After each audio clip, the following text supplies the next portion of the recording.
Today we're just enjoying the rest of our day. Only going to be on for maybe about an hour longer, and then I'm jumping out of here. We'll be back on Rust in the morning. Just slow today. Tuesdays and Wednesdays are pretty slow. Probably going to be back on Rust in the morning, back to the Isle tomorrow evening, and then hopefully Thursday it picks up. I'm hoping that all this drama shit doesn't fucking kill.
MP, let's bring it tonight.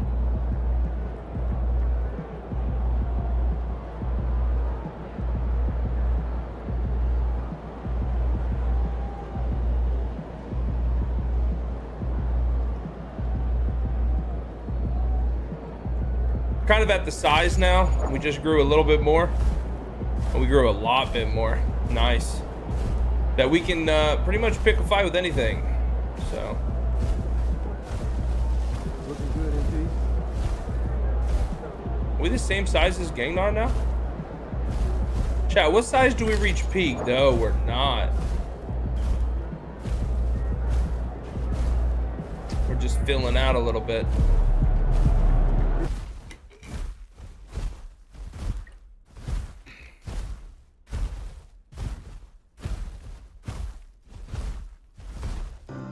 Oh, really? Not till 87.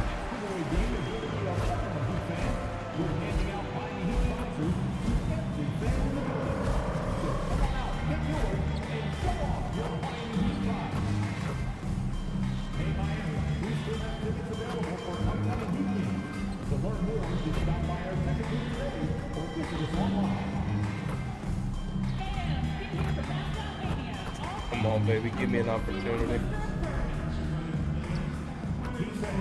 We hope you'll join us for our next giveaway game. Every fan in the arena is getting their own Bernie t-shirt.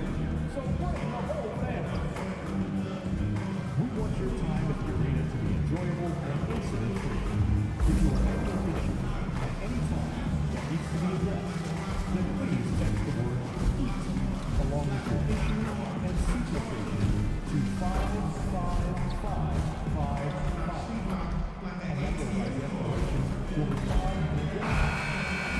87.5 is peak. Got it. So Gangnar has to be close to peak now. Hi everyone, time for more NBA Cup action. The Eastern Conference semifinals are almost underway, and we can't wait. Brian Anderson here, joined by Grant Hill, Tim Legler, and our reporter, Allie LaForce. Now a moment to take a look at the year-to-year scoring output and how it's been trending for Bam Adebayo. Yeah, clearly his offensive output has been on a bit of a there's a decline. dimple right there. That could point to a lot of things, but mostly I think he's just putting his focus elsewhere on the floor, looking for other ways to help out his team. Now the opening lineup for Atlanta. Alexander Walker and Risa J fill out the perimeter. Johnson and Okongwu, the duo is at the point. And for the Heat, Bam Adebayo. Tyler Hero is out there with Mitchell. Then it's Jaime Jaquez, and it's O'Neal, and it's a 3. In the 2024 NBA Cup East semifinal, Milwaukee defeated Atlanta 110-102. And we saw the vision from what the Bucks were thinking with the Dame Giannis pairing. Did any? You're good? Had 25 points. Giannis with 32 points. I'll take it. And the 3-ball is just another way that Embiid can hurt you. No, this ain't no baby. This is probably about 30%-ish. Pass to Risa Shea. Maybe. Maybe 40? I don't know. Johnson a screen on Hero. Alexander Walker with the bucket. Sometimes it's simple. Put the ball in the hands of your scorer. Oh, that's a trike. What they do best. Oh, baby. Oh, yeah, that's a great kill then. Outside O'Neal. We'll take that. That's beautiful. I might have gotten some points for that too. Down to Or is it, what is it, 50% for points? no good on the 3. And so it's Johnson with it. He brings it up for the Hawks. This their first look at this year's Miami squad. Last year, these two gave us a very entertaining season series, splitting the games. Well, they gave us great matchups a year ago. Hopefully, that's the case again now. Oh, here's Johnson. Yep, he goes. Well, that was a beautiful mid-range jumper there by Johnson, and not necessarily a strong point in his game. But that doesn't mean you have to ignore it completely defensively. MP no good. 142% growth increase now. Inside Risa Shea. There's McCollum with the 3. And it's Miami with a rebound. Sit tech is silly. Yeah, I typically wouldn't use it unless I'm playing T-Rex. Because if anyone hears a T-Rex at all, they just run in the opposite direction. Unless it's a ginormous trike or a ginormous pack of dibbles. Here's Alexander Walker following the 3-point basket by Miami. Risa Shea with the ball. Guarded now by Memphis. Almost 75 already. 68. That shot off. Well, the defense should consider themselves lucky there because he's not usually one to miss. Man, dude, we look so cool. I love this skin, bro. Launches it. And once again, off the mark by Atlanta. And you can argue Onyeka Okongwu is a little undersized in the center position. But it's hard to overlook his impact here. You died at 79% on your croc the other day. Steals, rebounds, he can make great use, and he keeps adding Brutal. to it year after year. Here's Risa Shea. Miami making their own shot. The shot goes in. That little Sarah. And here's Mitchell bringing up the Miami Heat. They did so good with the look of that. To O'Neal. Takes a 3. That one falls. Nice shot by Mitchell. O'Neal's got 9. Off the dribble and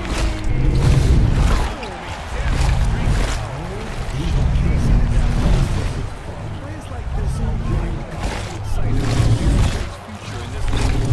inside O'Neal.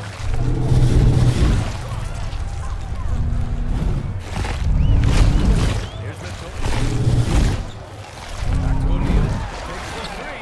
And again, it's Miami from deep.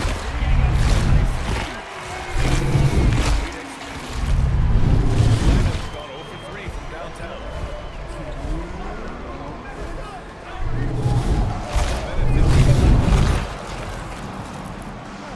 I thought I threw up there for a second. My heart dropped. Shea. Pounded by Adebayo. 18 feet out. Risa Shea, no good. And even though he couldn't send the shot back at him, he certainly altered it. And sometimes that's all you need to do to force that miss.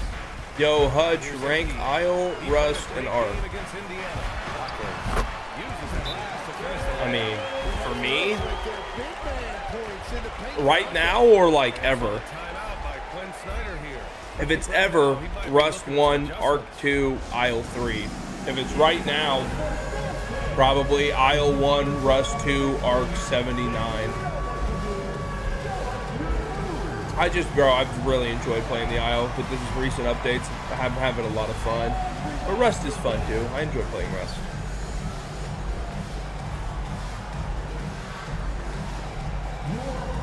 I still think the Isle with a bunch of content creators running around could be so much fun.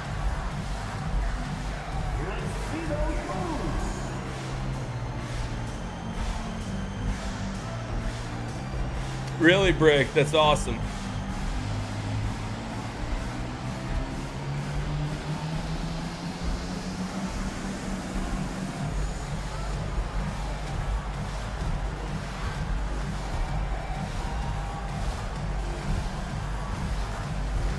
That's awesome, Mushroom.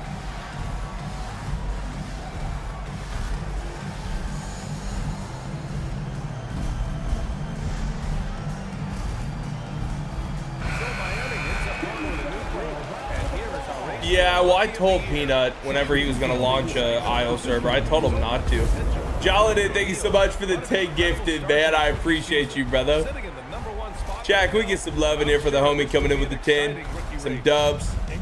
You're a legend, man. Thank you for the love, bro. Thank you, thank you, thank you. Hook, thank you for the prime. I told him not to launch an IO server. He just doesn't play it enough. He didn't understand it enough on what and how to enforce rules, and neither did the people he put in place to moderate it. Like, you gotta really understand a game like this to know how to regulate pack sizes and what can mix pack with what while putting set limits on this and that and how to enforce it. Like, it's just such a different game than everything else, you know?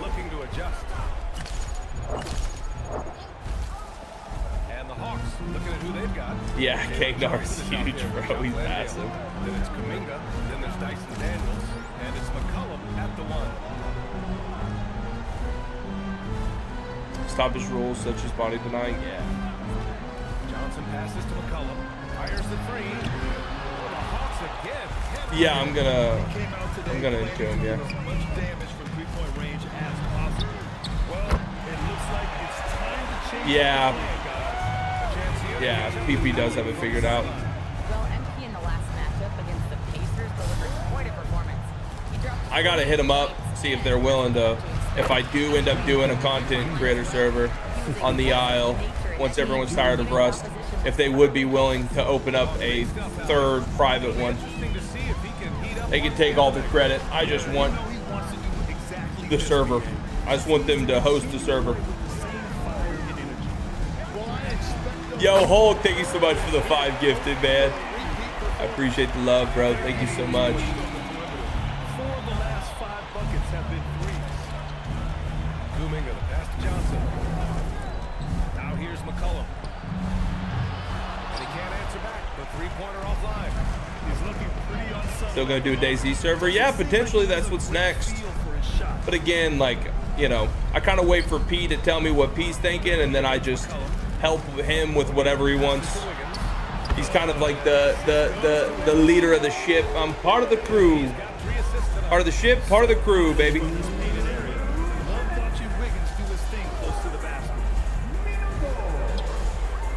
McCollum with the three. Johnson, oh, he hangs in there and cashes in on the second chance points. Wow, that is just great work, and he got rewarded with that tip-in. MP is screen on McCollum. Hero for three. That one misses. He's 1 for 3. Hawk trail by 18. No, we'll be back on Rust tomorrow. We're just playing some IL today. McCollum outside to the middle. Kuminga will look for any opportunity to throw it down. And here's a timeout from Eric Spoelstra. He'll take the opportunity to regroup. Jaime Jaquez is Oh yeah, Stego, lock in. Mitchell comes in for Larson. Atlanta also making some changes. Lock in, boys. Okongwu was checked in for Landale. Risa J comes in for Kuminga. And it's Yep, heard Alexander it. Walker in for CJ McCollum. To the inside. Kicks it to Hero. The three is up. Pure from three-point range. Hero's got 5 now. The timer hero is always ready to let it fly. Locked in, loaded. Pass to Risa J. Chat, you might want to tell Coco it's about to go down if he wants to watch this.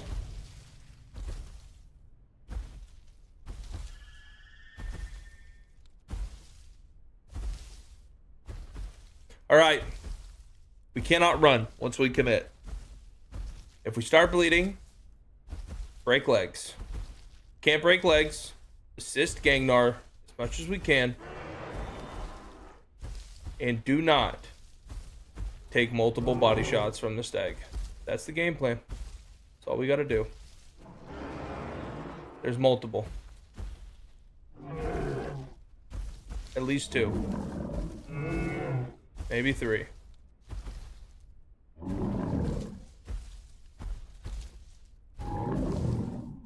Maybe 4. Holy fuck.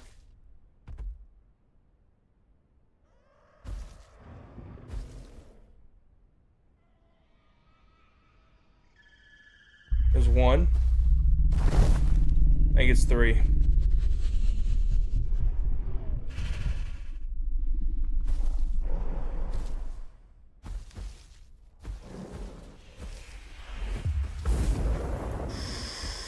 There's another.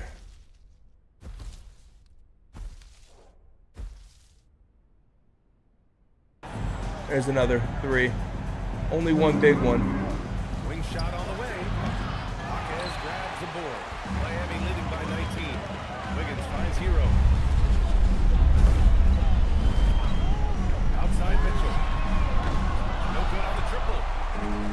Atlanta's going just 1 of 6 from the perimeter here in the second. That's a great look. His teammate was on the move, but he put it right where it needed to be. Miami has gone 3 for 7 from the perimeter during the second quarter. From deep, MP. I didn't mean to do that. Sorry. Mitchell's got 3 assists in the game. I might have fucked it. Decision-making by MP. I love how confident he was taking that shot. Okongwu, a screen on MP. And so a pretty lopsided game for the first half. Miami out in front, running away with it. And time now for the halftime break, with the third quarter soon to follow on 2K Sports.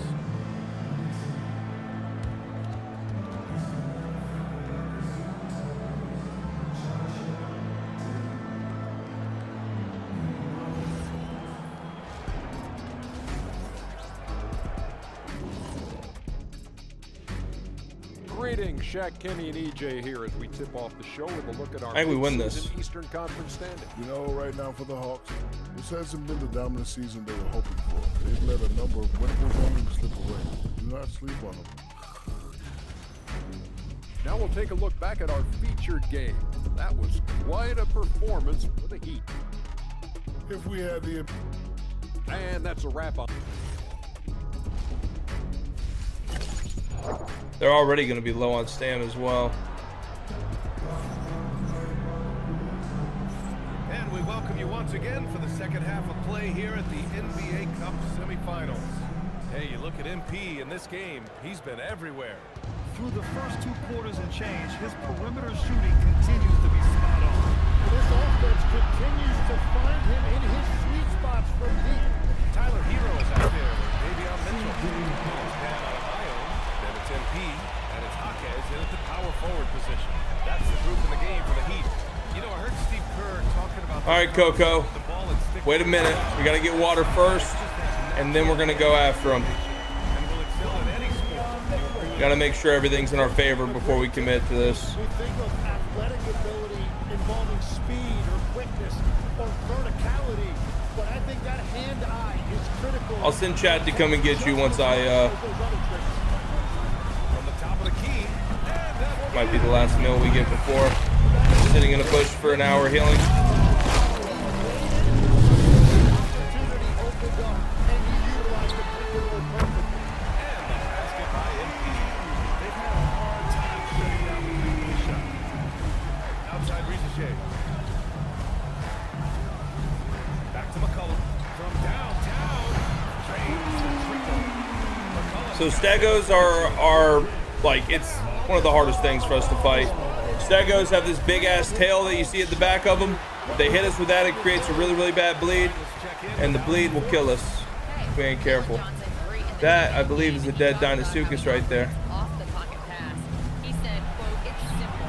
You gotta read before the catch. Point 5, quick decisions. Just how quarterbacks have progressions as receivers. I have progressions in the pocket, and I read those. Ryan, back to you. Okay, Allie, thanks a lot. MP drives in. Laid it in with a nice touch off the window. MP's got 28. That brings them to 3 for 4, and the game plan seems to be working here early. 7 tons large enough? That won't go either for McCollum. Well, this has been far from his best game, and if they're going to come back here, he's got to find a way to get going. And they call an illegal screen here. All right, I want you to check out some numbers for CJ McCollum. And his effective field goal percentage isn't in the best place right now. Over the last 5 games, he hasn't had much shot discipline. He'll be looking to play a lot smarter today. Pass to Rizachet. From outside the arc. Miami grabs the miss. A little over 2.5 minutes off the clock in this final half of play. And here's MP from outside. That's off target. 10 for 12 now. And in the first year of a 5-year, $150 million extension, Jalen Johnson, a key player for his team moving forward. And he's coming off that shoulder surgery, injury that ended his season prematurely, and he's a lefty, so hopefully that won't be an issue going forward. Oh, Not forgetting Milwaukee. what? That one's good for 2. MP's got 9 points now in the quarter. Well, MP Did he just murk him? Score. Wow. Pass to McCollum. And here's a couple. Outside Rizachet. He just he just murked that guy as he was trying to fight me. Little piece of shit. Outside O'Neal from behind the arc. Rizachet with some nice D.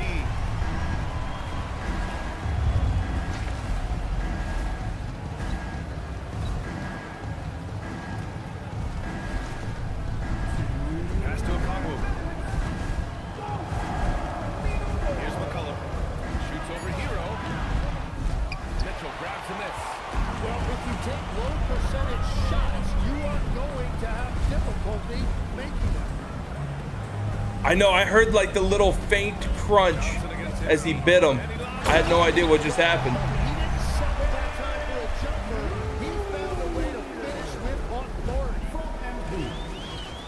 All right, we're officially good on food. Atlanta's gone only 1 of 3 from deep here in the third. Pass to Rizachet. Outside Johnson. Knocks down the ball. Johnson's got 7. in full-on catch-up mode. They're raining threes right now. And here's a timeout. We might see. All right, let's go get him. Let's do this shit, boys. 69% with almost 200% growth increase. It's us all day. Let's go. Basketball all game. The passing has been impressive, and it's opened up things with their ball movement. Kingnar's nervous. Dialed in from deep. The three-pointer has been there all night for them. And the last few seasons, Lex, CJ McCollum playing mainly point guard, but for his career, mostly at the 2. Yeah, listen, he can play either. Certainly can be a lead guard when he needs to be, but shooting and scoring off the dribble is really his bread and butter, and he can get to it from any angle, any platform, in any situation. They definitely got bled. Absolutely. And Atlanta. Oh man, that thing's a lot larger than I thought it was. Duo inside. Alexander Walker and Rizachet. So we can smoke the Jubies. But that big one, that's a monster. What a display of effort. That's his bread and butter, right? Chasing down the boards. And he showed you great time. They won it. Offensive rebound, one of his specialties. He has been in a great flow tonight, converting at a high rate. Johnson passes to McCollum. Oh, sweet move. 6 to shoot. Okongwu, a screen on MP. Rizachet, no good. The Heat have gotten 7 of 12 shots to drop in this fourth quarter. Oh, and a dunk by MP. Yeah, this defense looks absolutely helpless. That thing gotta come over here. Right now. He's having his way out there. On the wing, Rizachet. There's a killer two-hand slam. Great job on the back end of the play. Yep, finished with both hands, making sure of it. Smith passes to O'Neal. 4-3. And again, Miami with a triple. This has been their game plan here in the final period. We'll if So the they problem continue is, to it's in the work out. open. These things are a lot faster than us. Deep shots, but they'll take the layup if you give it to them. Yeah, that one goes. And the offense has just flown through McCollum all night, whether that's finding people or repeatedly attacking.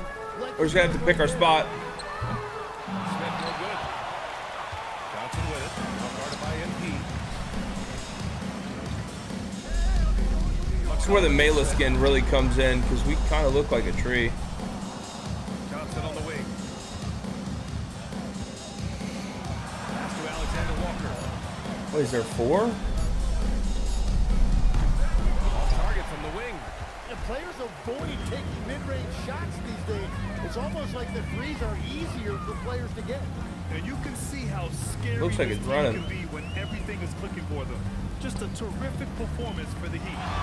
Everything seemed to go their way today. They were firing on all cylinders, Greg. Yeah, BA, this Nah, don't tell me it's a bust. relish as a player. Don't tell me it's a bust. Impressive win. And they really wanted this one. It pushes their win total up to 21. And even the opposing fans can't deny this was a sensational game for Embiid. Well, he had a lot of success making plays for his team and breaking down the defense. And McCollum excels at every You fucking chicken! Get out of here! Wiggins for 3. Sinks the jam. Fuck you, chicken! This is how you shut the door on any hopes of a comeback. Yeah, any thought of losing this game has been put to bed. The 3 from Ricochet. Miami grabs the miss. Smith outside. What up, baby? The 3 is up. Yeah, I saw it. Miami with a triple. Exactly what every offense needs. Shooters who can force the defense Got to it. extend. Now that's how you create that spacing, and that will open Yeah. up a lot of options offensively. So no problem for Miami. Chicken, can you shut up? And they advance to the championship round. Just one win away from hoisting the NBA Cup. And you know, it should be an intense matchup. There's a lot on the line between the cup, prize money, and the chance to hang a banner. And now let's go to Jennifer Quintana. Congratulations on tonight's win, MP. You were looking for your teammates early and often and keeping them involved throughout. Was that the strategy coming in, or did you see something in the game that led to an adjustment?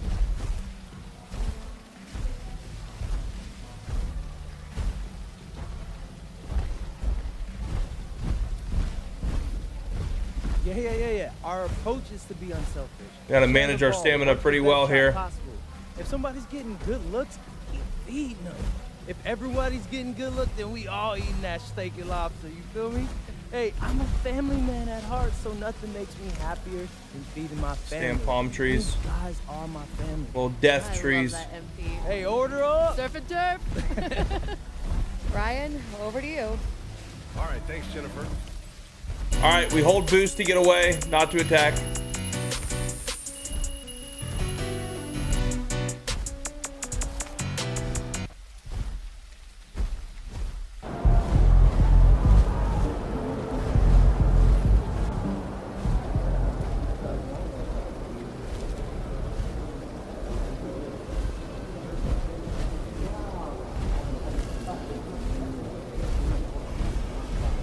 This fucking chicken. He's sprinting. He might be on him. I don't know.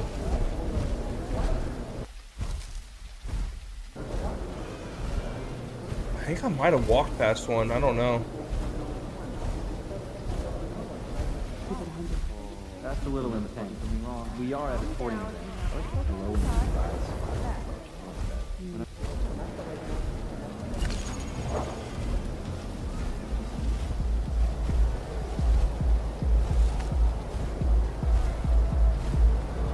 Coco's narrating all this.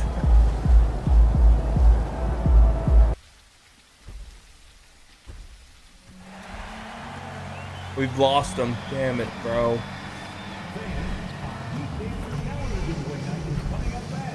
Motherfucker.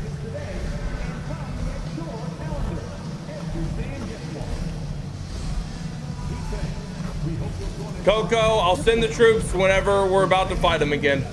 It might be a bust. It might be a bust. Very big chance it's a bust. Very big chance.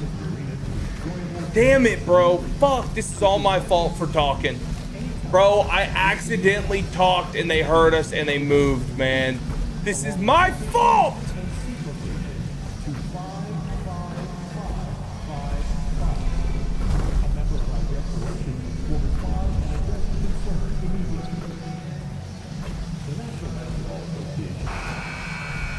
Hulk, what's up, man? Yeah, I know. There was something on the left down the hill whenever we were marching up.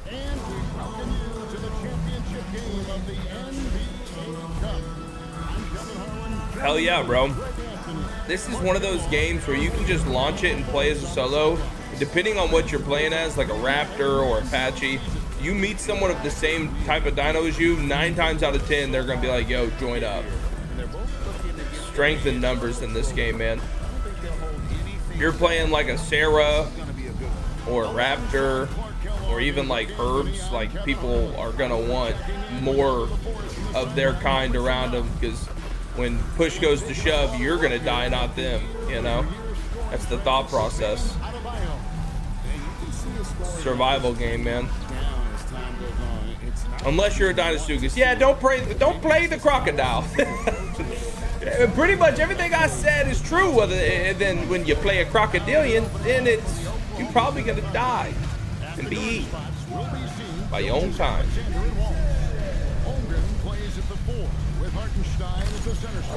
70%. And for Miami, MP out there with Wiggins. Then it's Mitchell. Then there's Norman Powell. And it's Adebayo. Oh, we're back at 12K subs? Hell yeah, man. Thank you guys. For the 2024 NBA Cup Championship, the Bucks defeating the Thunder 97-81. Why wouldn't everyone play T-Rexes? Well, that's what's cool about this server. There's a population limit. So there can only be a certain kind of dino on the island to X amount before it's locked down and you're forced to play other dinosaurs instead. Only way to get around that is storing dinos and like keeping them for later. Like when we get our dinosaur to like 85%, we can store it. But after we store it, whenever we put it back on the map, it's only going to be at 60. Oh, super. You don't need to, bro. I appreciate the love, man. Appreciate you, Big Dirk. He's expecting to make it. Well, that's why on official servers you see so many Rexes. Well, he is looking confident. Love how they're using him so far. Damn, bro. Stego hunt, man. That could have been awesome. 51. I gotta log out soon, boys. Feels bad. Maybe we run it back tomorrow. Play a little bit of Rust. If it's slow, do the same thing. You guys down?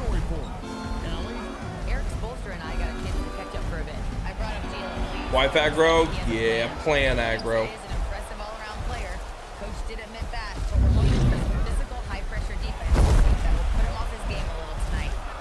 What the fuck was that?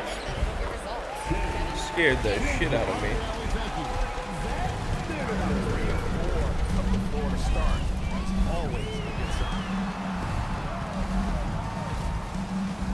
Williams against O'Neal. And it's Adebayo in the corner. 5 to shoot. And the Heat get another bucket right there.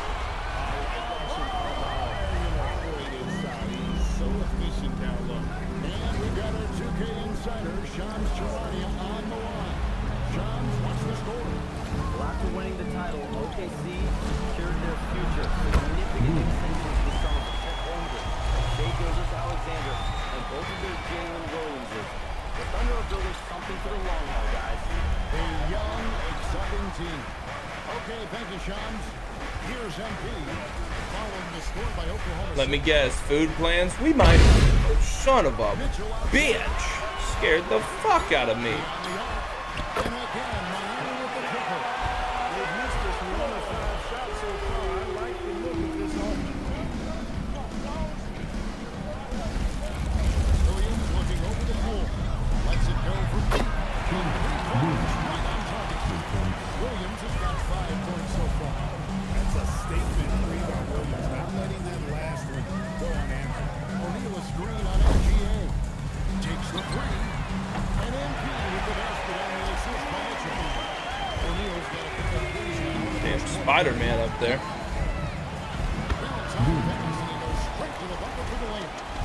That's 7 points for Williams. They should continue to get the ball inside. The defense struggling to contain it. And when you make 5 in a row and it goes like that, it also takes pressure off your perimeter guys too. Now, here's MP. Nah, bleed will fall off. We're so large now, those Herreras aren't really much concern. That's 3 in a row from out there now, so they've got to do a better job contesting.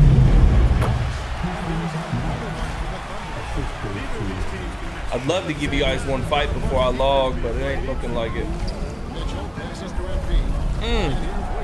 Yo, thank you for the $20 for Taco Tuesday. See you tomorrow. I appreciate you, man. Always sees a mega pack.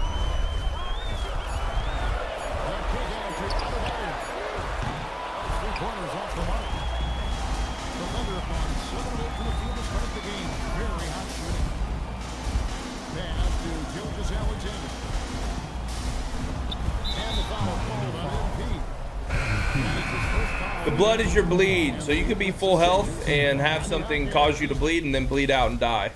Funny enough, on Gengar's last T-Rex, which was a 52 or 54 hour grow in total, he died because he got hit by a Stego and bled out and died with 0 blood. Mitchell comes in for Wallace. This is that one. He's going for 1 from the floor. Top Gun, size matters the most. Like, if let's say you're a prime T-Rex and you're fighting a really good player, but he's 50%, you kill him 100% of the time. The only time where skill matters is like prime versus prime. A fully grown T-Rex versus a fully grown Stego, or a fully grown Trike, or a 50% T-Rex versus a 50% Stego, or a 50% Trike. Yes, you can outplay at certain sizes, like 75 to 78, or 85 to 88, but a good majority of the time, like, there's a certain size where you look at them and you say, that's way too large, I can't mess with that. Like, even now, with Gengar being his size and me being at 70%, he's like probably 18 to 20% larger than me. He'd kill me 10 out of 10 times, no matter how good I was.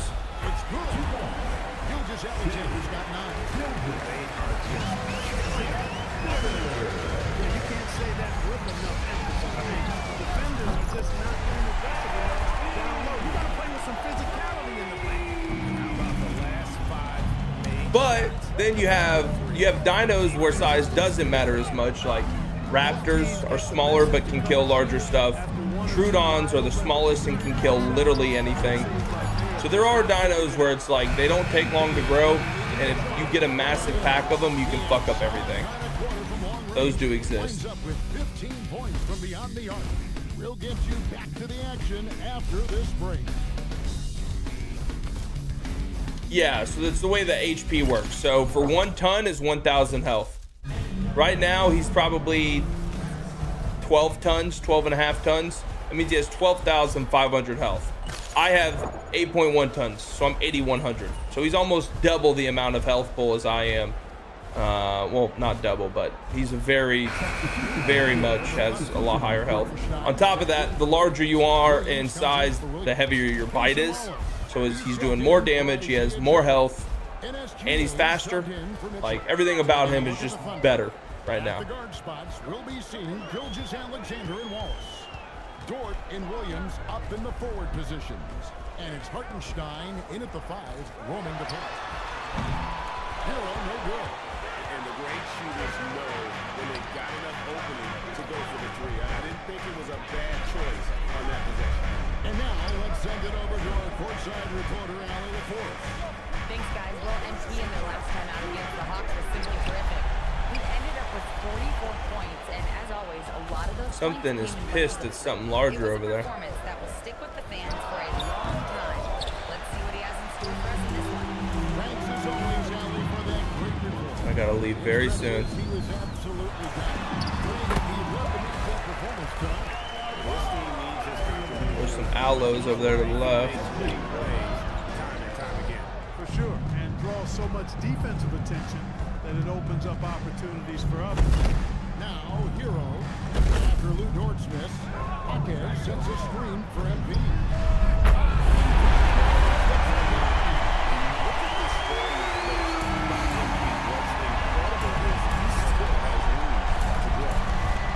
Passes the loss. Nobody near Williams. To answer back, but that three is off the mark. Chad, I think the Hunts are going to be a bust. Good news is, if we play tomorrow, it's going to be balls to the wall. We can pretty much fight everything.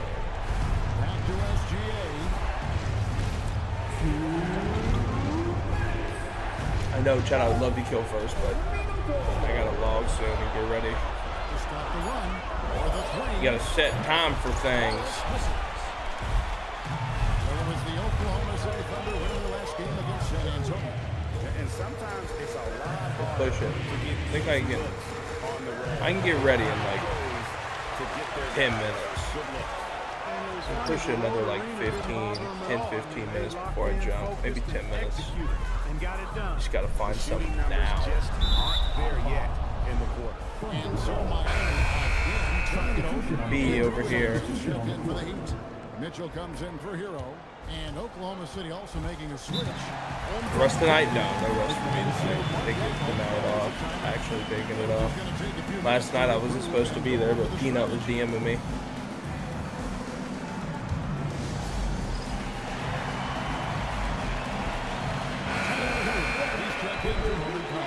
Already a lot of talk about who's going to take part in the three-point contest this season. And here's a look at the players most likely to make it. And so many great shooters in the NBA these days. And these guys, quite frankly, the best of the best. I wouldn't be surprised if we see a scoring record broken in this year's competition. You look at MP, and it's him all alone atop the voting. It's pretty much a done deal that he'll be showing off his See something up here, come on. Yep, and he's going to be scary to have to go up against if he's on that day. Nobody can shoot it like he can when he gets in the room. And it's going to be an exciting showcase this year. Some incredible shooters, that's for certain. We'll keep you updated as we find out more. Yeah, I think we're in for a real treat. I think the increased importance of the three-point And the tree, it looks like. really shine the light on the talent, precision, and really the wow factor of how these guys can drill the long ball. Damn it, man. Wallace goes in, and the foul called on MP. It's a bust. Yeah, he just couldn't get out of his own way there. I like the aggressiveness, but that's his second foul. Wallace outside. Holmgren with a screen on Hero. Fuck.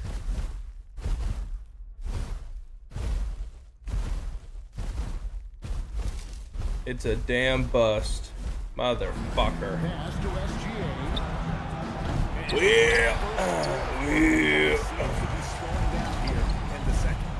Something that's kept this game close is the fact that the rebound stats for both teams are almost identical. The battle to Hey, right here's as good a spot as any. Really something to watch. The game's not over yet. We'll see if one of these teams may. Right here is as good a spot as any. And so it's Miami. Heading to the bench with a 7-point lead as we wrap up the quarter.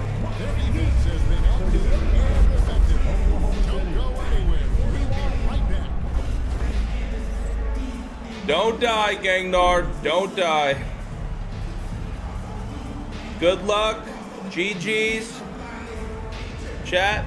Good luck to Gangnar in his adventures. Hopefully he kills everything and does fantastic. That's going to be us for the day. Welcome to halftime, and after 2 quarters Good played, luck. Good some luck. ground Good to luck. make up for the Oklahoma Hopefully he City has some better luck and doesn't have me botching his hunts on an hourly basis. The semifinals, we're excited. I'm gonna be honest. And during Dino that feels first good, half of play, doesn't it? Doesn't it feel a little for good? their respective You know? I always Doesn't it like these feel matchups. a little good? That You know what is I'm more saying? than enough of us. Like it just feels like us. Remember we crashed last time. I think you might need to grab a PZ and an MZ again for Prime. You guys think we grabbed the PZ and the MZ? I mean, we went through Highlands and we went to Rail. We should be good, right? Look at MP in this one. He's been everywhere. You just love the patience in that first half. Waited until he got the look they wanted. Well, you know what, guys? All right, how about this? When we wake up, next time we're playing, remind me I need to go to the South Plains. Like, I have to, I need to, we gotta go, okay? We'll guarantee that we have it. Chad, I appreciate you guys, man. I appreciate everybody who stopped by and hung out today. I love you very much. Thank you guys so much for being here. You guys are amazing, and I love you. I'm gonna send everybody over to the 24/7 channel, dudes. Thank you again for hanging. We're playing the aisle over there as well, so if you guys want to watch what it's like growing a T-Rex, it might be what we are currently doing right now. So, I don't know what that is. That might be an aloe, actually. Chad, I love you, man. I hope you guys all have a wonderful night. We will be playing Rush tomorrow morning, and if it sucks ass, we'll be on the aisle early. But I'll keep you updated. Thank you guys so much for chilling. Thank you all so much for hanging. No Gamba tonight, potentially Gamba tomorrow. Let's see how many hours I have, if I need to or not. I love you. Thank you for being here. Turn your monitor off, charge your mouth. Thank you, Basil. Thank you, thank you, thank you. I love you, chat, and I appreciate you. Have a wonderful rest of your night. Have a wonderful rest of your day. And mods, make sure you guys shout out Gangnar as well. Thank you guys so much for chilling. I'll see you guys tomorrow. Later, chat. Bye. 3 in a row to start the second half. We're now joined by our sideline reporter, Allie LaForce. Allie, it's all yours. Thanks a lot, Kevin.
Kristen said she's used to hanging out with rap.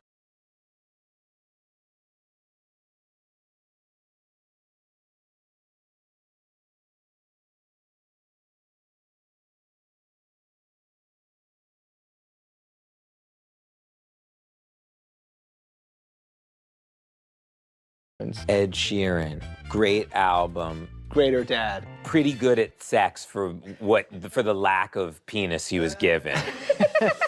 I just bought the Edward Scissorhands hands. You did? Do you want to smell his belly button? We're living in Ed Sheeran's century. Yeah, Chuck, he looks just like him. Well, I feel, what's this Chuck stuff? Oh. You know, you never heard us say it? I don't, well, more him than me, wouldn't you say? Say it. It's basically a nickname.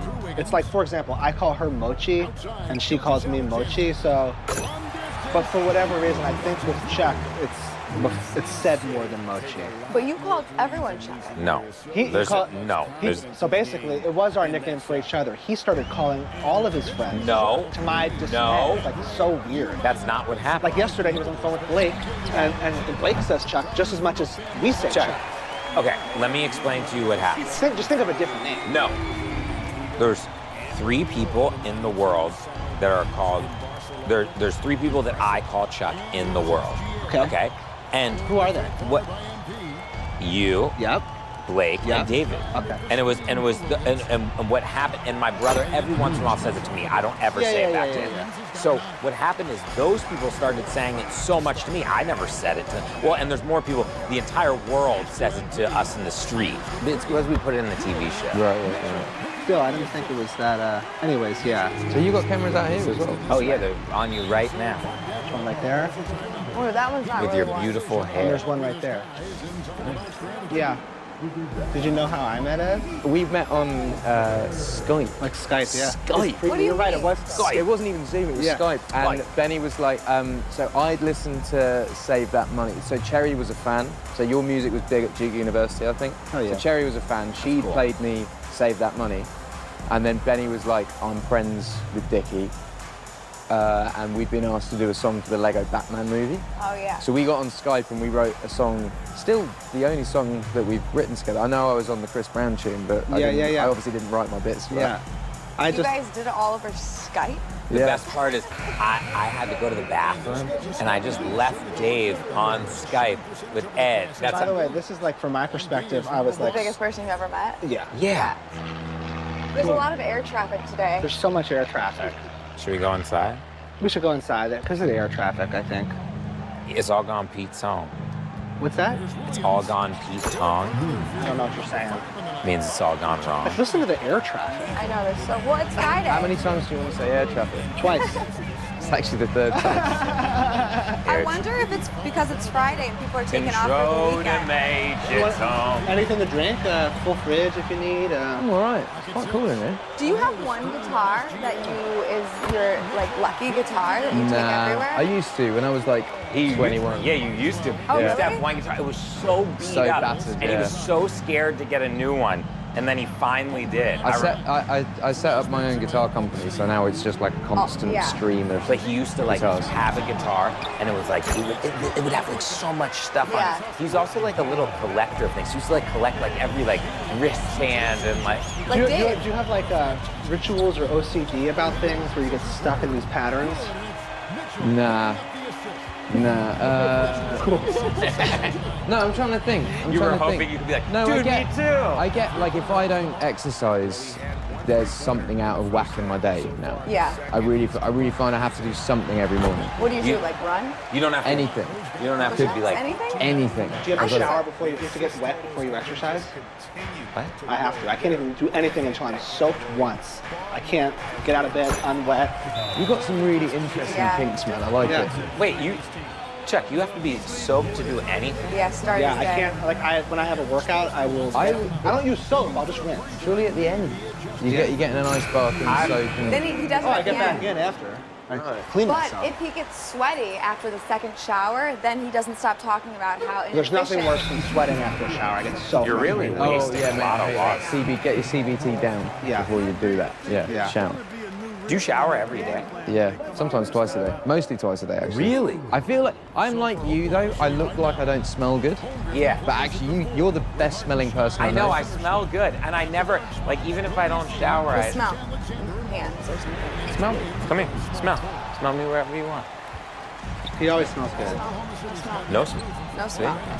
People used to say that I have a particular smell. They said it's not good or bad. Yeah, but you have a I smell. think it I found that so unnerving. No, sometimes you stink. I know I stink. His like, But I don't smell bad.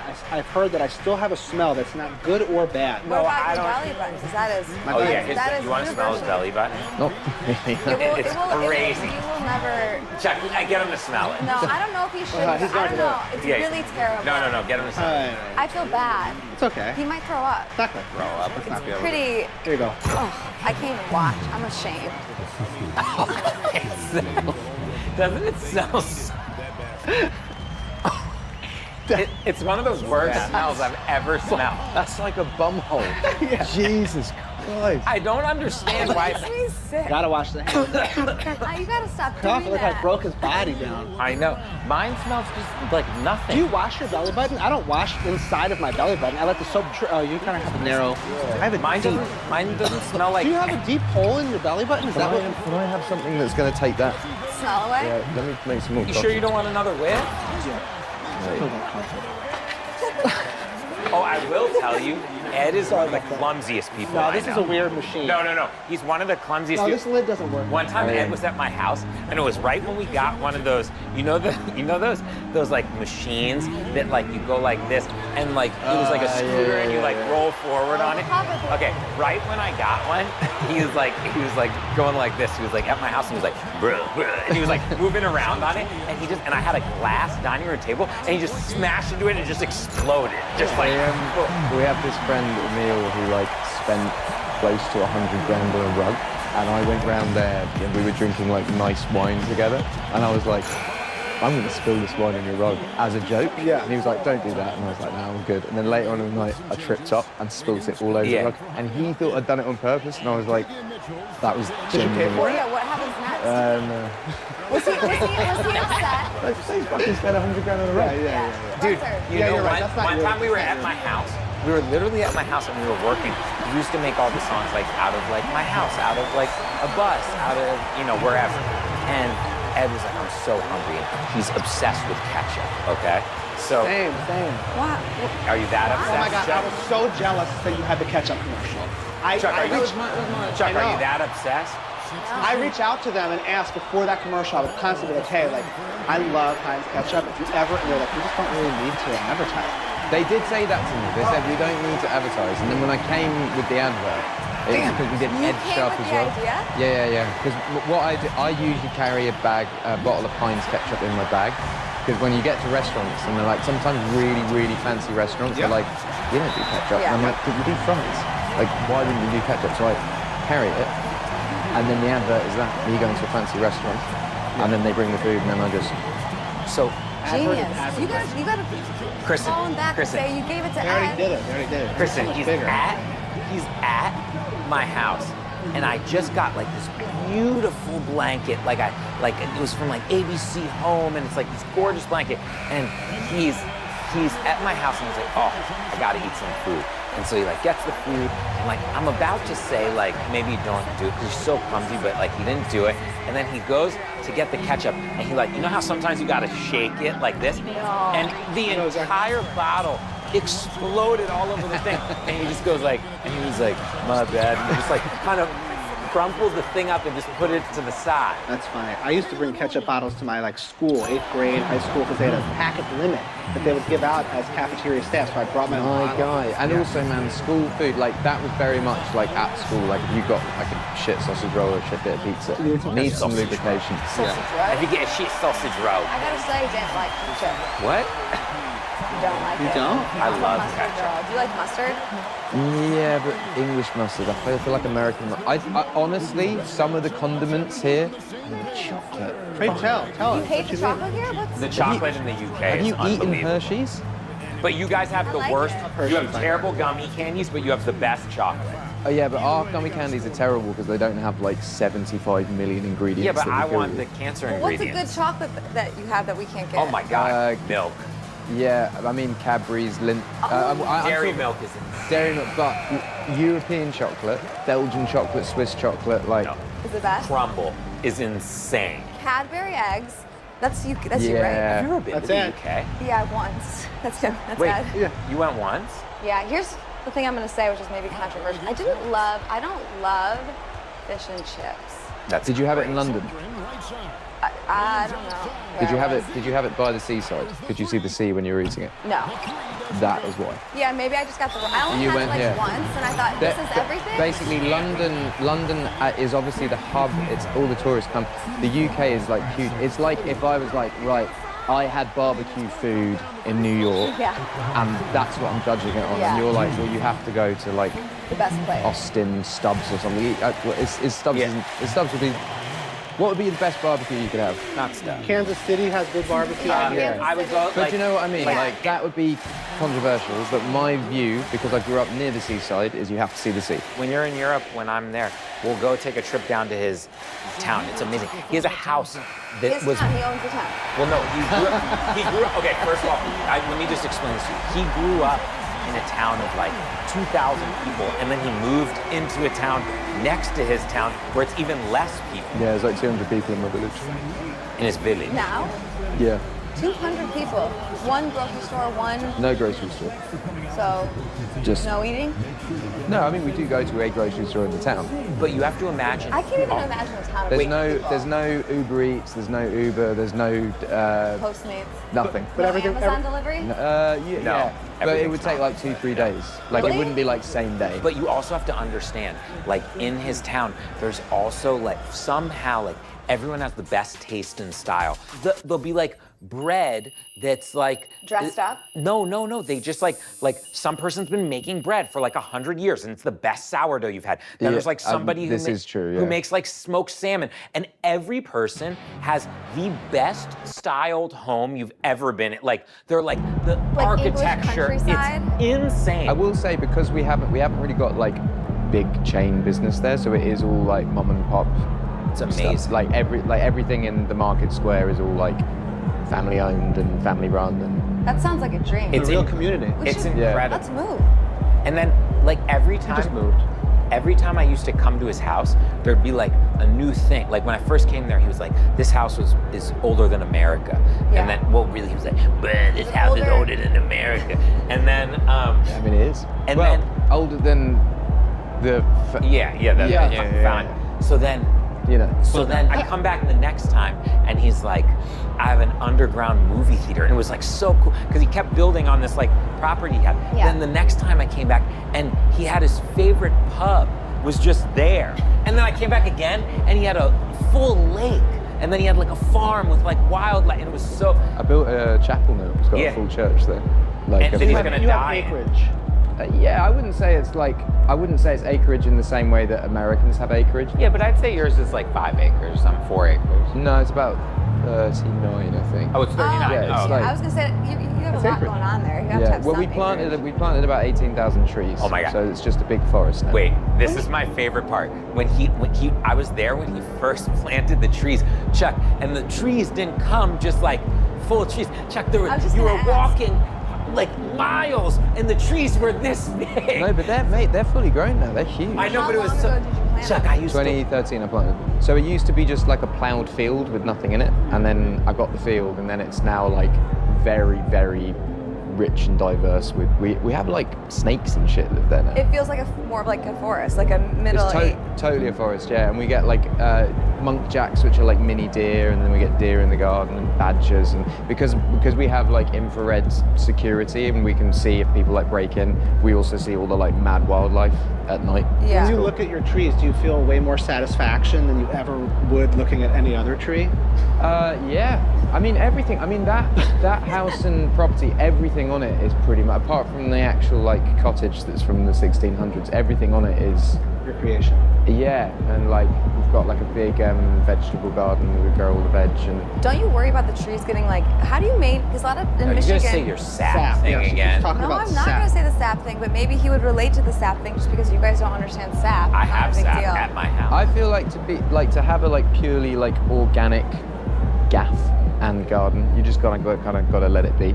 But so you don't have like disease, because like in my I mean we do, but if they die, and that's like you know when the tree's gonna. No, you don't. No, you don't. Sometimes you Unless don't. you're like an arborist. I don't know. In Maybe Michigan, you guys trees know. get like diseases that just completely like take out like an entire. Yeah. There's definitely like, and you can tell. You like, think you can eyeball a dying tree? I eyeballed the 2 dying trees on my property. Well, they're probably so obvious. Maybe he's an arborist. Well, no, it's not. It's.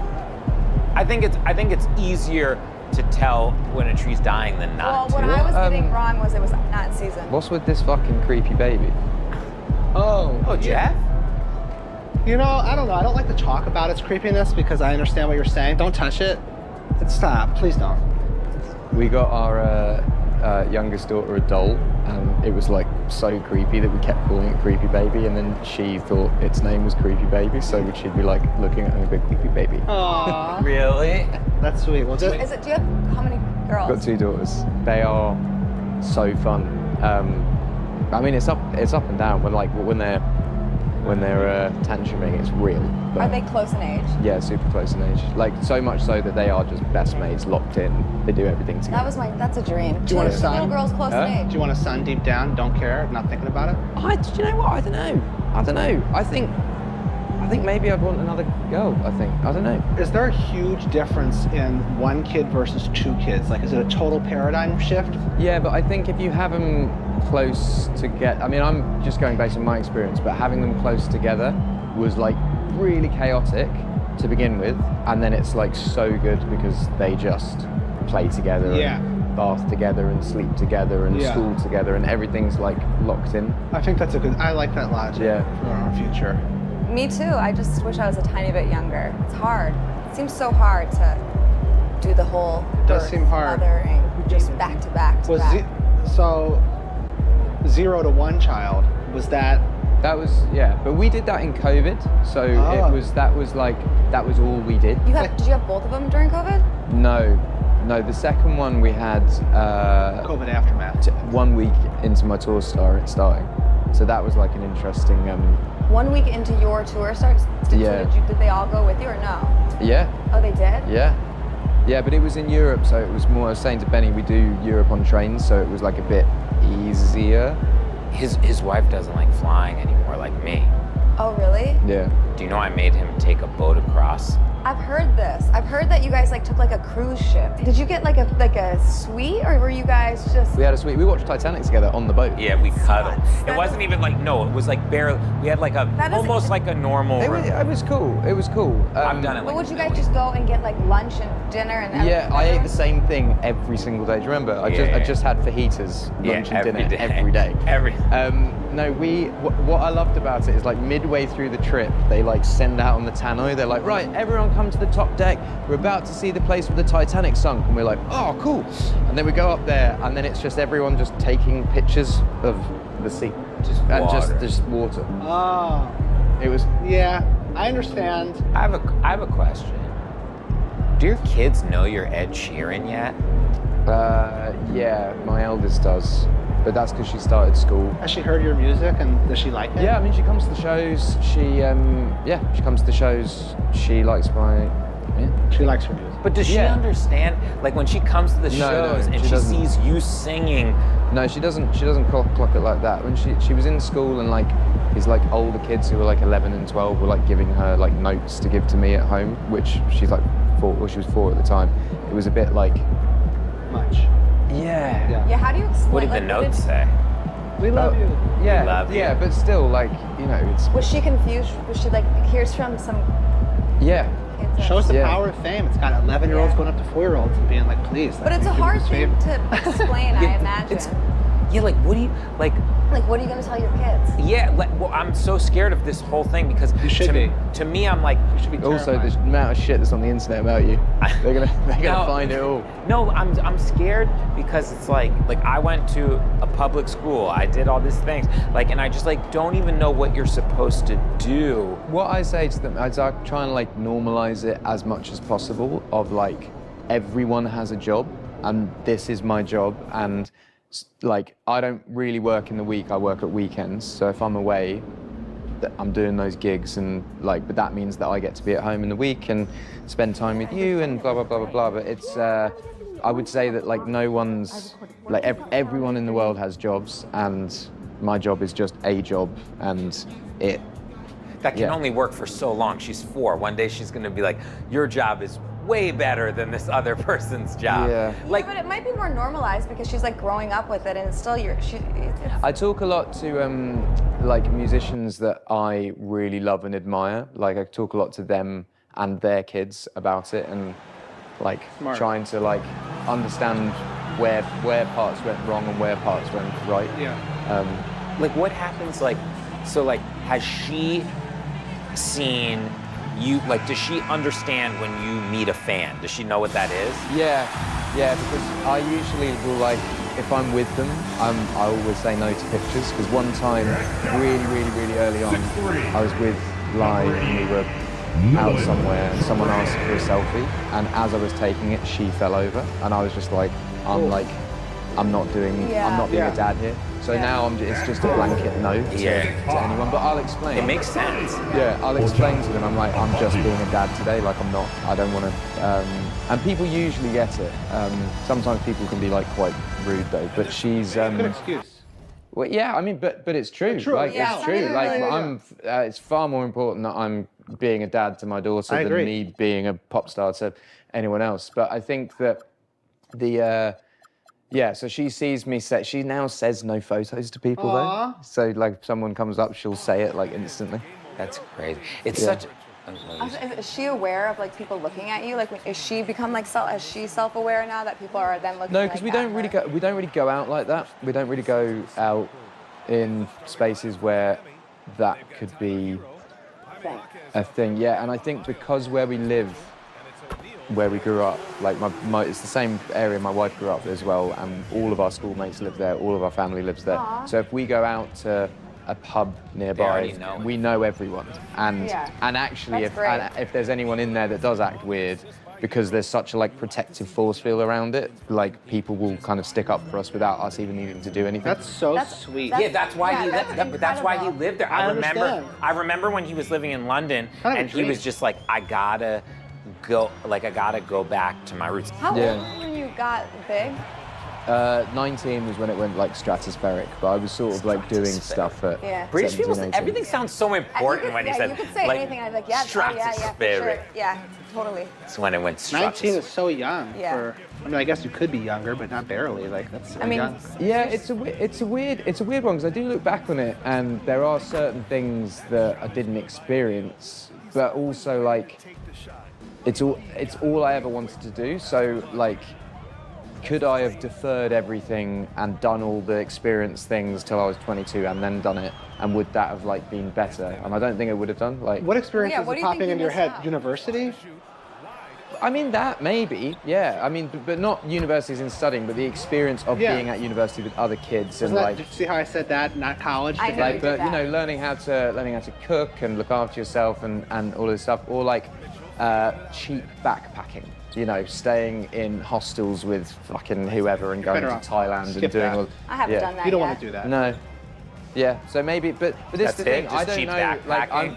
I don't mourn for any of that. The stuff I mourn for is the normality stuff with my kids and suddenly being my daughter can be taken to the zoo by her godfather, but not me, and that's where I'm that's where I get sad. Is not so much my childhood stuff because it's whatever. I had a great time from 17 to 25 or whatever. I feel like we basically were like college kids. Yeah. I felt like you were the most normal person. Obviously we're from different places, but there was it felt like. Well, we were all so young, and Ed's I feel like me and Ed share the same thing where it's there's a lot of guys that get big that you're oh yeah, that person should be so you see someone they're doing the cool I feel both, especially me. I don't I'm the guy. I give. And you're the same way. You give the normal guy hope.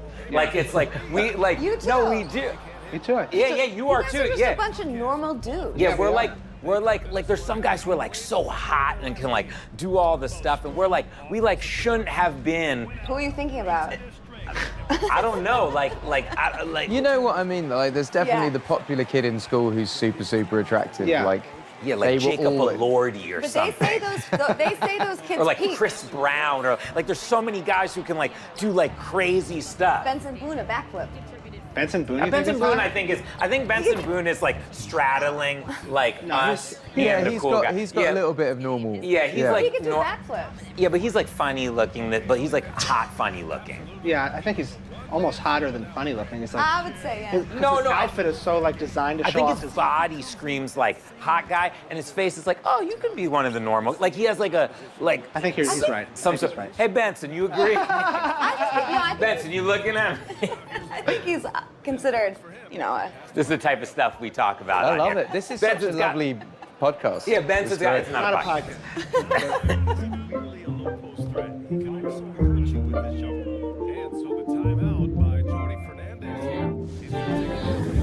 I think at the end of the day, all we have to do, go. Welcome to the ads, guys. We're talking White Claw. I thought it was a group thing, because I want to talk about this one too. Okay, you talk about which one you like. First. Me, I'm stuck between peach and watermelon. Do want to say something. Has anybody ever combined a half of one and a half of another? I think will I be the first man ever to drink peach watermelon? Have a fruit punch? I don't know if it's as exciting for you as it is for me, I'm but excited to experience it. Please drink responsibly. Hard seltzer with flavors. White Claw, Seltzer Works, Chicago, Illinois. That's what you want. All right, guys, get a room. Papa brought Domino's. Wow, that must be heavy. What do you got in there? Heaviest thing in the world. I've been working out so much. Oh, wow. Do we each get a few? These are for me. We each get 4 pie. No, these are for me. I've done the math. 1, 2, 3, Hey, don't touch my pies. 7, 8, 9, 10, 11, 12, 13, Will you share 4. some of those pies? Tell me what your favorite pie is. Thin crust with pineapple. Do you have that? You bet your bottom dollar I do. Check. It's yours. I'm a plain G. Ooh, I also want some of that, though. Then I also might want For a some... limited time, you can get any pizza with any toppings for just $9.99 at Domino's. Wait, I didn't say my pizza. That was the end of the ad. I guess they'll have to know on the next time. Do you always fly private? No. Wait, why did you? No, I don't. How do you get on the plane? Well, it's British Airways. I'll just put a fucking hoodie up. If someone said to you, I'm gonna give you 150 grand to like sit in an airport lounge and maybe take 2 photos, you'd be like, okay. He's saying that's the difference in the... That's how much it costs to fly private? Kind of. Yeah. I agree with you completely. Yeah. And they have a higher chance of crash. There'll sometimes be pictures online that will come up of me like sleeping on a plane that Do you someone have next to me is like That taking an upload. It's a bit weird. Violation. Do you have anxiety? Yeah. What type? I have it. Cherry works a lot on me because I have it in public spaces. Mostly, I think, because of... Who you are? Yeah. So she's always like pushing me to do things that I usually wouldn't do. And I think actually having kids has like really helped me go out. When we were making Divide, and then even after Divide, I just never went out. I just was like always inside, and if I went out, it would be like I'd shut the restaurant down and I'd go with my friends, and it'd be very like curated. And then I think having kids, I was like, I have to give them some level of normality, even if there's like bits of it that aren't normal for me, that I have to give them some level of normality. And I think COVID helped because wearing face masks or ski masks or like some, you know, like a scarf or whatever, like that's not frowned upon now. So I can still go out and do things, and I'm like hat and. It doesn't really help. It looks like colors exploded on your body. No, but I like my months that I do it are like the autumn and fall months and winter, so I can like really like wrap up. Summer, it's a wrap. When I ate the edible in Hawaii, and I was experiencing a little moment of paranoia, and I thought everyone was looking at me. It turns out they were really woke. They were looking at you, but for some reason, I just thought they were looking at me. And I would be like, I gotta get out of here. We can't be anywhere. And I wonder if it's that feeling. The thing is with the public, is everyone will see the benefits of success and fame and blah, blah, blah. So it's about the way that I describe it with my friends is I have struggles in my life that they don't have, and they have struggles in their life that I don't have. And as long as we recognize that all of us have shit that we're struggling with, then it's fine. Yeah. Because I think a lot of the time people will just be like, you're fine because this, and this, but they wouldn't take into account the other things. And I think that you just always have to like go through life being kind to people because everyone's got something in their life that they're struggling with. So just recognize that, That's why I don't honk at cars. Oh man. I'm not a honker. I say. Fucking hell, I don't think I've ever honked a car. Me and Dave just were talking. Oh, get a paper towel. Sorry, I killed it. What is it? Crushed. It's just a fly. No, I think it's a mosquito. I don't like that. Well, it was bothering me. It was a mosquito. I don't like that. Mosquitoes? I don't kill anything. Sorry. It's all good. Apart from sick beats, eh? Yeah. You know, me and Dave just realized that neither one of us have ever honked. Well, that makes sense. I honk by accident, like sometimes, like if I'm driving. You're also a bad driver, just like we are. I'm not that bad. No, you're not that bad, but I think like if there's a scale of like good and bad, you're more on the bad. I drove you just after I'd passed my test. You're definitely, if there's like good and bad, you're definitely like not on the good side. But you might not be like terrible. You used to drive us around. You didn't even have a license. Oh God, it's fucking brown. What? Look at the remains of the thing. It's probably blood. All right. It's just brown now. Hey, what was? I would be fascinated to be a fly on the wall of your life. No, you wouldn't, because you'd be dead like that. My life? I know they don't know how to. Your reaction to that was just like they don't know how to do very normal. What are you guys things. talking? This is a reasonable reaction. The thing is brown. Ridiculous that he says that. He has spun this narrative. Do you cook? Yeah, I made curry. No, she doesn't. You made curry for the first time. I made no, curry. She does not cook. I can make a soup and I freeze it, and I can make noodles. Nope, you don't make curry and you don't 69. We know that.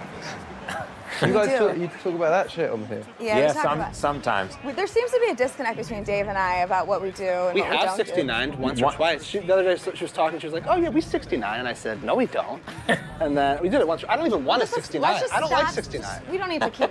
I don't like hammering 69. it. I just, yeah, but. Next time we do it though, we should try it standing.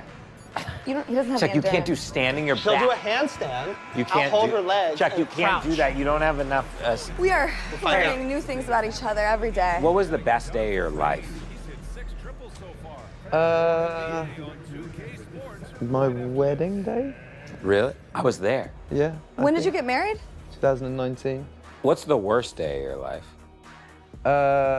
Day that Cherry rung me up and said she had cancer. That was probably like the worst day. Oh. Yeah, that was like probably the worst week because Jamal died that week as well. Oh my God. And then we went straight into a court case. Oh, and you had the court case. Yeah, Chuck. And then Shane died. First day Oh of court God. case. How's your wife doing now? She's fine. I mean, she had the operation. This was like, she was pregnant at the time. That was why it was difficult. Oh, man. She had the operation to remove the tumor after she'd given birth to our second child, and thankfully, touch wood, totally fine. But just like I think it's.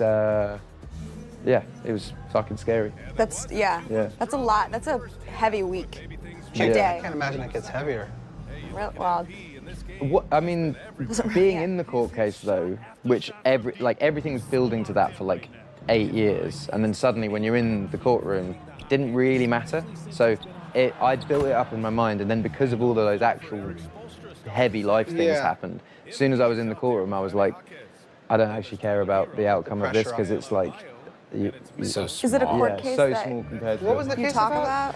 Yeah. I won. So yeah, it was for Shape of You, and I did another court. So I got in the music industry, you get people that like make claims, and most people settle behind the scenes, and they'll it'll be 10 grand here, 100 grand here, and I'd done it once. Done settling once, but then it just kept coming, and I was like, this is fucking ridiculous. Like, I haven't done anything wrong. So there was one big one in America and one big one in the UK, and I just said, I'm going to do both of those cases, and I'm going to take it to court. And it's a big deal. It's like 8 years and lawyers every day. What and is blah, blah, blah. it? Yeah, It's like a copyright infringement. Oh. Old song sounded, it said like his. Oh. Yeah, and then, but I thought if I made a stand both sides of the Atlantic, then it would just stop, and it did. Nice. Because it's good, like, yeah. because people do it, people claim because they know that you're not going to want to go to court, because it costs probably 30 times the amount that you'd be settling for. Yeah. And 8 years leading up to it, and then it's a month in court, and court's really intense, and it's all in the press, and it's like the worst kind of headlines of Ed Sheeran steals songs and blah blah, because that stuff never goes away. So I think people bank on you just settling and being like, yeah. And so I took both to court, and won both of them, and now It's not happening anymore. Yeah, but it's also not happening for other people, which is good. Like Dua Lipa had a big case that has been thrown out because of the case that we did. They used the evidence that was in my case for her case, so that must feel so helps. satisfying. Chuck, what's your ideal headline? My ideal headline? Yeah, like your ideal headline. Little Dickie's back. The Little Dicky movie grosses $1 billion at the international box No, office. couldn't. So it can't. It's got to be realistic. Ideal headline. Sorry, that's not realistic. It's got to be realistic? Yeah. Okay. Ideal realistic headline. Okay. Not that your movie grosses $1 billion. Wins Album of the Year at the Grammys or something? I think it's more something like, and it's just a headline, or is there a sub-headline, or it's just the main one? Well, let me hear. Like, how Bird got his mojo back. no, I would say something like, whether he's Lil Dicky or Dave Bird, all he wanted was unilateral respect, and now he has it. That's Chuck. No, that's a bad. I think it's more like he wanted unilateral respect. Guess what? Question mark. He's got it. What do you think your best headline would be? Like your ideal headline? Oh, it just depends. I don't know, career-wise or I don't know. Yeah, it could be like Ed Sheeran, great dad. Probably, no, because then no one really knows that unless you're in the You gotta be like that. That's the thing. There are so many people that live an online persona that people think that they're great parents because of what they post online. But even that in itself, I find weird that you would post that sort of stuff. Yeah, like Ed Sheeran, great album. Great album. Greater dad. Greater dad. Pretty good at sex for the lack of penis he was given. Yeah, I don't know. Maybe something something non-musical. Yeah. I think if I'd ever I really, really want to self-fund a low-budget horror film, like a really fucking not even be in it, but just make a really fucked up, low-budget, great idea horror film. The best horror film of the year. Can't believe Ed Sheeran funded it. There you go. What was the on. famous one that was like,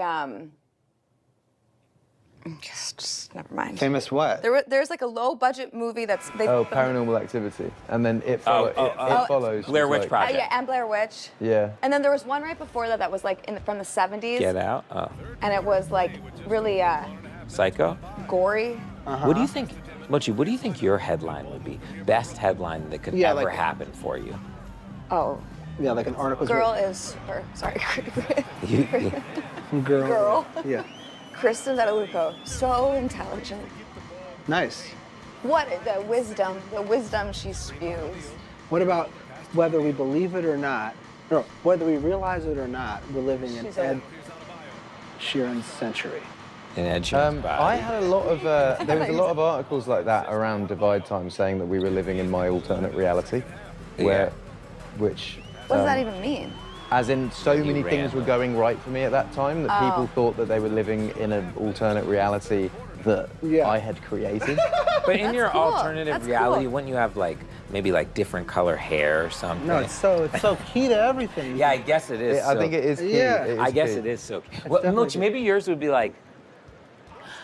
Yeah, it's the first blank headline. Yeah, I'm not looking for that. That would be cool if you didn't even need a headline. We all just knew what it meant. I don't need any of that. We spoke ages ago about you doing stand-up. Are you I've never done it. No, I always wanted to do... When I think of the things I want to do, I think stand-up at some point in my career, yeah, but I feel like it is way later than making movies, perhaps. You know, I like and things... what's the first, are you doing an extension of the TV show as a movie, or are you doing something completely different? Something completely different. Cool. But if you're interested in funding movies... Yeah, if you want to fund... Do you know what? So I was talking to Judd Apatow about this, and I said, where have the caliber of movies that he did? They were like, yes. Yeah. And I was like, where have they gone? There are no movies really coming out anymore. I guess Good Boys was kind of like that, but there's no movies coming out of R-rated comedies that are great. Yeah. And what he said is because of streaming and no back end now, that a $30 million movie, Knocked Up or whatever, would then make $100 million on DVD sales, but because that doesn't exist anymore, that you can't justify it. So it's either low budget or Marvel. And so I think you need to bring back... Well, if you have 2 minutes and 45 seconds, Dave could give you a killer pitch, and you could come in with one of the other entities. I can more take you through exactly what I'm going through. I don't even know if I'll air any of this, but I really am kind of in the midst of this entire thing right now. Of funding a movie? I basically wrote a movie. An R-rated comedy. I wrote a movie. I've been asking... brother! I've been asking these questions, but I'm learning all about the grim realities of today and streaming. If you think music is different because of streaming and Spotify and what have you, comedies and people aren't going to theaters, and when they go, but they go when it matters. I know. And if you make a movie that matters, it will work. And the reason it will work is because there's a fucking massive void in movies. And I think that it's slowed down. This is my theory. I fucking love movies. It slowed down over time because of quality control, and it was just pumping out. And then people stopped watching those movies because they just weren't good.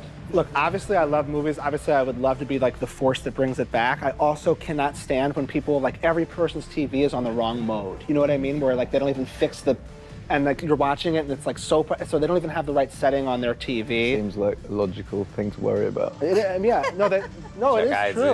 true. And the other thing about going to the movies is you can't even lift up your phone. You're forced to watch. Yeah. So now there's... No, but that's my point. That's why people watch movies when they're in the theatre. You're right. And why, if you guys are making this movie, why do you need to spend 30 on it? Could you make it? You don't. It's not even that. It's for more... Guys, I gotta be honest with you. I haven't pooped in like 3 days. And this strawberry vanilla, 9 grams of fiber, it helps keep me regular. I don't like to talk about this stuff in front of Ed. He doesn't like my potty humor. But I'm telling you, after like 4 more sips of this,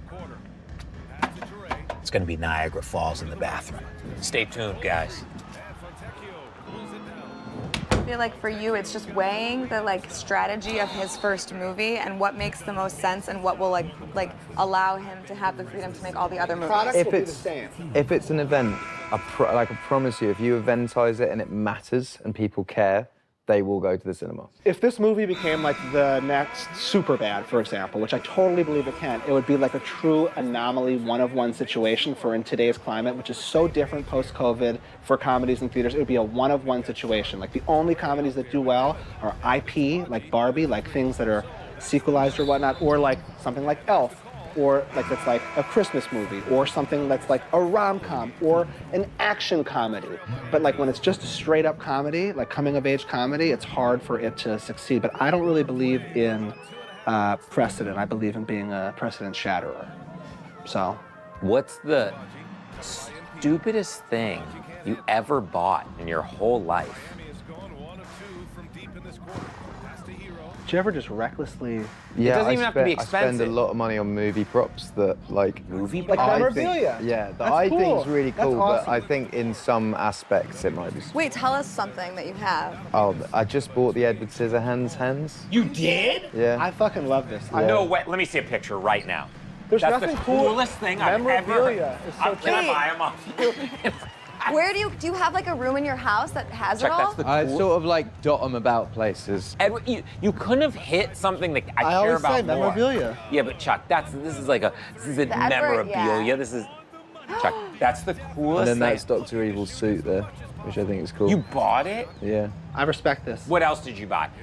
Sports? I bought Rufio's sword and Pan's costume from Hook, and Hook's hook and hat. I love I it. don't care. I love Batman's costume and Robin's costume from Batman and Robin, which no one wants because it. No, don't care Like about the either fir- one like of the those. first- C3PO. You're losing me. Why does no one want it? Because of the Dark Knight success? That Batman and Robin, the George Clooney one, wasn't. Oh, yeah. It didn't Okay. really do. Chris Connolly. I loved it. As a movie. I was like 6 when that movie Those came three out. suck. Tell me some others. I got the teddy bear from Artificial Intelligence. I don't even. You've seen that? Great movie. Keep going. I thought you were going to say Ted. Yeah, I was gonna be excited. Gladiator costume. Yeah, let's. You like more sports? I don't. or The superhero stuff? sports. Those don't excite me. The first two. Oh, really, I got the knife that Joe Pesci stabs the guy in the trunk of Goodfellas. You know, at the beginning. Wow, that's cool. Okay, I cool. have a question. How do you even find the? Where do you go? There's a thing called Prop Store, and I just go on Prop Store a lot. You know, I used to work in the props department of Did TV you? shows. So I have a few things if you would like. Always. Did you ever watch Silicon Valley? Do you know what? If you've got anything from Buffy the Vampire Slayer, I'm in. Fortunately, I was too young. Alas. Prop to work. store. Would you ever be interested in this type of memorabilia, like the gun that killed Abraham Lincoln? No, I think all of that stuff's pretty dark. If there's if there's stuff that's like real life shit attached to it, I think it's dark. I think if it's part of a movie that is part of my nostalgia and childhood. I have one real thing. So, for Selena's birthday one year, so she watches Will and Grace every night before she goes to sleep. And my friend's brother made the show, so I got her like a painting and like easel that's from the actual show. And it couldn't have been a better time when I gave it to her on her birthday. I gave it to her. She was watching an episode. It was in the right when episode. I gave it to her. I walked in really early in the morning and she sleeps with it all night. And I gave it to her. And as I gave it to her, I said, look on the screen. And it wasn't even planned. That was the That's cool. a good gift. That's cool. She tried to get the couch from Friends when she was younger. Wow. She lost. Someone bought it for $10 million. Yeah, I have a friend that is into collecting props as well, and they went to get Dorothy's Slippers? Yeah, but they went for like 25 mil. What? Are you Yeah. just going to the same website? and Yeah, just it's right here. I'm refreshing? looking right now. No, I've only thought this way, like, could apply to sports. I never really even thought about like movies. the movies. Mate, this website might be the end of you then. Yeah. I'm looking at it right now. It probably has like a wider reaching. And it's honestly better than sports. There is something cool about like holding the bat at like Babe Yeah, Ruth. I have the James Bond's gun from Goldeneye, and that's kind of rad. It's a prop gun, I haven't right? really come up on Yeah, it. I mean it doesn't work. But like if you've ever played the Nintendo 64 game, it's like the PP7. You must have some guitars from some local legendary. Local. I meant legendary handlers. I guess I get given them every now and then by people that I love and admire. Like Eric Clapton gave me his acoustic guitar, which is like one of my prized possessions. Do you actually play on it, or do you like keep it locked away? I record on it. It's a great guitar. Wow. I think it's a real shame with instruments. I always write, if I sign a guitar, I'll always write play this guitar, because I think it's such a shame when they end up in just Perspex boxes and aren't played. Saying that, I have a few guitars in Perspex boxes, but they're all like fucked and broken. They're like my tour guitars. But yeah, I think that if anyone's ever given me a guitar, I'll play it a lot. How can you tell if this is even real, though? What if It comes with an authentication thing. What if they made that? Lost Benny to the website. Were you a part of the Starbucks cup thing? What was the Starbucks cup thing? They accidentally left a Starbucks cup in the shot. In one of the shots in Game of Thrones, No, I feel like I definitely ruffled some feathers being in Game of Thrones. I think that's bullshit. You had the right look for the vibe. I think. What I said is, people love that show. If anyone gets asked to be in that show, it's an instant yes. Yeah. I said yes. I enjoyed doing it. I've never seen But there's been other people that have been like famous and in the show. No, not like that. Not where they like took like a big cultural person who was like I don't know. Members of Coldplay are at the Red Wedding. Gary from Snow Patrol's in there. Are you Chris Stapleton's in it as like a White Walker. That's why I'm standing back here. Sunny, right? It wasn't one of the guys from Always Sunny in it? Yeah, mate, they did it a few times. I think at the time I was very omnipresent and just everywhere, so I think it was quite jarring. But it was fun for you. Fuck yeah. Oh, do you get shit on for that? Yeah. Really? I think there were more shit on Game of Thrones for like. No, Really? Yeah. It's backwards though. They put you in it. Yeah, I feel like that happens quite a lot in my career. I'll just get shit on for things Really? that. What else did you get shit on? What else did I get shit on for? I like this. It was, a lot of it was in that year. It was in Divide Year, and I think it's because I was omnipresent and just everywhere. Tell me what you got shit on, Ed. Yeah, what are the other times you got shit on? Have you ever shit in like not even a public place, but outdoors, like in the woods or something? Yeah. Oh, he's got a real good. Chuck, why don't you explain your shit story? To add the whole story? Yeah. I guess I could. It's quick. You can do it quick.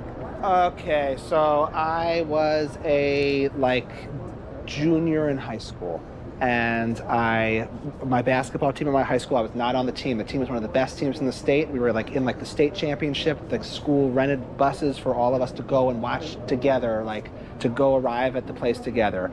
I was sitting next to a girl that like I had a crush on. I was excited about the whole. I'm such a fan of basketball. What a great, fun, exciting night.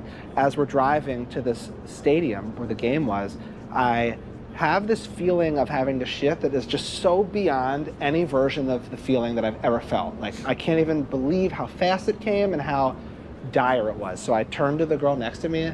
She was like talking, and it happened, and I said, I'm so sorry, but I need to focus. I'm having a little bit of stomach issues. I need to focus, and would you mind sitting somewhere else? And you were just sweating. Yeah, and she was like, okay. And then she gets up and sits next to her friends, who were 2 people in a seat. Now there's 3 people in a seat all of a sudden. And people are like, why are there 3 people here? And she's like, I think Dave has to like shit or something. And then, the seniors were in the back of the bus, and word travels. All of a sudden, the entire bus is chanting, shit your pants, shit your pants. And it couldn't matter less to me because I'm so locked in and hyper-focused on not shitting, because if I even give any inch, I will shit. So I'm so, the degree at which I had to shit made everything so hyper-focused that we get there, I let everyone get off the bus first, because I'm not dealing with people touching me, but one by one on the way out, every single person would walk by me and be like, good luck, brother, don't shit yourself. And they'd leave a message to me. Everyone gets off the bus. I get off, I asked the bus driver, I said, do you have any paper towels or napkins? He's like, no. Okay, and then I walk. There's a line to get into the arena, and I go right up to the front of the arena to the cop at the door. I say, I'm having major stomach issues. Can I just go in and use the bathroom and then come back out? And he said, the only way into this building is through the back of that. And as soon as he said that, I started sprinting. And I run to the shrub area. But on the way to the shrubs, I start shitting.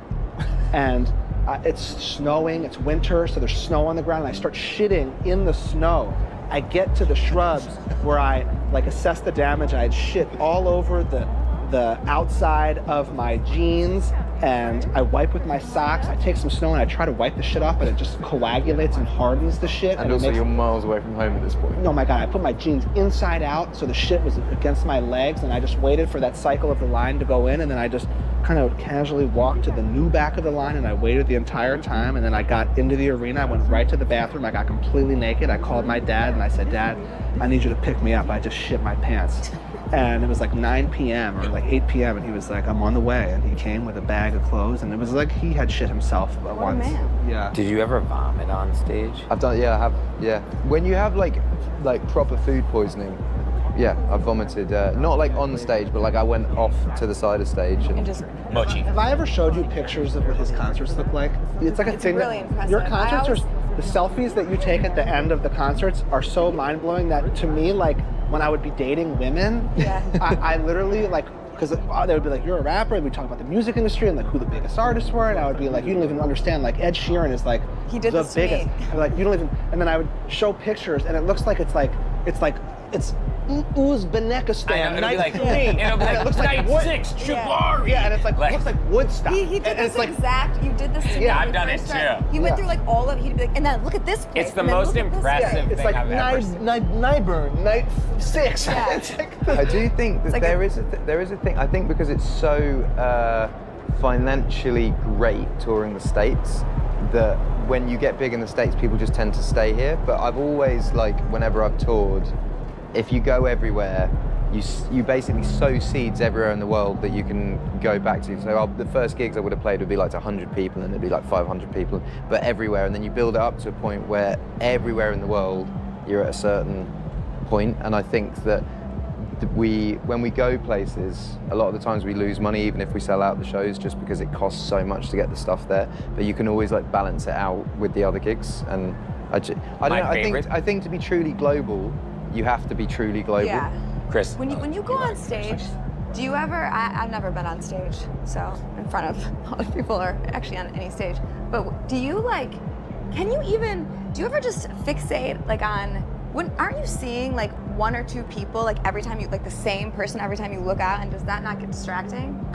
Depends really. I mean, yeah, you do sort of fixate. I fixate a lot on what I've found is my gigs have become, because we try and keep our tickets affordable. So I really want families to come. So parents and kids, or grandparents, people come as a community rather than just it's really expensive and two friends go or something like that. So I love looking out and seeing love in all its different forms, because they all come. People tend to come to the shows for perfect, thinking out loud, and photograph, and blah blah blah. And on those moments, you just see the whole kind of crowd cuddle into their love.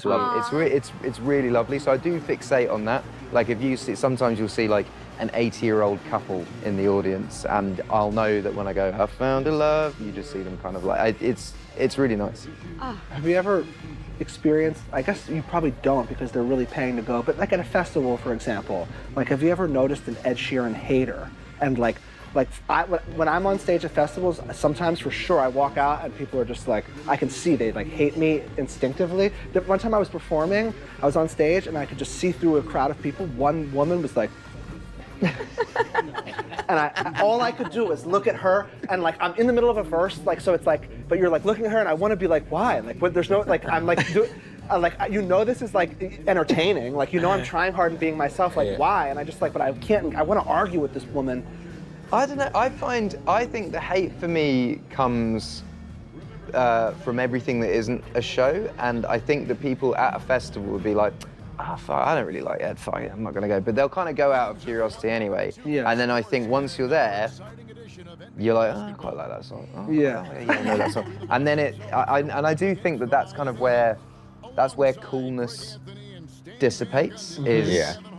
Like if you're out and about, like I'm not saying this now because Backstreet Boys are having like a fucking moment at the Sphere, but my go-to song for a playlist is like I Want It That Way, and I would say 15 years ago wouldn't be considered the coolest song. But for the last 15 years, anytime you put it on at any party, everyone loves it. Yeah. They just would be like, oh, I don't like the Backstreet Boys, but actually, you fucking do. And I think that there is that with me. I feel like on the outside, people are like, that's quite uncool. But actually on the inside, if you have a couple of beers and you're with your friends at a festival, you want to sing to shit you know. And I know that people know my music, so I do think that there's less, I feel like when people are at shows, before the show, they'd be like, fuck that guy. But actually, we're in the moment, it's, as long as you're playing shit that people know. If I went on stage and I just played loads of new songs, then yeah, I reckon I'd get a few, like. My favorite, Kristen, my favorite is, I was just thinking of you, like, having to, like, because how you're like, you don't like pain, and like, you like, when you get sick, you like, when you get sick. One time I was with Ed, and it was his first time ever, I think it might have been his first time ever playing a stadium, I can't remember, but he was so sick. He was like, Gillette. Yeah, at Gillette, and he was like, and he couldn't sing. His voice was completely gone. His throat was gone. He had like the worst fever. They were like coming in and out. And I was like, oh my God. I was like, are you like not gonna play the show? And he's like, I have to. And I said, what do you mean you have to? He's like, I can't. I've never missed a show unless it's something like out of my control. And I was like, what do you mean you like can't? How are you gonna sing? He's like, I might have to get the crowd to help. And then I was like, oh my God. And I remember Stuart, his manager, was there, and like Ed like walked out to go, they were like, what's he gonna do? How's he gonna do it? And then somehow it was like his best show of the tour. He was like, I found a dream. Like, and he's like singing. I was just trying to think of you doing, like having to do it in that moment. I mean, I don't know, but I imagine that there has to be some like adrenaline that just pumps through your body. 100%, yeah, because then after the gig, you're even more fucked than you were speaking. I feel like, again, having not being a performer, I would have such a hard time, because I like highs. I'm a little bit of a high chaser. It'd be so hard to come down after a concert like that. Like, I don't know what, I would have to take Keep going. some sort of drug. It's massages. I like finish a show, and it happened by accident because I'd fucked my shoulder, so I was like, oh, I'll get like a sports massage after a gig. And after an hour and a half of that, you're like, I'm ready to go to bed. Because it's so hard to turn off. I mean, you've gone through like such a... It's a good life hack. For me, it has replaced a bottle of wine. Yeah. Yeah, and I'll finish it and be like, I can't drink, I'm going straight to bed. Yeah, you're relaxed. Whereas before, I would like have a bottle of wine, maybe watch a movie, and yeah. It's just needing to come down, and if you're playing in front of, I don't know, is it hundreds of thousands? A couple of times it has been. It averages between like 60 and 80,000. All for you. Yeah. And and I think you're gonna say yes, but like you attribute your ability to have like 80,000 people in like, I'm just making up, like in Manila or whatever, you attribute it to your commitment to, obviously you have big global songs, but if you didn't tour, like I always think to myself that I don't need to tour. I can make music that ends up being big enough that whenever I show up, they're there. But I think you're saying not necessarily the case, like thinking out loud, whatever, maybe they'll hear it in Manila, but for me to get the 60,000 people in Manila or whatever. Yeah, you have to go there. Yeah. Yeah, I really do believe that.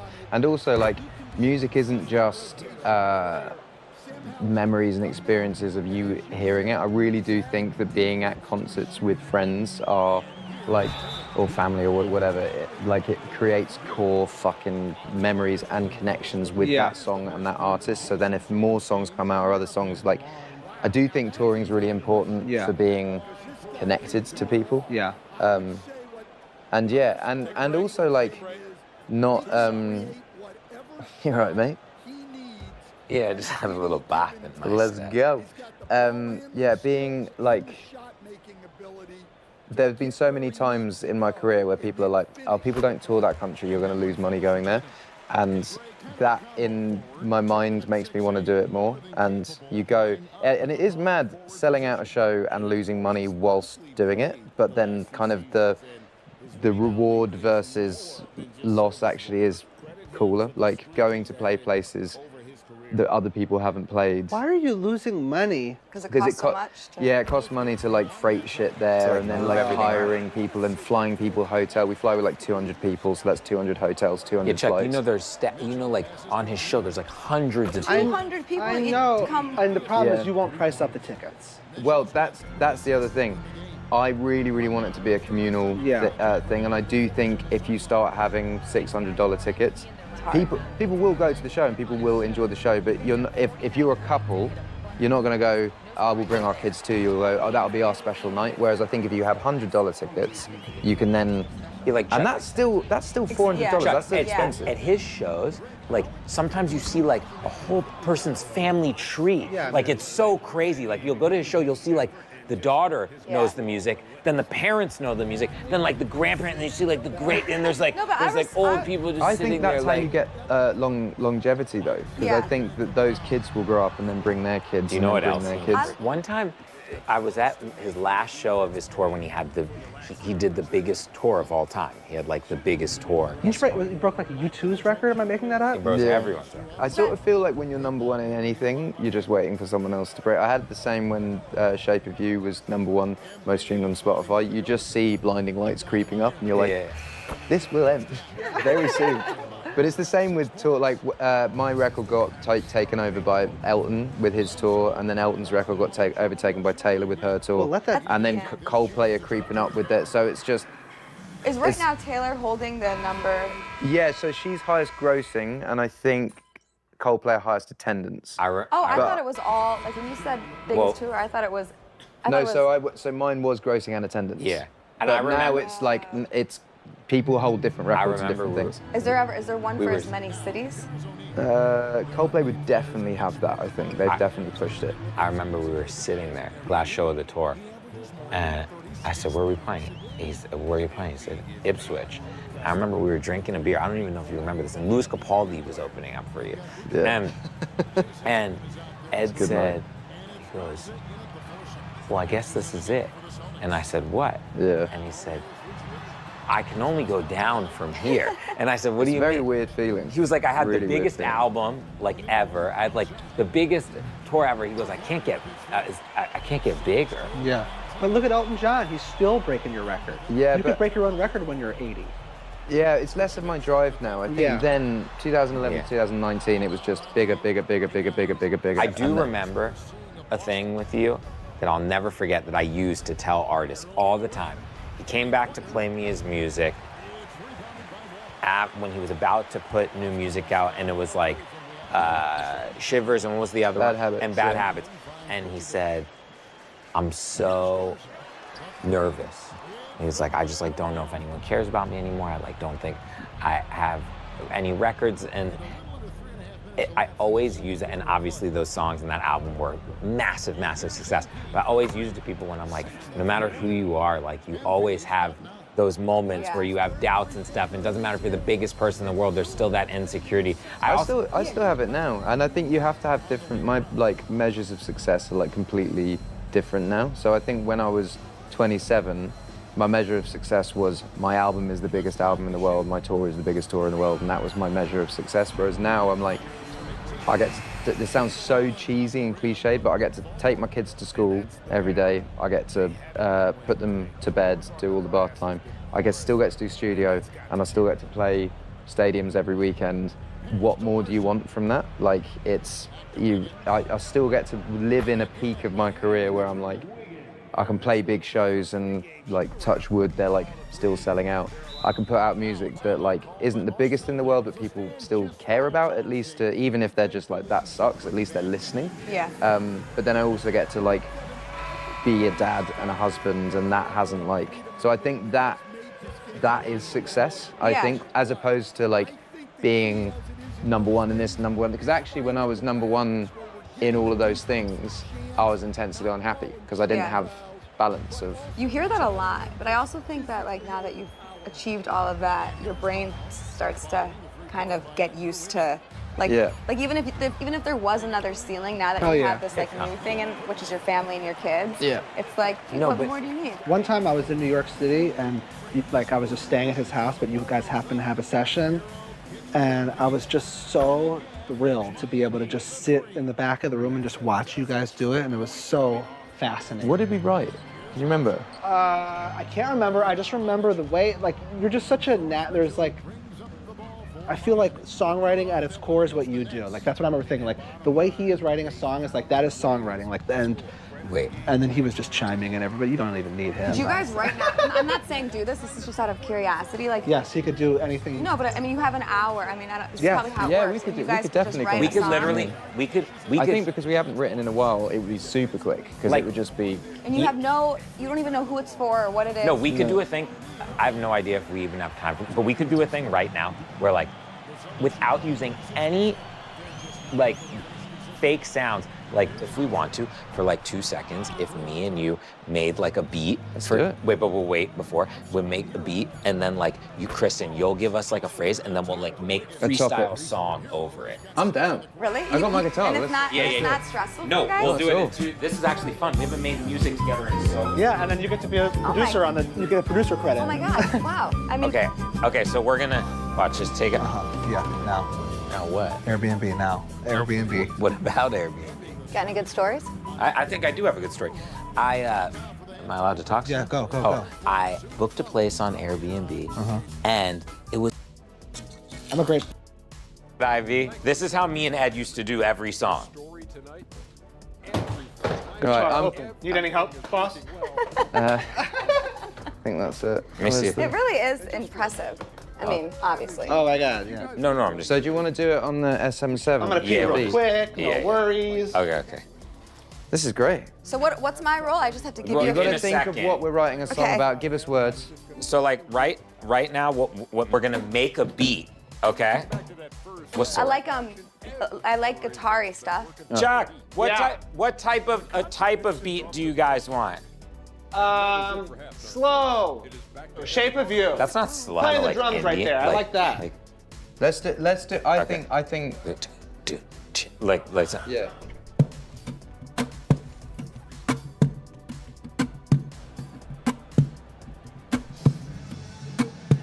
And after a very lopsided first half, we'll see if things play out a little more evenly here in the second. You look at MP in this one, he's been everywhere.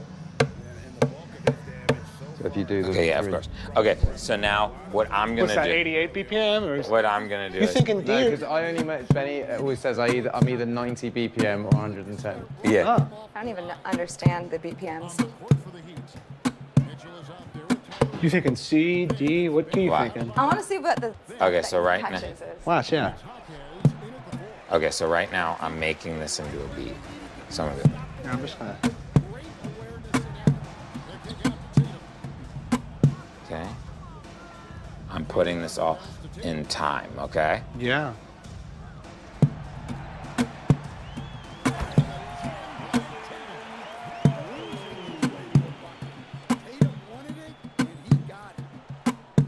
See what he's doing? I mean, How he's looping it? yeah, he's cutting it. This is your dream to slice and dice. I do like, yeah, but he moves so fast. Yeah, Well, you gotta move so fast with that. good at the software. So. Do you want it to be like sound dark or light? Do you want it to be like I think bluesy or- lighter. Yeah. I think it should be like light and like just kind of like a So joyful. like summary Yeah, shit. summary. Summary, maybe about friends. Yeah, friendship. Yeah. Or whatever he wants. Or friendship in your 30s. Whatever you want, actually. Friendship in your thing. Life. No, like party. No, I think friendship in your 30s is nice. I think just the joy of hanging out with friends. I agree. I like what he's doing. It feels like that. I love that. Already like a tear is forming. I love it.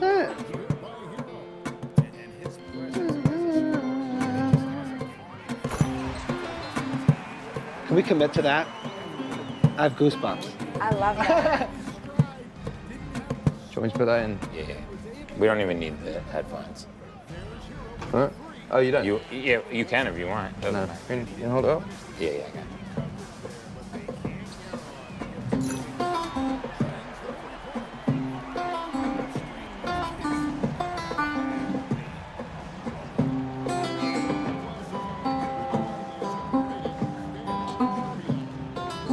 I think the first one. Yeah. And then bridge.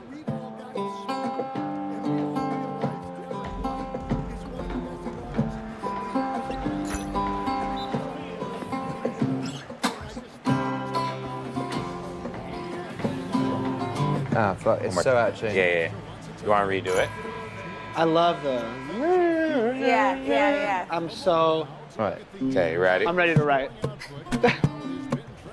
Let me know if you need top line. Hold on. Sorry. Right.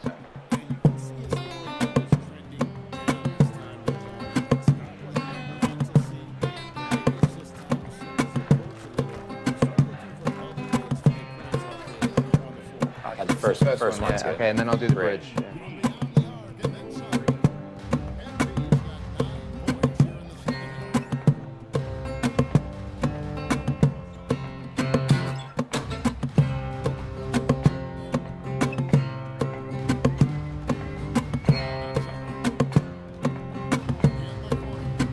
Try this. Got it. You want to add some? There, No, first I one. think the first one's Yeah, good. gotcha. It's a great. I want to be listening love to this when I'm driving down the road and the sun is out and I'm think thinking you're about my talking- I got friend. you. Got you. I already have tears forming. I love music. And look, me and Kristen are the ones in the room that in the concert going like this. Yeah.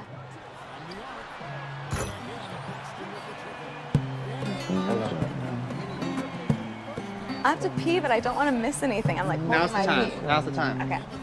Okay, give me more subjects. Oh, now's not the time. No, it's not. Okay. So it's a summer day, friends. You're just thinking about like how good it feels to be laughing and smiling with Got your you, friends. Okay. I'll come back in. Friends driving on the road, summertime, singing the tongue.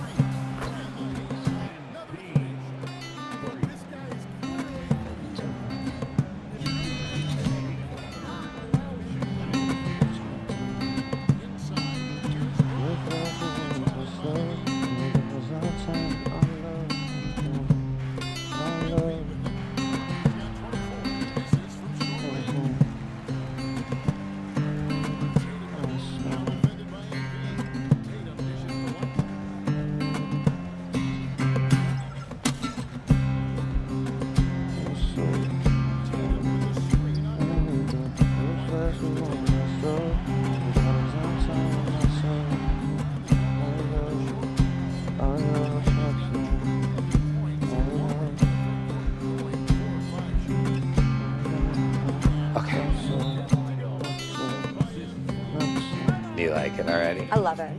I love it. I'm like, I like was getting tears. I love his moaning. We just made the beat live.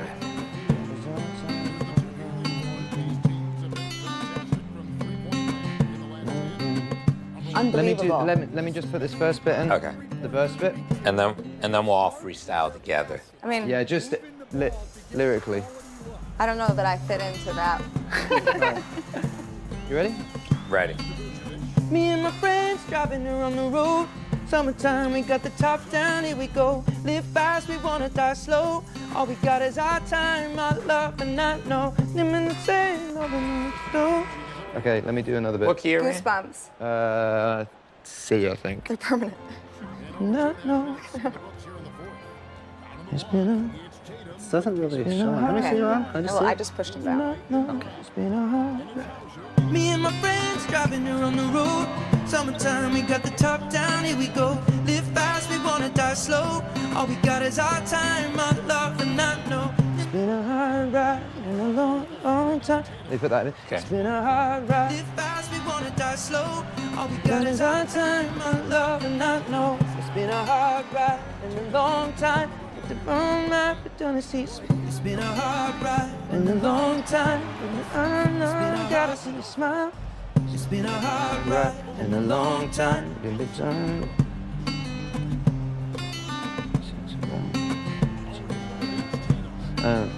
It's been a hard ride and a long, It's been a hard ride and a long time since you and I both smile.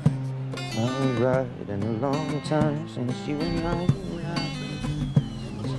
It's been a hard ride And a long time since you and I both smile. One more time. Yeah, that's cool. Yeah. not know. It's been a hard ride and a long time since. And it's since it's been a hard ride and a long time since you and I smile.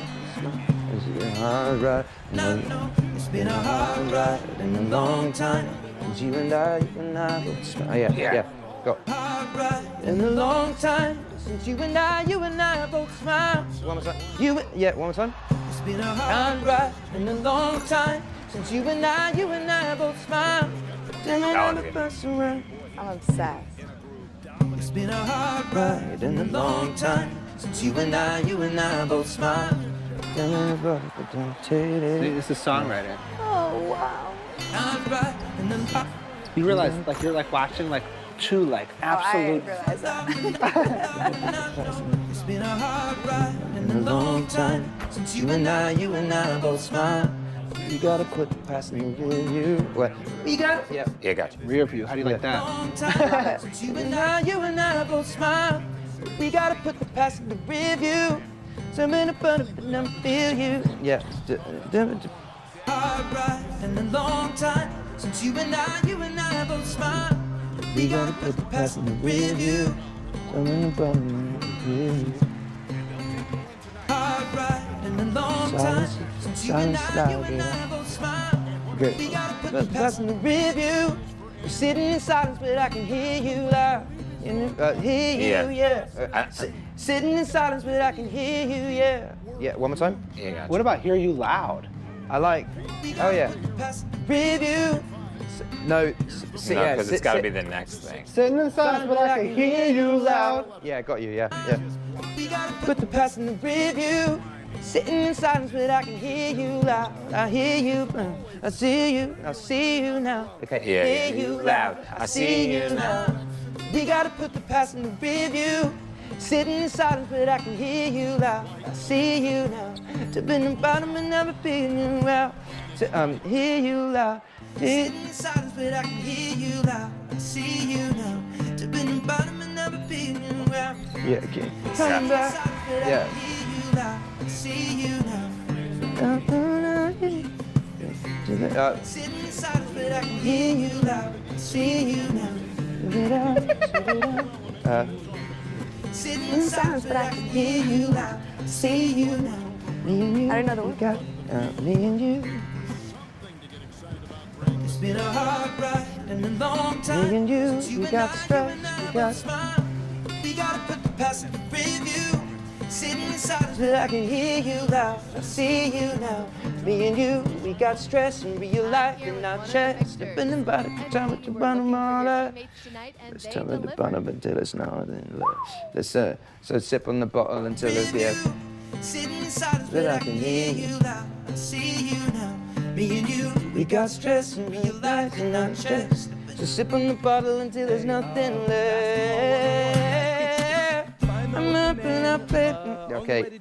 Love Subject matter. I'm Where are we going? Okay. Okay, so they just drank the bottle. Do you want to hear where we're at so far? Me and my friends driving her on the road. Summertime, we got the top down, here we go. Live fast, we wanna die slow. All we got is our time, our love, and I know it's been a hard ride and a long time since you and I both smile. We gotta put the past in the review. Sitting in silence, but I can hear you loud. I see you now. Me and you, we got stress in real life in our chests. Let me do this. Yeah, I got it. Hear you loud. MP, right here. We gotta put the past in the review. Sitting in silence, but I can hear you loud. I see you now. Me and you, we got stress in real life in our chests. So sip on the bottle until there's nothing left. Yeah. I love it. And now we're at the hook, so this is Here's right. But the story is it's two friends. They're in their 30s. They've had life experience. Maybe they've kind of fallen off and they've not talked a lot. And now they're back together and they broke through the quiet time. Now they're drinking and laughing and bonding again and going over past memories. As if there's been no time has passed. Because they're old friends and they share a history. Yeah. Okay. Play the chorus. Me and you, we got stress in real life in our chests. So sip on the bottle until there's nothing left. Ain't it funny how life is feel like? Okay. Funny how feels like no time has passed. Yeah. Okay, you want to get from there? Yeah. Ain't it funny how feels like no time has passed? It's been a long time. Yeah. Ain't it funny how feels like no time has passed? I've got long-term. It's been years since. I like that. Yeah. It's been years since you. Ain't it funny how feels like no time has passed? It's been years since you and I feel it. You and I feel it now. It's been years since. Let me do a octave of that. Ain't it funny how there's nothing left? Ain't it funny how feels like no time has passed? And it's been years since you've been on my Maybe something really specific that they've done together. We don't do like this since it's been years since. We have been like, ain't it funny how feels like no time has passed? It's been years since we have been like this. No. Okay. We have been like this. It's past. It's been years since we have been like this. Mid-30 month and outside. Mid-30 life in the mid-30 building just stay. Ain't it funny how feels like no time has passed? Mid-30s in a bad place. We have been like this. Mid-30s in a bad place. Oh no, but I'm so glad you came in my. I'm so glad you came in my way. So yeah. Since we have been like this. Mid-30s in a bad place. So thank God you're in my. Yeah. Thank God you're in my. Been like this. Mid-30s in a bad place. Thank God you're in my space. Thank God, no. Thank God you're here to. Yeah. Thank God you're here. Yeah. Been like this. Mid-30s in a bad place. Thank God you're here today. Okay, let me do a mid-30s in a bad place. It's my new favorite song. Great. Do you think it's a hit? Yeah. I think it's an incredible. I think you guys just made it. We have been like this. Mid-30s in a bad place. Thank God you're here today. And the man start to play. It's like no time has passed. I would love some motivation about how life works. I got you there. Maybe life works in mysterious ways. Oh, yeah. I think life, thank God you're here today. And I think life works. I think life, thank God you're here today. And I think life works in mysterious ways. Yeah. Okay, and then after that, we'll do a post. Yeah, we'll do. Okay, get that. Yeah. Wow. Thank God you're here today. And I think life works in mysterious I think life works. Yeah. Thank God you're here today. And I think life works in mysterious ways. Do-do-do, do-do-do-do, do-do-do-do-do, do-do-do-do-do-do, in mysterious ways.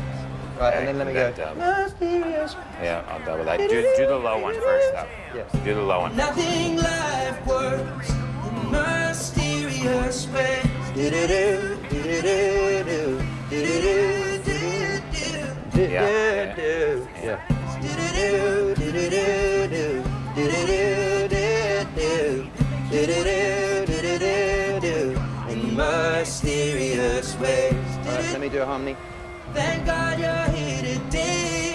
Nothing life works in mysterious ways. Do-do-do, do-do-do-do, do-do-do-do-do, do-do-do-do-do-do, in mysterious ways. Do-do-do. Great. Yeah. Fire. Can we have a rap now? Oh, has to be. Nothing You don't want that. Nothing life works in mysterious ways. Do-do-do, do-do-do-do, do-do-do-do-do, do-do-do-do-do-do, in mysterious ways. Play it from the top. Yeah. Do-do-do. Okay. Me and my friends driving around the road, Summertime, we got the top down, here we go. Live fast, we wanna die slow. All we got is our time, my love, and I know it's been a hard ride and a long time since you and I smile. We gotta put the past in review. Sitting in silence, but I can hear you now. I see you now. Me and you, we got stress and real life in our chests. So sip on the bottle until there's nothing left. Ain't it funny how it feels like no time has passed? It's been years since we have been like that. Mid-30s in a bad place. Thank God you're here today. Nothing life works in mysterious ways. It's so good.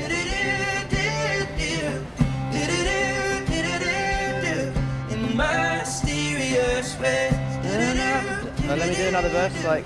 What is that? I'll do another verse. It makes my eyes cry. Makes me cry. And then I think like You know, Ed can't not finish a song. We have to finish it. We have Because to if finish he doesn't finish the song, then it might get into the next one if it's a bad one.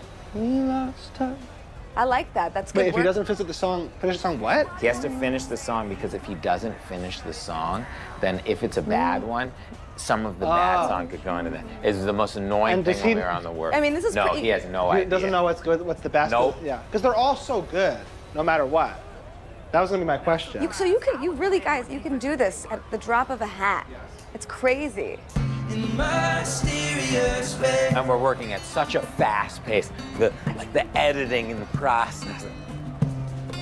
And then usually I have to finish the song when he goes on stage, and then by the time he comes back, it has to be finished. It's truly this. It's already beaten. It's already beaten the best moment of my life. Much better than the other one. Let me start. Way better. Yeah, you ready? No. Lost touch. In mysterious ways. We lost touch when we lost you. Spent our 20s chasing work too. Just let Kristen just cry. Why does it make me cry? We lost touch when we lost you. Spent our 20s chasing work too. Hit me hard when I saw you. I remember all we lost you. Spent our 20s chasing work too. Hit me hard when I saw you. I remember all that we've been through. Damn. saw you. I remember all that we've been through. Heartbreak. when I saw you. I Remember all we've been through. Heartbreak, heartache, and a couple bumps. Yeah, cool, yeah. We've been through heartbreak, heartache, and a couple bumps in the road. Living couple bumps.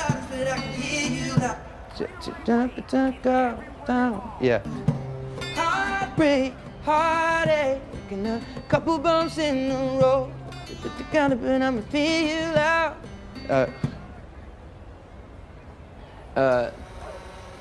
Ain't it funny? And a couple bumps in the road. It's funny looking back where we are now. Sitting in silence, but I can hear you loud. See you now. Great. You want to get some harmony? I think I gotta go. Oh. Nicole. Check. Yeah. He literally just goes, I think I gotta How go. late I are we? finished it. Okay. I gotta go. Oh my God, it was incredible. Play it once. Play it once. You beat my best moment. Me and my friends driving around the road. Summertime, we got the top down. Here we go. Live fast, we wanna die slow. All we got is our time, my love, and I know it's been a hard ride and a long time since you and I both smile. But we gotta put the past in the review. Sitting in silence, but I can By the way, that hear you was about 15 minutes, I think. Me and you, we got stress in real life in our chest. It's unreal. So sip on the bottle until there's nothing left. Ain't it funny how feels like no time has passed? It's been years since we have been like that. Mid-30s in a bad place. Thank God you're here today. mysterious way. Do-do-do, do-do-do-do, do-do-do-do-do, do-do-do, do-do-do. Chuck, you ready for the second verse? Mysterious way. We already did it. Do-do-do, Chuck, I it think you takes- half the first post. Yeah, I think so. Hey, Chuck, it takes you 6 years to make it. Mysterious way. We lost touch when we lost you. Spent our 20s chasing World 2. Hit me hard when I saw you. I remember all that we've been through. Heartbreak, heartache, and a couple bumps in the road. It's funny looking back at where we are now. Sitting in silence, but I can hear you loud. I see you now. Me and you, we got stress and real Chuck, life. you better do the best verse of your life. From the bottle until there's nothing left. Ain't it funny how it feels like no time has passed? That was great. I love you. I'll see you in a week. It was so nice to meet you. Awesome. You beat the moment. Great hair. Chuck, Chuck, now, we'll finish this up. Don't worry, man. We'll take care. Don't worry. We'll take care of it. Bye. Love you. I'll do the mastering. Bye. Thank you for coming. Ooh, would you like me to do a little melody? I could probably do some songwriting to I think we add. should add a few Kristen runs. Okay, come on, Mochi. So when do I do it? I just do it You whenever? start it, the whole song. Oh, here, let me start the whole song. Me and my friends Here. just driving around the road. Summertime, we got the top down, here we go. And do low. All we got is our time, our love, and not know. Let the girl say, do ya, Since you and I do not you low. we gotta put the past in the review. Sitting in silence, but I can hear you. I see you now. Me and you, we got stress and real life in our chest. So sip on the bottle until there's nothing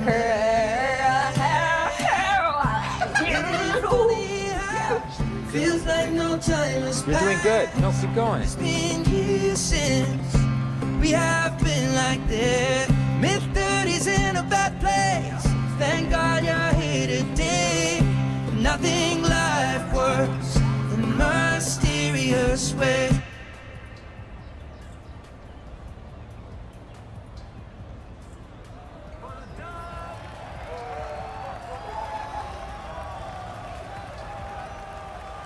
I wonder if the audience is like Kevin. Like, who is it? Kevin James? Kevin. Bacon? Kevin Are- O'Leary. Kevin. How many Kevins are there? Well, they are going to.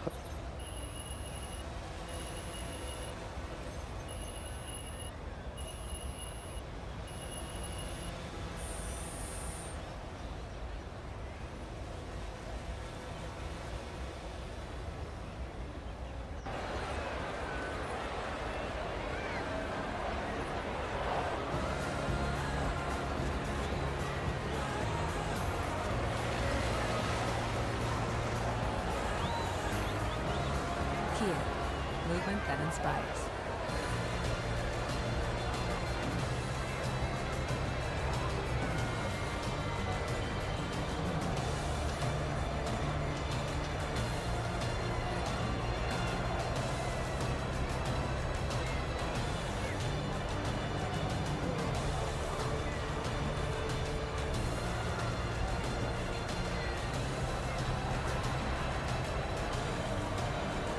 The road to the NBA Finals is happening now on ESPN and ABC. It's make or break now. Best on best now. Watch him sit with his chest now. Greatness is up for grabs. And the world is watching. On the home of the NBA Finals. The NBA playoffs presented by Magic Pistons. Suns Gun tomorrow. ESPN. Another day in paradise here at Peacock brings the nightmare to your greenery galore. On the court is green lights and the best 3-on-3 you'll ever see. He'll steal your lunch and your crypto wallet. He only speaks in ones and zeros, but just try and sneak past him too. It's the Packet Snatcher. Five Nights at Freddy's 2, streaming now only on Peacock. The Premier League, where every club stands on the edge. You don't just support, you belong. The Premier League mornings, live on NBC, USA, and Peacock. Tonight on Peacock, check out Peacock Performance View, a whole new way to watch with real-time stats, live shot data and player tracking. Dive deeper into the action on Peacock. 4 stars for three-point shooting, 5 stars for that dunk. Jordan Cornette was in the Boston huddle down 6. What'd you hear? I'd argue 5 stars for the defensive effort from the Celtics, according to Joe Mazzulla. Very pleased with the defensive intensity and effort. He said we must stay poised offensively. Let's keep chipping away at the lead. Got a foul on White there, and that's going to harm their ability to chip away at the lead. But look, Joe Mazzulla knows this is a volume three-point shooting team. You're going to ride the wave. Absolutely. A mix. And Jaylen Brown, it's the perfect example. Started the game 0 for 5 from 3. Well, he's made his last 2. Like, Boston's not going to stop shooting. They're one of the most prolific shooting teams in the entire NBA. They're going to keep getting them up. It's the ebbs and flows of kind of riding that variance as a three-point shooting team. Got 3 for 18 since a 5 for 11 start from 3. But again, it's a 7-point lead for Philadelphia. You're a couple threes away as Paul George. Here's some booze. Drummond clears the rebound. George shovels it away. It's a try for Maxey. He's met by Vucevic. Rebound, Peyton Pritchard. It's one where Philly's probably got to get it up from 3. It's a really good offensive rebound, but you take a tough contested one at the rim instead. Good news for the Sixers. VJ Edgecombe is back. Oubre right down the boulevard to spin it in. And man, oh man, has he attacked the rim twice. He has been so assertive. Saw a three-point shot go down in that first half. And here in the second, he has been all about getting to the rim. He said he dyed his hair red before the season to bring fire. Here it is.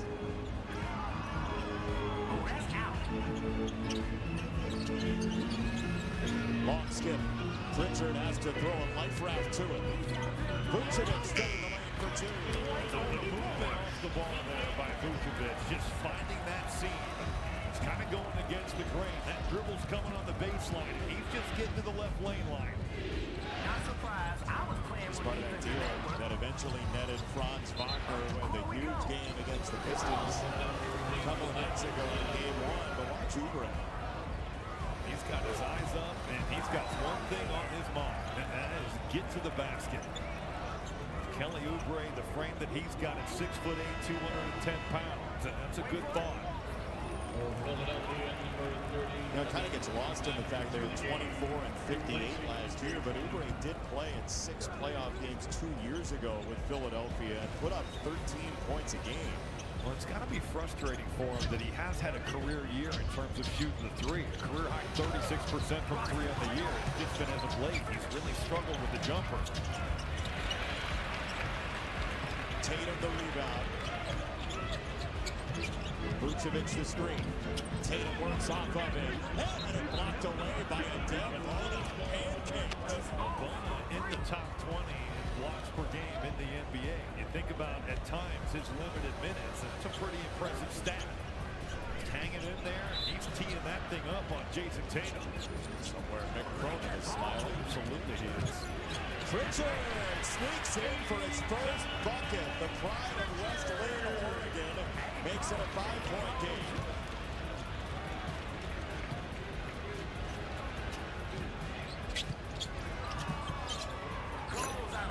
Edgecombe scan there. It's a miss for Oubre. Lockout by Boston. That thing hit the floor. It was like the old lockout drill. Well, 5, got to check out. Double one shot, no good. And it's got right back in that play. Maxey thought about it. Instead, he'll beat it. It's a miss for Oubre. Rebound, Edgecombe weak side. George and drive. And he'll reel out it a second time. As well as Philly shot from 3 in the first half. We're getting a bit of a regression here. Then they have gone cold from 3 in the second.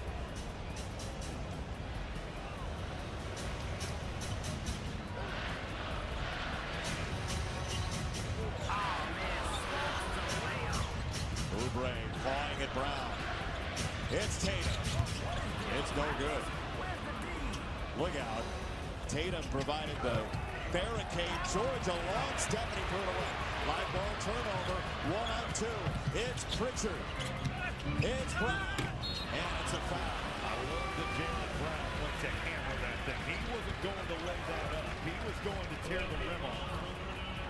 throw there by Paul George. He throws a hand grenade back the other way. That could start the break for Boston. That's 3 on Oubre. Is Jaylen Brown the most assertive former chess captain you've ever seen? They're not known to, assert their will physically, I don't think much. So I think that's fair to say. Going out on a limb. First free throw is good. The NBA family proudly continues its season-long celebration of America's 250th anniversary. Through service and volunteerism, we honor the spirit, resilience, and unity that shaped our nation for 2.5 centuries. Please join us as we honor America. This was Boston Marathon weekend in this city. It is a state holiday, if you don't know. School is out. It has the feel of a small-town parade in one of the largest cities in America. You see all the marathon runners still here. Drew Carter, play-by-play, there's the Celtics. Ran the marathon, raised a ton of money. Congratulations to one of the great young play-by-play announcers in America for that. This team is down 3. It's Maxey for Oubre. White right there in his hip. Maxey against Walsh. Derek White, you've got big-time defensive players out there in the backcourt for Boston. Throw Jaylen Brown in there as well. But the crowd recognizing the effort that was given by the Celtics on that play. Remember, we had Jordan Walsh in college years ago in Arkansas. He came over for a post-game interview. We asked him who his idol was growing up. He said Scottie Pippen because of his defense. Well, and he's got the physical tools to be an elite defensive player in this league. He had him in college. He obviously still has him now. But the player development, Jason, of him as a three-point shooter is where you can play him with the 3-and-D aspect. And he's still not the highest spot you've got, but he's shooting 38% from 3. He's really worked on that aspect of his game. Tyrese Maxey was 1 for 9 against him in game 1. To illustrate the defense for Walsh. Brown leading Oubre right there with him. Oubre meets it. And knocked away Vucevic. 3 to shoot. He got it here. Ball is right. And we live for 3 on 3. So if you're looking for some run, let's bring the A-game. Mother Nature don't suffer no fools, and neither do we. Start with Maxey. He stayed with the ball screen there. Just to kind of slow down Jaylen Brown. Now you've got guys flying around. Walsh can't corral that. Philly gets the stop with their grip. It's Frankie Figueroa. Edgecombe off the screen from Bona. Bona sets the ball screen, and there's just mass confusion there with that Boston pick-and-roll defense. There's nobody even close to B.J. Edgecombe. That was his first bucket of the half for Edgecombe. It's a 6-point lead. Vucevic tries to get it back and misses. Rebound wrestled down by Edwards off the bench for the Sixers.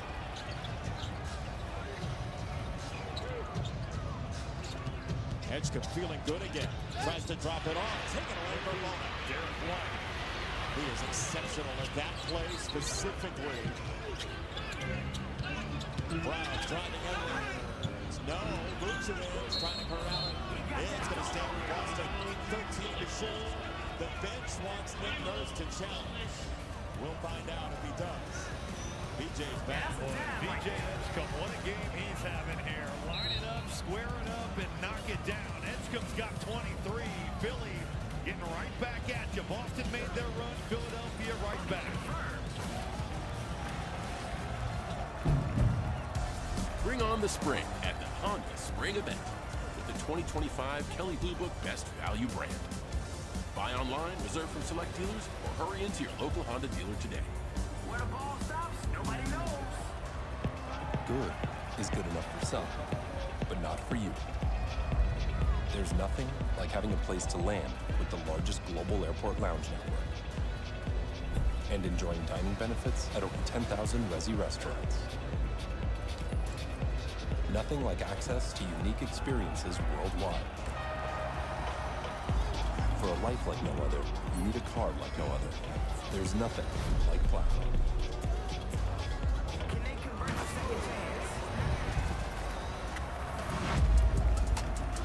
have their bag, but fans, you've got one too. Sometimes it's about showing up. Others, it's showing out. Snacks, chargers, essentials, whatever you need to stay in it, delivered at the speed of the game. DoorDash keeps you in your bag all season long.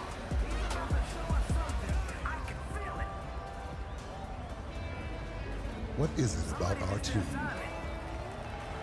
that makes you believe? Swept as if we were the ones on the pitch. And celebrate as if we were the ones scoring. It just may be that all of us have this team in common. Michelob Ultra, superior is brewed here. Life would be easier if I could do everything from the logo. Allow me to assist. The match. Now that's a tomato. Sheboygan. State Farm with the assist. Chicken Al Pastor is back at Chipotle, where fire meets flavor, where heat meets pineapple sweet, where chicken meets the sizzle of the grill, and where fans meet their favorite. Chicken Al Pastor, where fire meets flavor.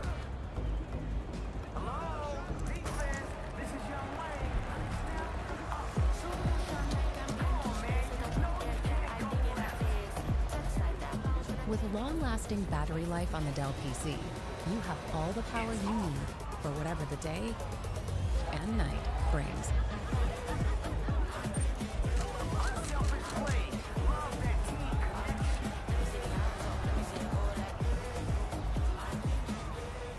So, you want me to be in the motor oil ad?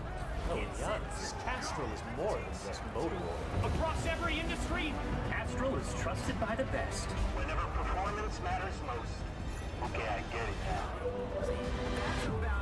Bria Taylor in the studio with the game break. Scary moment in San Antonio. Victor Wembanyama spitting in the lane, falls and hits the floor face first.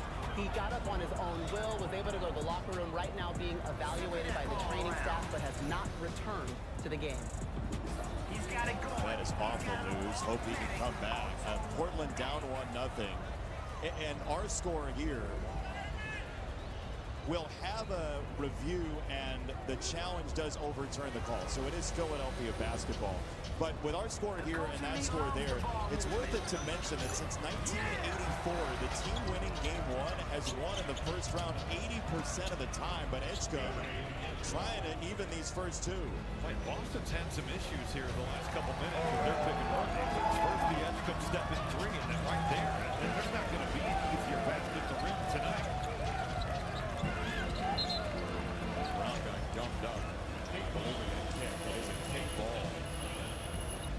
You've got to square the basketball, and Shireman's never able to do it. Here's the rescreen. You've got Vooch in the drop, but Vooch is so worried about getting back to Bona, and you never stop the ball.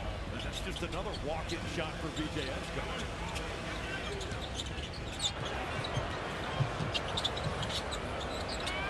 Richard with the feed. That's Brown for three. Ball screen coming in low. Same exact time. You are pinning in for Jaylen Brown, who stopped the rhythm from three. 28 for Brown. Edgecombe knocks it down. This is his second playoff game, and he is just out here looking like a stone-cold assassin. Again, after an 0 for 5 from 3 in the opener. Edwards driving Brown. Vucevic the screen. On the switch, Bona picks him up. Out on an island. Brown against Bona. He'll shoot over it and miss. Rebound tipped out. Brown passes it. It's got to be a block out from Bona there, but Jaylen Brown, the effort to keep that thing alive. Now you've got a mismatch inside. Vucevic on Brown. No, tipped in the air by Walsh. Vucevic can't believe it. Vucevic kind of just flipped that up there instead of shooting it. Instead, it's a look for three. That was no good, wide for Grimes. Walsh playing substantial minutes in the third and clears the rebound. Differential shot to game is about 7 seconds. Oubre got a piece.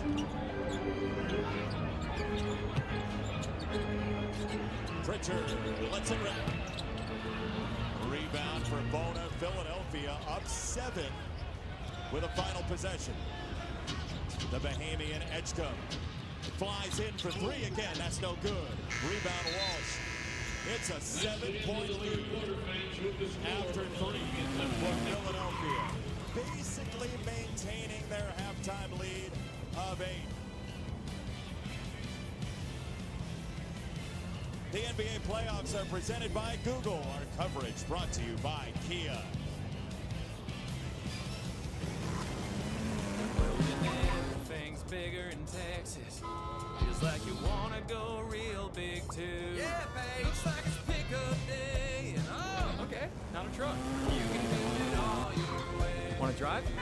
CarMax. Man, I'm loving this new Palisade. Yeah. Every time I drive, I feel like I'm in a movie now.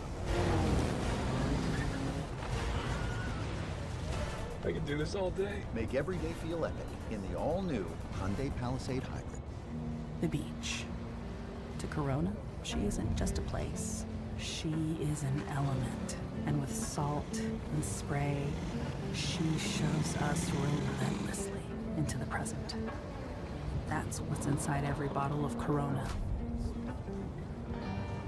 So no matter where your journey takes you, with just a squeeze of lime, the beach is always closer than you think. Corona, La Playa awaits. Being a business owner takes hard work and a whole lot of miles. So we needed a serious business card that could go the distance. We chose the Capital One Venture X business card. With unlimited double miles on every purchase, we earn rewards on all the things we need to grow our business. Delicious. And with big purchasing power, we can spend more and earn more. So we redeemed miles to travel the country and partner with new stores. What's in your wallet? Hey, it's my line. Who asked for help? I got this. I'll buy lunch. Birthday is coming up. A connection you can count on from just about anywhere.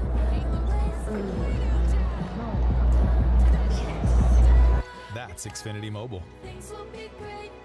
And now, cut your mobile bill in half. Plus, try it free for a year. No commitment. Xfinity. Imagine that.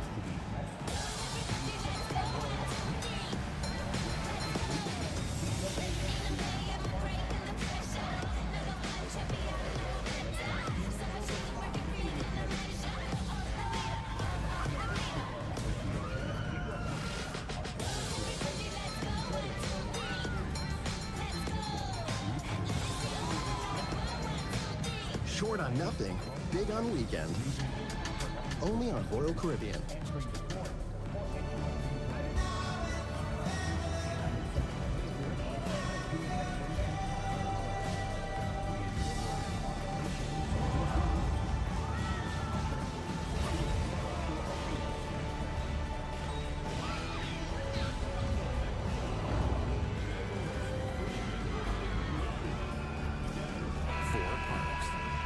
Vacation that changes everything. Universal Serious rebuttal from the Boston fans. Even better if you read it in a Boston accent. We have a tiny bit of news for you. Elizabeth Banks and Matthew McFadden star as a couple. Love story has one little problem in the new Peacock original series, The Miniature One, streaming now only on Peacock. Jordan, what'd you hear in the Philadelphia huddle? Jason, it was a very collaborative huddle. A lot of guys talking and communicating on how to defend, and it concluded, or was punctuated, if you will, with Coach Nurse saying, let's do what we do. Everyone got excited, but clearly on that possession, there was a missed assignment. Well, for the Knicks, Derek White was wide open for 3. They're having a great season. It's only left their fans. It's a drive for Edwards. It's a rebound for Caden. How about the rim protection from Caden coming over there and clearly impacting that shot. Hauser's rainbow won't fall. Pritchard's got the rebound. Tyler Hero goes indeed. Then it's Jaime Jaquez, and it's Adebayo in at the 5 down low. And for New York, they've got Hauser gets rid of it quickly. Pritchard against Bona. Pritchard over the much taller Bona. Oh, a skyscraper in his eyes, and Pritchard didn't care. But he just enough gets to the body to knock Bona back to create that separation. Just enough from Pritchard. He learned that from, it looks looks like Jalen Brown. He's equally as impressive in the mid-range. George, silencer. And it's Bridges. He was a big story. If you look at the Eastern Conference, combined for 13 of Philly's 22 points. Tatum took a spill. Grimes staying with Pritchard. Oh, a tornado. Pritchard. Out to one. He'll chuck it up. And miss. Now 5 on the clock. If you don't take the first one, he really could have taken another dribble or two and got something better. Instead, it's Philadelphia by 4, trying to level this series, just like the Timberwolves did last night. And it's Miami's ball. Just like what happened in the Knicks and Hawks in a foul call. The one thing Philadelphia hasn't done tonight is get to the free throw line. Here's the Derek White 3 from early. Yeah, Paul George just gets like stuck. That pass goes. He reacts late to it. Pritchard to the body, getting to the mid-range. Jason Tatum on that last possession just gets caught reaching. George sizing up Pritchard to the armbar. Pritchard took the risk going to his hip. George kicks it out. It's a 3 for Edwards. Paul George once again understanding just how much time he's got on that shot clock. That help is converging on him in the lane. He's kicking it out. Justin Edwards is paying it off. 116 career playoff games worth of wisdom for George. Caden's long step gets in team. The lead is 5 for Philadelphia. 37-footers are short rolling, catching that ball, taking some pressure on from the weak side, and 1-2 finishing. A really impressive play by Caden. Screen. Answer that, not better. George ramming down indicator on the backside foul might be Tatum. On the backside, it would be his 4th if it is. We have got some weight room wings out here between Jalen Brown and Paul George. Those guys are just creating so much contact going to the rim. They'll get Kata here. It's his 2nd. And that's the right call. Tatum was a hair later.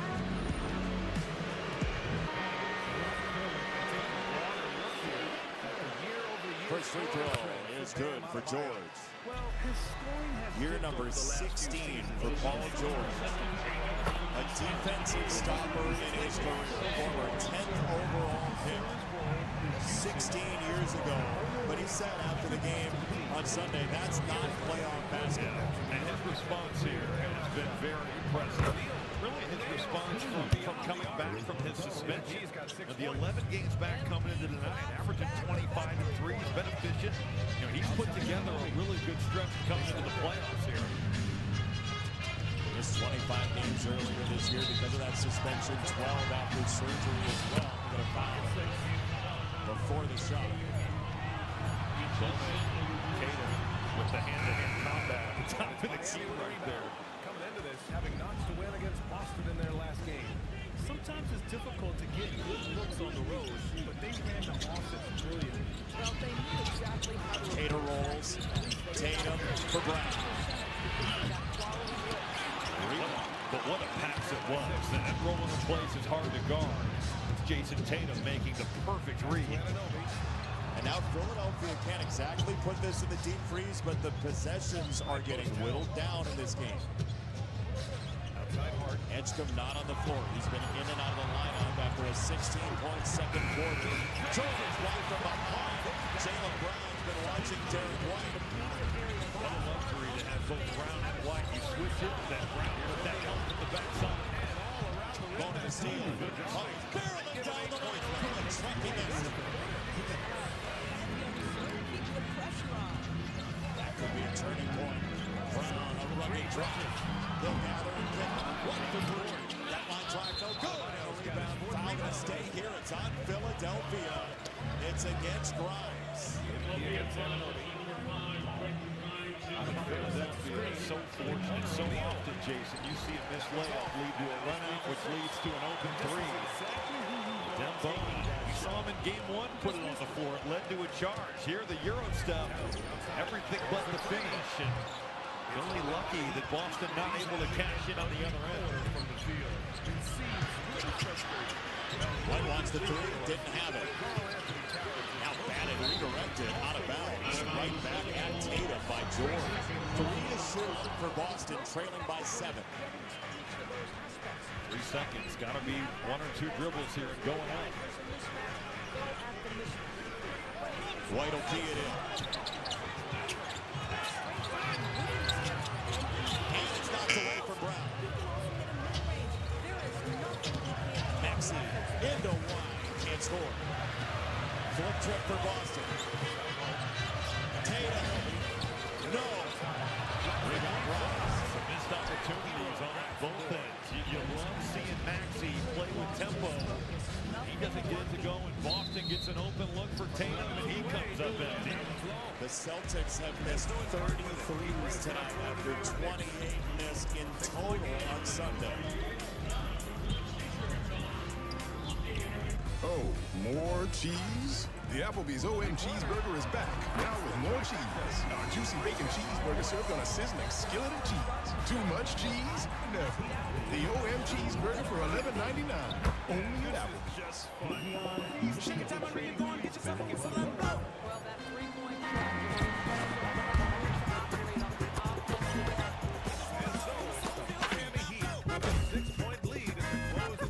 New Balance, we got now. Introducing Gatorade Lower Sugar. No artificial colors. No artificial flavors. No artificial sweeteners. And 75% less sugar. Gatorade Lower Sugar. Hydrates better than water. Is it in you? Tyler Hero is out there with Jonas. Then it's Andrew Wiggins. Then it's MP. And it's Adebayo. Grabs the rebound. Pushes it. Finds the open man. Puts it up. Score!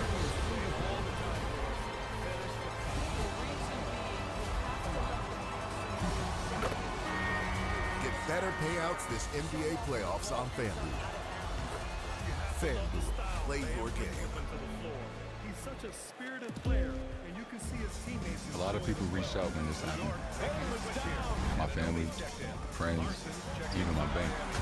But SoFi is more than a bank. They put their members first, helping millions of them save, spend, and earn on their climb to financial independence.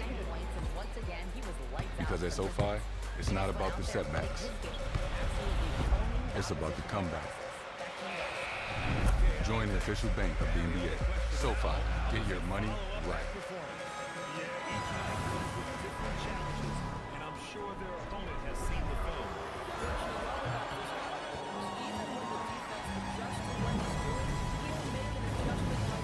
He is always ready with a counter. MP, the pass to Adebayo. MP scanning to the middle. Deflects the pass. And stolen by Bridges. McBride on the wing. Howdy, fellas. Hey, Ted. We got the game. You got the game? Now, where's the rest of the team? She has some nice. I thought we buried. The connection matters. It has to be AT&T. When I see you, I see teams. Epic, huge, global. Good. There's only one thing I work. You always must remember. What? Pass to Towns. From the arc. Rebound Miami. Oh, man, he can't get any. We always must remember. Shoot his way out of it, and it might be better for him to We certainly pass can't the give up that much in basketball at this transition. point. That's a big one. We got to take care of the ball better. Too many turnovers that also were live ball that led to some of that transition. We've got to generate more threes against this team. We got to generate them, and we got to take them, and obviously we have to make some. They've made more than some so far tonight, 14 of them to be specific. Well, it's amazing how different it can look just 2 nights later, but their shot profile, their shot diet, Jason, has been so much better. Their attempt numbers much higher, the turnovers way down, and they have played so much better across the board. Edwards didn't get it to fall. Rebound for Boston. Right down by Maxey. That's all in Philadelphia, only taking 8 free throws. It's going to be cleaned out by Tatum. It's Tatum. It's big. Such a great effort by Paul George to block that shot. He kept coming from the backside right there, but that ball gets knocked around, and the offensive rebounds throughout tonight's game have popped up and hurt the 76ers. In a game that Philadelphia has had since 5 minutes to go in the second. Edge to miss it. They are just giving up some of those step-in threes out of the pick and roll.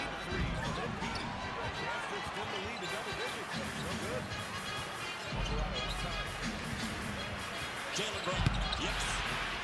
Paul George, escape right there. Showing off the handle, showing off the middle. Scoring the ball, but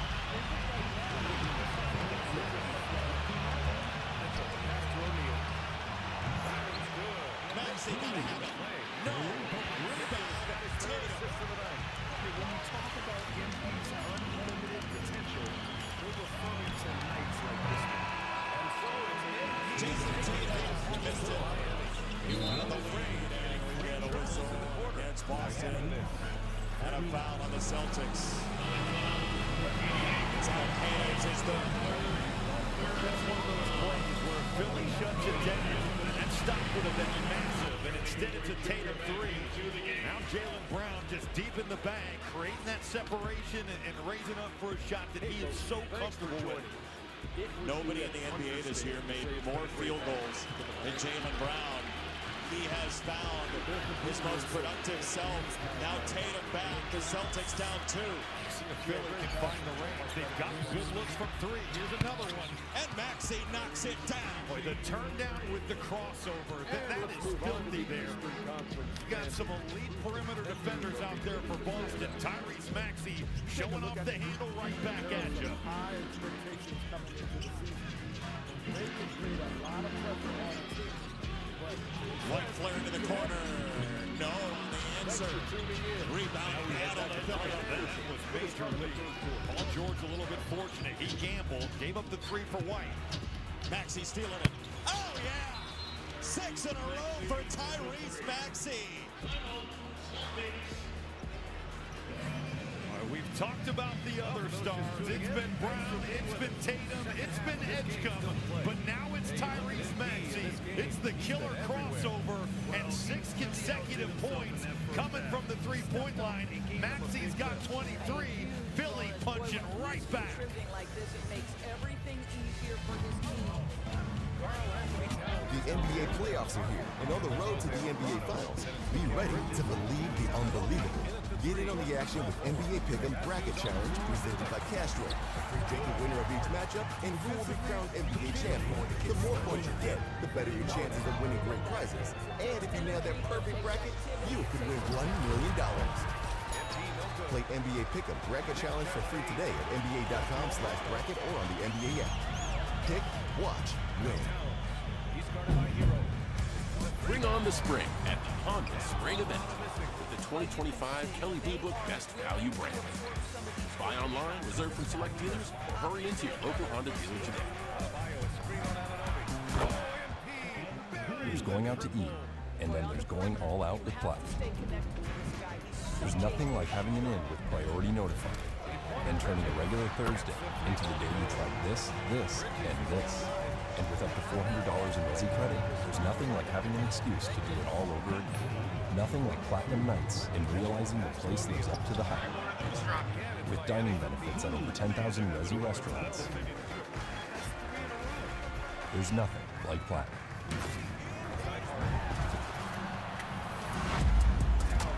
Players have their bag, but fans, you've got one too. Sometimes it's about showing up. Others, it's showing out. Snacks, chargers, essentials, whatever you need to stay in, delivered at the speed of the game. DoorDash keeps you in your bag all season long.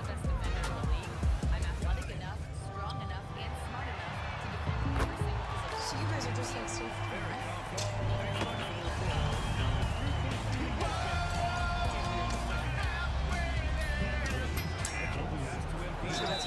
Stop living on a prayer. Welcome, player 394. Would you like to get in line? Yes.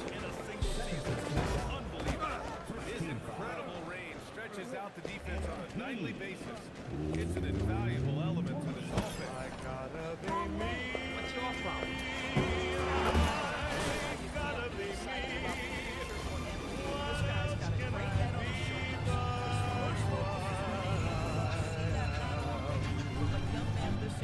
I want to live. Beyond the arc.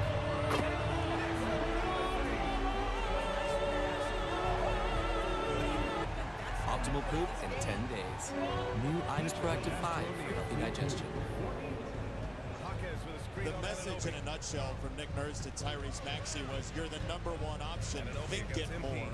And he has today as we take a look at tonight's key moves. Well, especially as we've made our way here towards winning time. You can't get turned down, but that is a filthy crossover. Maxey's got 23 and 8. He's knocked down 4 3-pointers. Philly had 16 threes. They've attempted 36, a much healthier number for what they're going to need if they want to win this series. Josh Harris in enemy territory, the managing partner of the Philadelphia 76ers, enjoying an 8-point lead to try to level this series. Timeout. Kane to the screen. Tatum to a cutting Tatum. Knocked away by Edgecombe. He's been really active defensively. And they handled that Spain ball screen so much better there than what we saw in game 1. Wiggins, he's checked in for Hackett. From deep, MP. They'll chase Maxey. He puts it on the rim. No, but Andre Drummond does what he does. It's Maxey with that force to the rim. You're drawing so much attention. Kane coming over. And you're right, Jason. That is 100% Andre Drummond's bread and butter. He's trying to flip the script here with guys who cannot find any level of Jaylen Brown swatting at Maxey. It's an offensive foul. He clawed him in the face, essentially. Brown called for the foul. That's his fourth. He outside. That off. Fires for 3. He gets him right through the chin. That's a good call. Gave him the Mick Foley. Mick would be proud. He'd be very proud of that. Let's see if anybody on Boston can slow down Tyrese Maxey. This last 3 minutes has belonged all to him. They'll give it away this time. And Oubre knocks it down. Says, thank you, sir. Kelly Oubre coming in was one of his last 12 from the three-point line. He's knocked down 2 triples tonight. Philly has been feeling it from 3. They've got 17. Maxey now set the table. Kelly Oubre rising 5. Bridges with room to shoot. Rebound Miami. They led by as many as While our nation's best are giving their blood, sweat, and tears on the pitch, we'll be sweating right along with them. Michelob Ultra Zero. Superior. It's brewed here. McBride passes to Towns. Nope. Yep. 44 seconds left in the third quarter. Yep. He finds Bridges. Yep. He moves. Towns for 3. Yep. Towns has got 11 points. We were returning home, and one of the flight attendants asked Bronx if we wanted to see the flight deck, and we kept it. I got to sit in the driver's seat. It was so cool. I grew up in an aviation family, and seeing Bronx kind of reminded me of myself when I was that age. He was fearless, he was confident. It felt like I was the captain. These small interactions can shape a kid's future. That little snapshot of allowing my son to see the flight deck will stick with us forever. That's how good leads the way. 76ers have stretched a 7-point lead at the end of the third in game 2 to a 13-point advantage with just over 4 minutes to go. Tyrese Maxey's having a great night in Boston. He's enjoying himself. Well, he's having a heck of a fourth quarter. And it was kind of the story with VJ Edgecombe and Paul George in that third. And it's been all about Maxey here in the fourth. Who's the answer for Boston? I have to think this is going to be in the hands of Tatum and Brown. You've got to go to your best players. Tatum lobs it for Vucevic and a backside foul. Oubre is crestfallen about it. He actually signaled to challenge there. And Nick Nurse says, we're good. The players do not have a great track record of suggesting challenges. It's just not in our blood. We're not good at it. Thank you for including yourself. Well, I once was. No longer. No. Second to shoot for Boston. Time getting chiseled away. Step back for Brown. Yes. No. Tyler Maxey is draped on it. And hits the active hands and avoids committing a foul. But you can't really guard that much better. That's a tender catch. 6 on the shot clock. Mitchell. And the three-pointer goes. And the Heat lead by 21. Tailing Maxey. Have to show more 7 to shoot. It's Edgecombe. Everyone knows he can do that. Against Pritchard. Edgecombe catapults it and buries it. Man, he has been surgical tonight. Good at these Philly guards, but they have been just unconscious from 3. Vucevic draws the side. Rebound George. Hush falls over Boston. Pass to O'Neal. Lets it go A from 32-point win for the Celtics on Sunday. Maxey switches back and has a free start for himself. O'Neal pulls it in. Getting his feeling good. I'd say so. Tyrese Maxey, the bounce back is real. Another turn down with that crossover dribble. You've got to make him use it. And then the extra for style points. Take a little bit of contact, wrap that thing around. He has taken that thing all around the world, off the glass. Opportunity for 3 right here. I think of what he said to Jordan Cornette before the game. Quote, fight like hell. He's done that all night, Jordan. 108-92. Sixers with the lead. Vucevic. No, sir. This one might go in the cooler right now. Well, Boston shooting 26% from 3. They've had some looks here, but it's just one of those nights. And Boston has had this throughout the season where they've had some insanely cold shooting performances. Maxey doing it alone there against Vucevic. Rebound for Brown. Moving guards are coming to the bench. The Celtics are going to sub some of the +1 crew. And there's a 3 for Brown. There is nothing stopping his shot. And you know this is already a game he'll never forget. He's trying to make it a game the world never forgets. George had it back tap. We get a foul on Tatum. Winning this one easily. Boy, this crowd has to be shocked by the way their team is. Ron Harper Jr. coming in. Taylor Shireman will come in. Jordan Walsh as well. Here's the upcoming schedule for Philadelphia and Boston. Game 3 Friday, 7 Eastern on Amazon Prime. Back here on NBC and Peacock on Sunday. Again, we saw it last night with Minnesota. We saw it last night at the Garden. This playoffs has been, again, it's an 80% clip when you win game 1 since 1984. But Nick Nurse was right. Overreactions are worthless. Yeah. Well, and give Philadelphia all the credit for blocking out the noise, because pretty much everybody had dug the grave and was throwing the dirt on the casket of the 76ers. And then they responded here. And you think about the Joel Embiid situation where you give him, obviously this extends the series, give him more time. This is a massive win. And just one of those gut check games where Philadelphia, they had to rise to the occasion, and they did just that. You looked amazing. You see what they've done in Sixers Celtics series. 13 out of 16 have gone to game 1 winners. Tonight has totally flipped the script. Seen a little wear on the court? I want them to Shireman. but the issue may be not pushing hard enough. 9 to shoot. What's the solution? I want to work on Ron Harper Jr. to spin it out wide. That won't fall for Garza. BJ Edgecombe and Tyrese Maxey have combined for 56 of the 108 tonight for Philadelphia. They combined to go 14 of 36 in game 1. Totally different story here in game 2. What a response. And by a young player in Edgecombe, all the more impressive. Oh my goodness. No. Hello. Oh, man, just grotesque. Maxey flexes on the way down. Oof. Harper, no. Tyrese Maxey night has broken out here in Boston, but a breakout star as well in Edgecombe, who's played a ton of minutes for them in his rookie year, but was just icy tonight. But he's had those moments all season, Jason, where he has shown the clutch G. Now, the stage just gets bigger and bigger, so to do it here, all the more impressive. But he has had so many great moments this year. We've seen phenomenal rookie seasons run into a wall in the postseason as it gets harder and more intense. TH30 responded brilliantly to game one. Philadelphia has absolutely turned Boston into a library right now.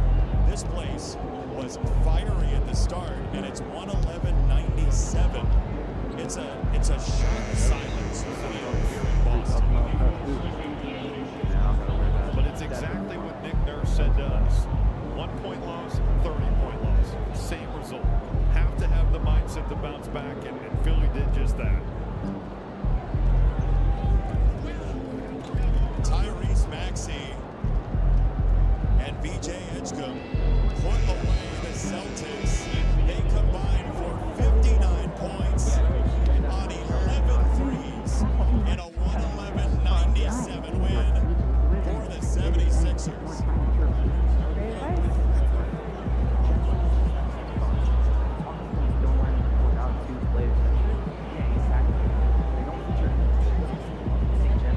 It is a stunned TD Garden here in Boston. 111-97, your final score. Jordan Cornette will talk to VJ Edgecombe and Tyrese Maxey when we come back. Oh, baby, we got a series.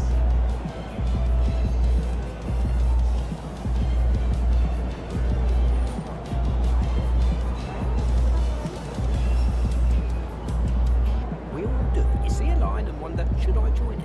Even crazier is that folks stick with insurance that keeps them waiting around to find a claim, while Geico's claim support is available day or night. What are you waiting for? No one knows. It feels good to step out of line. It feels good to Geico. He's a man with a list in a race against time. You haven't been so complicated. John Krasinski is Make every day feel epic in the all-new Hyundai Palisade Hybrid. NBA stars these days. They change the game. That's why DraftKings Live Betting is built for speed. With more markets open for more of the game, DraftKings is live when others aren't. So instead of gray, you could be seeing green. That's money. Bet on NBA action as it happens with the #1 sportsbook for live betting. DraftKings is the best place to bet the biggest stars in the game. All customers score a fresh NBA profit boost every game day of the playoffs. The crown is yours. 111-97, your final score. Philadelphia wins. VJ Edgecombe, Tyrese Maxey with Jordan Cornette. Jordan. I got the stars of the show combining for 59 points tonight. Tyrese, this was not the team from game one. Looked entirely different. What was the difference? Man, this is who we are. That game one, that's not who we are, man. We just didn't play good. We missed shots. We let our offense dictate our defense, and we didn't do that tonight. It's only your second career playoff game, VJ. You took over. Looked like you've been doing this forever. What was going right for you? I'm be honest, this guy right here told me keep shooting, and he keep making the pass. I mean, the pass coming with some love on it, so I got to make the shot. You know what I'm saying? So, I credit to my teammates just keeping me up. Everybody just telling me just got to play hard. Three ball, it's been a bugaboo for your group in game one. It was not tonight. How did you find that three-point shot? Listen, we got great shots game one. Man, this kid right here was open 5. We're not gonna overreact to that, man. He's getting open shots. Number 45, Davion. Collective effort tonight. Quinn Grimes got in and hit a couple big threes. Justin, the whole team. You guys are going back to Philly. This thing's even. It's a series now. What's the mentality going on? Got to go win. Main thing, got to go win. Pay attention to details, whatever we got to do, clean up, and go out there, go play hard. So yeah. Guys, congratulations. Go relax. Said that pass coming with love. He also overestimated his misses by 1 in game one. That's how bad it went for him. It was 5, not 6. They fixed it tonight. Tremendous effort by the Sixers. Right now on NBC and Peacock, game 2, Blazers and Spurs. Later tonight on NBC and Peacock, game 2, Rockets and Lakers. Tip-off 10:42 Eastern. For Robbie Hummel, Jordan Cornette, our entire crew, for Matt and Tim, Jason Benetti saying so long from Boston. You've been watching the NBA playoffs presented by Google. Our coverage brought to you by Kia.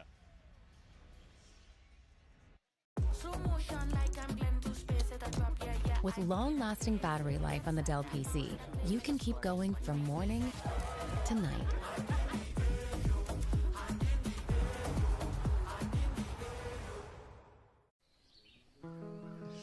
Dude, check that out. Wow. You made it! So excited to finally get together. I don't know. This took us too long.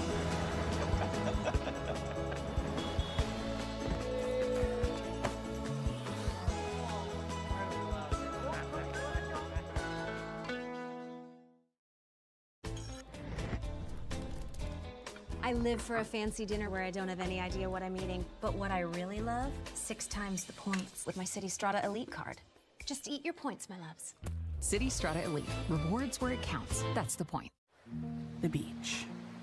To Corona, she isn't just a place. She is an element. And with salt and spray, she shoves us relentlessly into the present. That's what's inside every bottle of Corona. So no matter where your journey takes you, with just a squeeze of lime, the beach is always closer than you think. Corona, La Playa awaits. It's a beautiful day in the neighborhood. Rocket Mortgage makes it easy to tap your home's equity when the time is right, so you can fund what matters most, like welcoming home the ones who brought you home in the first place.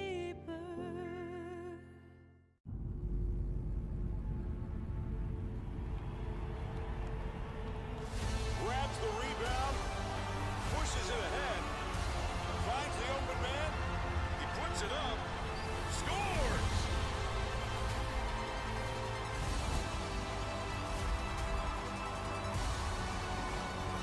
Get better payouts this NBA playoffs on FanDuel. FanDuel, play your game.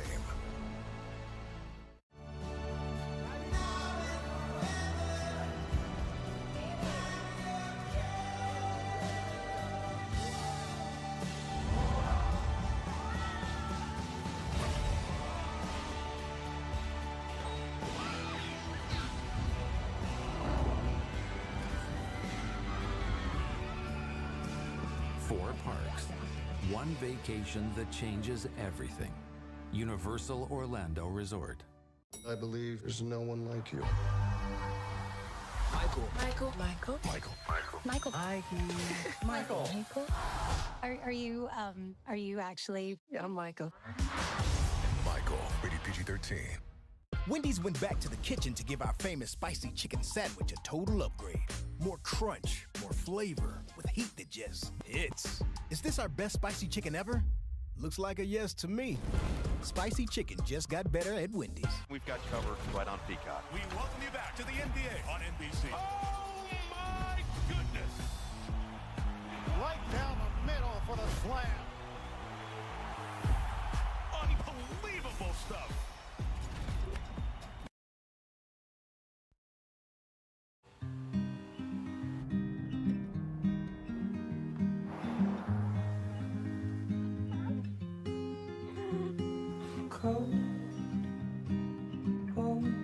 Kia.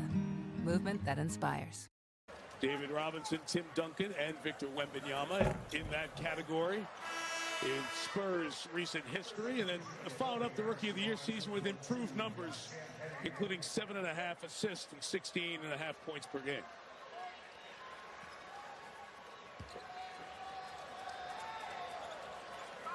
Barnes now on the floor here for the Spurs for Julian Champagnie.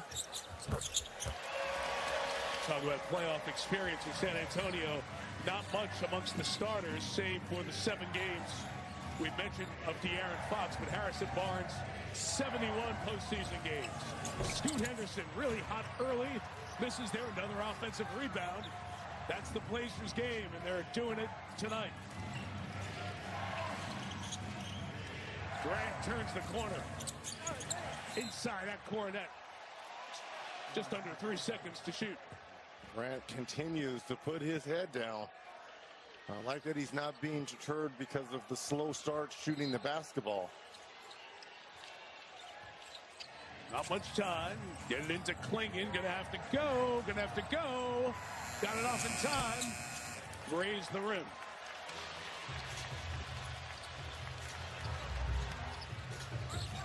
Grant defensively, watching Devin Vassell. Screened by Cornette. Corner pitch, Barnes three. Cornette keeps it alive. Pass to Holiday. Little spin. Barnes. Catch it clean. Gets inside for two. Both of these teams have done a great job on the offensive glass, Mike, keeping balls alive and opportunities. 18 offensively. Turned over the other way. The combo of rebounds in this game on the offensive end for these two teams. Total is 18 now. Fox spinning on Grant and lost it. No numbers. Holiday fans out to the corner. Grant.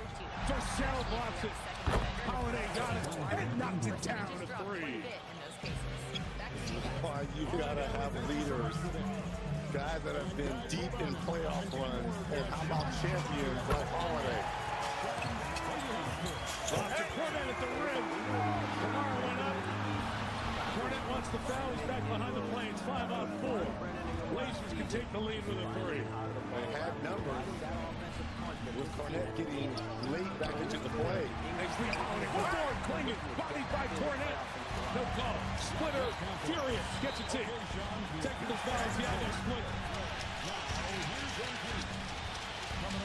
And this is rare for Thiago Splitter. He was at and actually a foot over the midcourt line.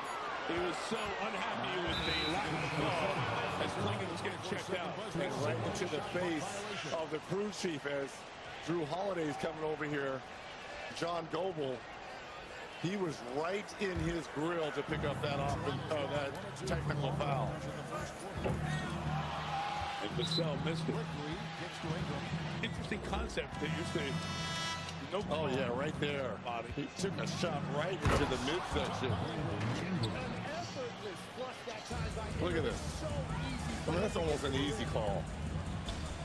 And there is Splitter right across midcourt, 1 foot on the other side. That's a guaranteed tee. Holiday said it's a foul all day. But not tonight, or at least at that moment. This is a foul going the other way. And he calls no points, tee, fouls, the ball's right back right back where we were. Again, you know, playoff basketball, it slows down. It becomes half court. Yes.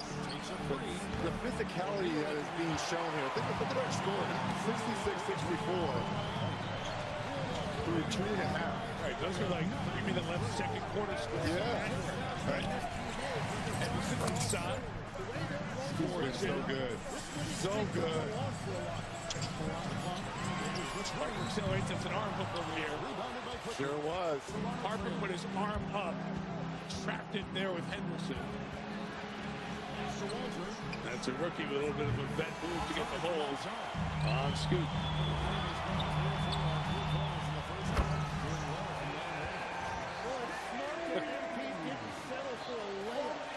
Curtis Blair was on the baseline. He didn't see the backside hook. And Anderson could not believe it. Robert Williams going to check in for Donovan Klingon. 3 minutes from Williams in that first half. 5 points, 5 boards in 9 minutes. For Portland. Blazers trying to get back to Oregon with an even series. Good anticipation there by Badler. That's what he brings. Stunt at the shooter and shoot the gap. And he gets right and got the deflection. So trapped inside. Bryant tries to bail him out. And go. Carter Carter Bryant. Here's this smaller lineup I think Nick Thompson is probably going to go with. In the two-handed finish. So Williams went 11-6 in game one. Again, with a big impact for the Blazers. Yeah, and Williams can be big on the offensive glass because of the smaller lineup by the Spurs. Double dribble. Double dribble. Harper had him on his hip, waiting for the next move. Nope. He looked live more like a double dribble replay. It didn't look like it as much. Holiday. No. That's the impact Williams can have with the small lineup on the floor here for the Spurs. Working inside. It's Stephanus in the lead. 2 months. Williams couldn't get to it. The Bucks checked him out. Castle was ready to load. Lamar, good defender. Working Harper. Harper wins.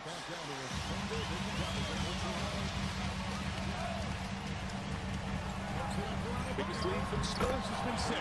Blazers led by 13 early on. Holiday denied by Castle. Got it back. Lamar out of the corner to the basket. Nice reverse. Beautiful move there by Tumani. Didn't settle for that corner 3. Born in Brussels, college ball at Dayton, 3rd year in the league. Continues to improve. Castle working inside, got the bait in the bucket. He'll come to the line for 3. That was a grown man move right there. I mean, that is just straight strength. Look at the up and under here by Kalai. Not to be outdone. Stephon Castle takes the bump. There's the contact swipe down by Sharp. With better concentration by Castle. Rich, I'm looking at our notes from our pregame meeting, and we spent a good amount of time, really enjoyable visit with Thiago Splitter. And like 80% of them were about all the adjustments vis-a-vis Victor Wembanyama, his presence on offense, his presence on defense.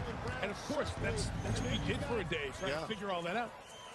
And now it's all gone. Now it's back to a totally different conversation. It's more of like a traditional game for Portland, because now that you don't have that rim protector, shot blocker, you're not always looking over your shoulder. If I'm Denny, I've got to go to feast. I've got to start eating now. And Carter Bryant switches on and gets right in his chest. Working Bryant inside. The All-Star, Avdia, threw it away. Thibault picks it up. Late clock. Hits. Henderson, 3. Good defense by the Spurs. The leak out is off the hands of Avdia, and Harper, last touch by Denny. Spurs ball. How about the defense by Carter Bryant? I mean, that is outstanding one-on-one defense. And this is a rookie going against an all-star. This is how you can make a mark in the league, and especially in the playoffs. Move your feet, contest, don't go for pump fakes, hands up. I mean, that is outstanding. That's how you're earning playoff minutes right there as a rookie. Game 2. No star in Wembanyama. Up 3, 4 minutes in the third. 2 rookies on the floor for the Spurs. They're doing Harper and Carter Bryant. Picks 2 and 14. It is Julian Campbell over Shades Sharp. Yeah, that's just Carter putting in work on the glass. Full pressure now by San Antonio. Here's Marshall. You just get a sense, though, that Denny has to get going. Look at this move by Scoot. Foul on the line. Champagne's the tallest guy out there for the Spurs at 6'7". So a total downsize here. He just picked up the foul, his 4th. There's the shove in the back there by Champagne. But also, too, this has to be an and 1 by Scoot. I know he was shoved in the back. He was trying to turn it over. He was trying to lay it up, and then he saw no one else was there. He's like, well, let me finish. But he got thrown off balance by the shove. Second time the Blazers have missed a pair tonight.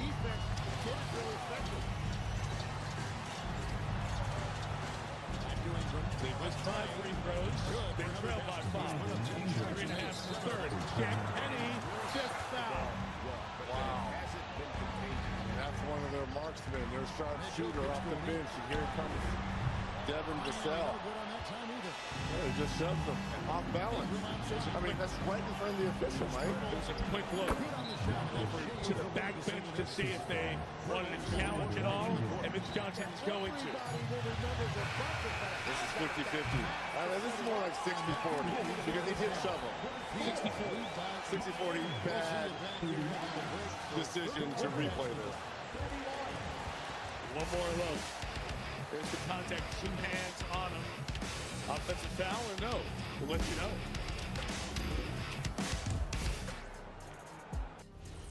The road to the NBA Finals is happening now on ESPN and ABC.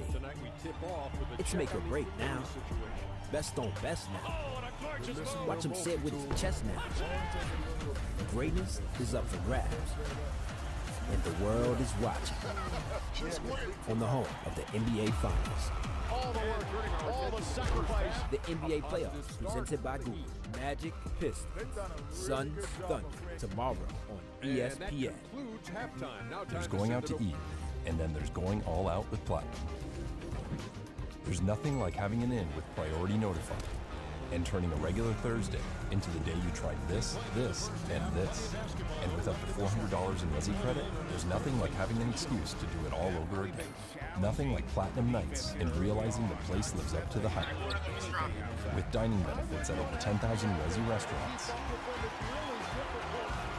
There's nothing like Platinum.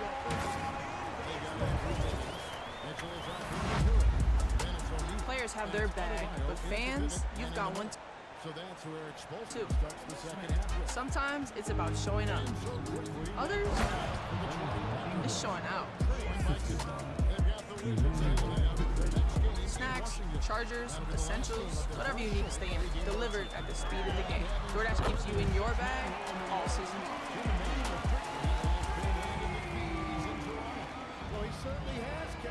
What is it about our team that makes you believe? Sweat as if we were the ones on the pitch. And celebrate as if we were the ones scoring. It just may be that all of us have this team in common. Michelob Ultra, superior as Blue Hill.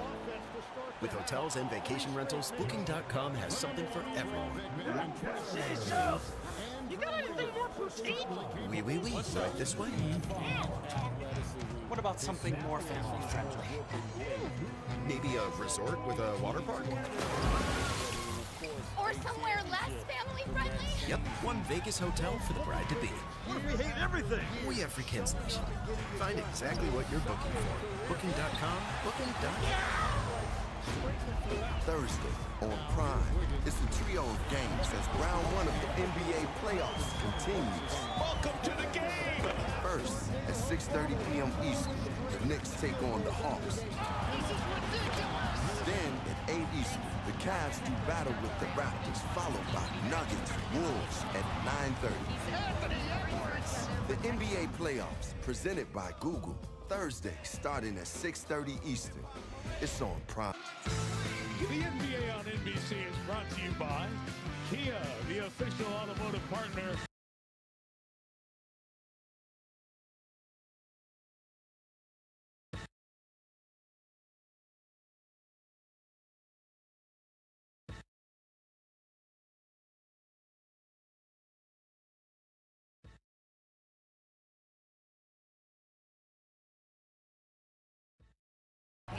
Taking away corner threes and making a team effort. Everybody's got to chip in. Guys, back to you. All for one. Allie LaForce with the report. Hey, Allie, thanks. Here's Mitchell. After the Raptors pick up 2. MP, no good. But only the first miss of the second half. They've come out here with authority. Active quickly. Here's Manu Pelishvili. A 3 off the mark. Heat lead by 13. Wiggins finds Mitchell. Here's O'Neal with the 3. Good. It's Mitchell picking up the assist.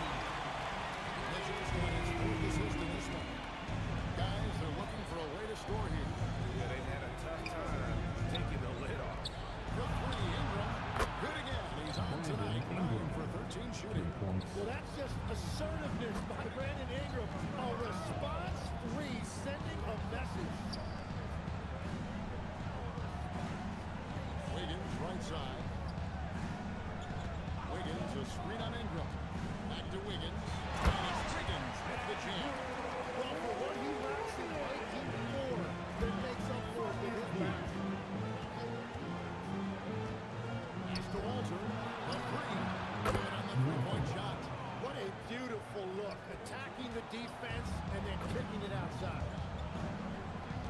Higgins outside. Hero the bounce back. Mitchell wide open. And the Heat number 3. Hard to imagine them losing this game if they can keep shooting like that.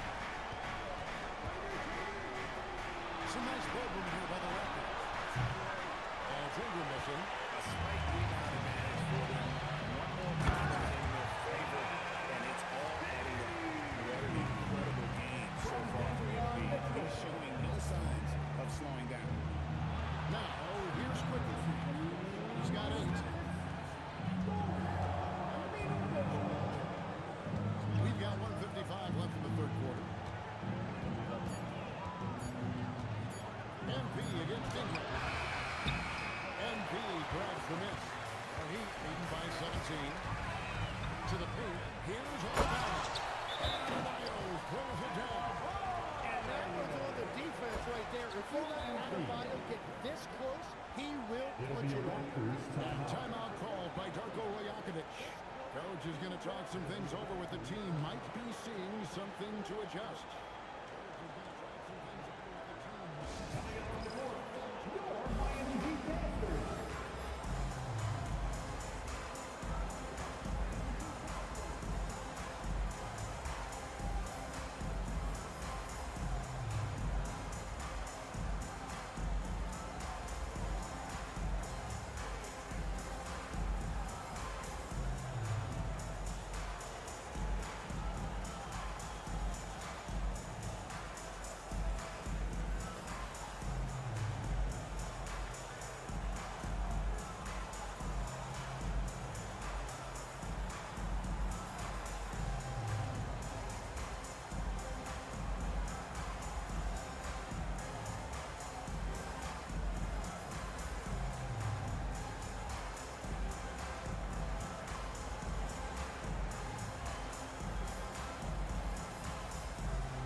And now we have a moment to recognize the Player of the Week in the Eastern Conference, MP.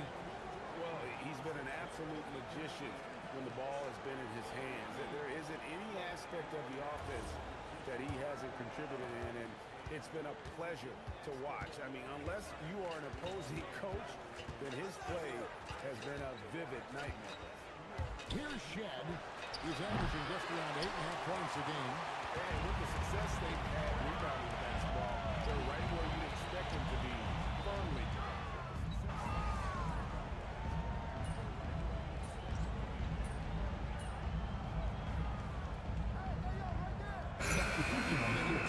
Tyler Hero comes in for Jonas.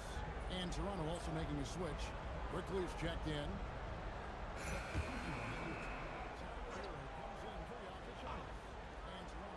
And legs from going undrafted to becoming a three-point contest champion, you had to fight for your place in the NBA. Well, Kevin, that's an understatement. Yes, undrafted in '88. I played in just about every league. Fight for your place in the NBA. Well, Kevin, that's an understatement. Yes, undrafted in '88. I played in just about every league. Fight for your place in the NBA.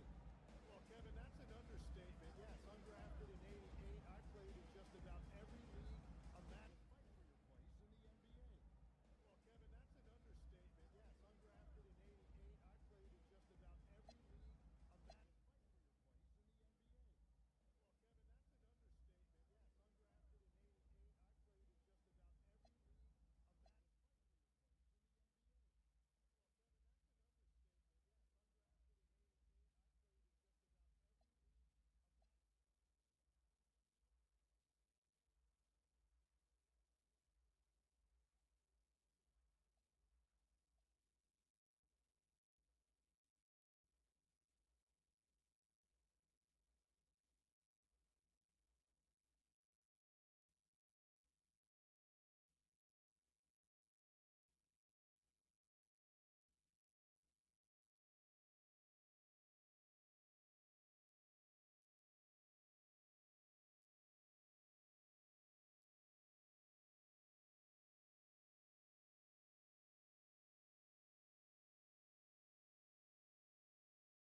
a year in France. Had a bunch of 10-day contracts early on, but I didn't get my first full-time NBA contract until 1993 with the Dallas Mavericks. Well, your perseverance and tenacity definitely paid off. Certainly didn't take no for an answer, I can tell you that.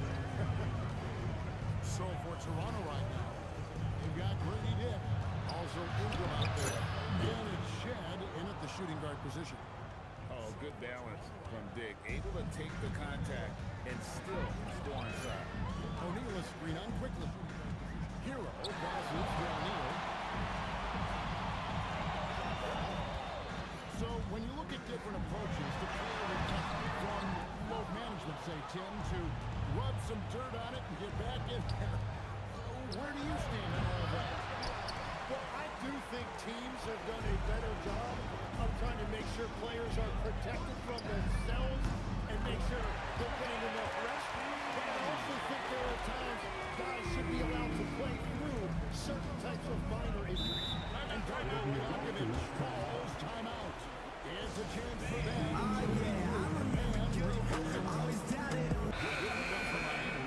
Nikola Jovic is checked in for Bam Adebayo. And Smith subbed in for Tyler Hero. Fourth quarter of play and over 3.5 minutes have gone by. After quickly. And again, Toronto made it. It ought to open look like that. Very quickly at making the recover's pay. And to the outside. And the Heat on another three. Got a contestant beating out there. He is more than capable from three. Ingram outside.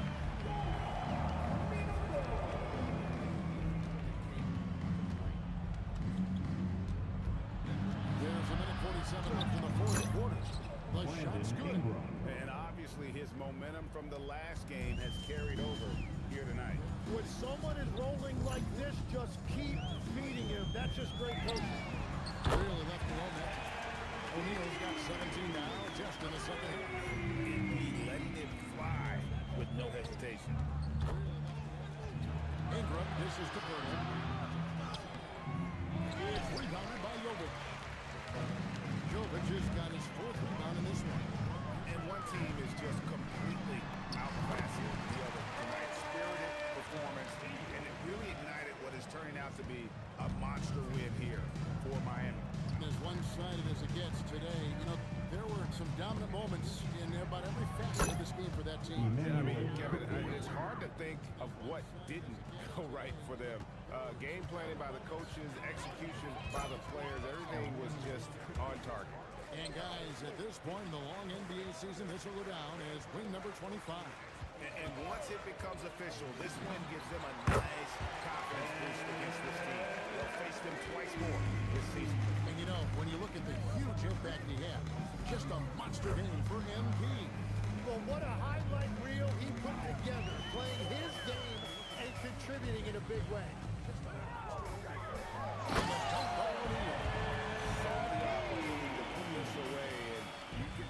Killer instinct take over. They are playing with so much confidence. They've been clutch all the way around. 6-second difference between the shot and game play. Ingram deciding where to go with it. 6 on the shot clock. It's good. The time running down to the shot clock. I mean, he's just been brilliant today, guys, and it was the same exact story last time out. And so Miami took this one by a big margin.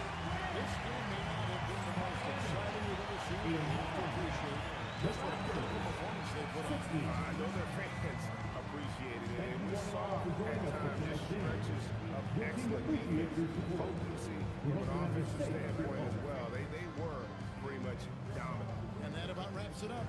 Along with Tim Legler, Craig Anthony, and Allie LaForce, this is Kevin Harlan saying thank you once again for being with us here tonight on 2K Sports. We'll see you later.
All right, MP, this is it.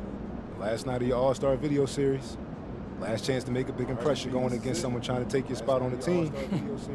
Oh, man, you trying to make me cry, huh? Now, look, when people vote for All-Star, they think about what you've done lately. So I got to finish strong. That's true.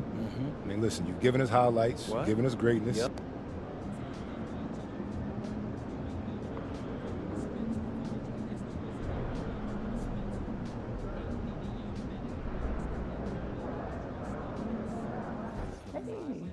Quite the cat. No, that looks super cool. Get that backpack mounted on the wall. Sure. Thought I was gonna have to shimmy down the drain pipe. I would have paid to see that. All right, boys. Get my breaks about it.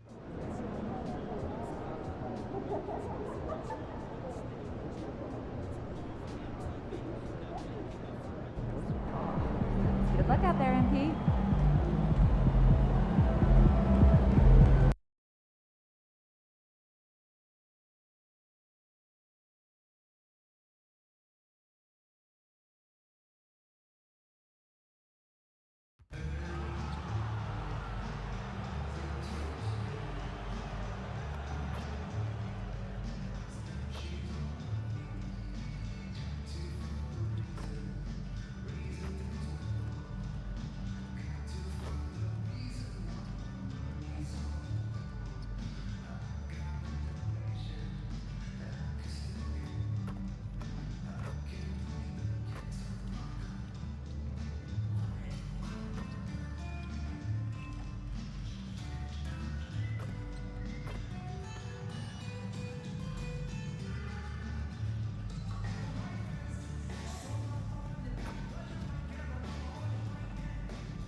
Forward, 6'8", number 1,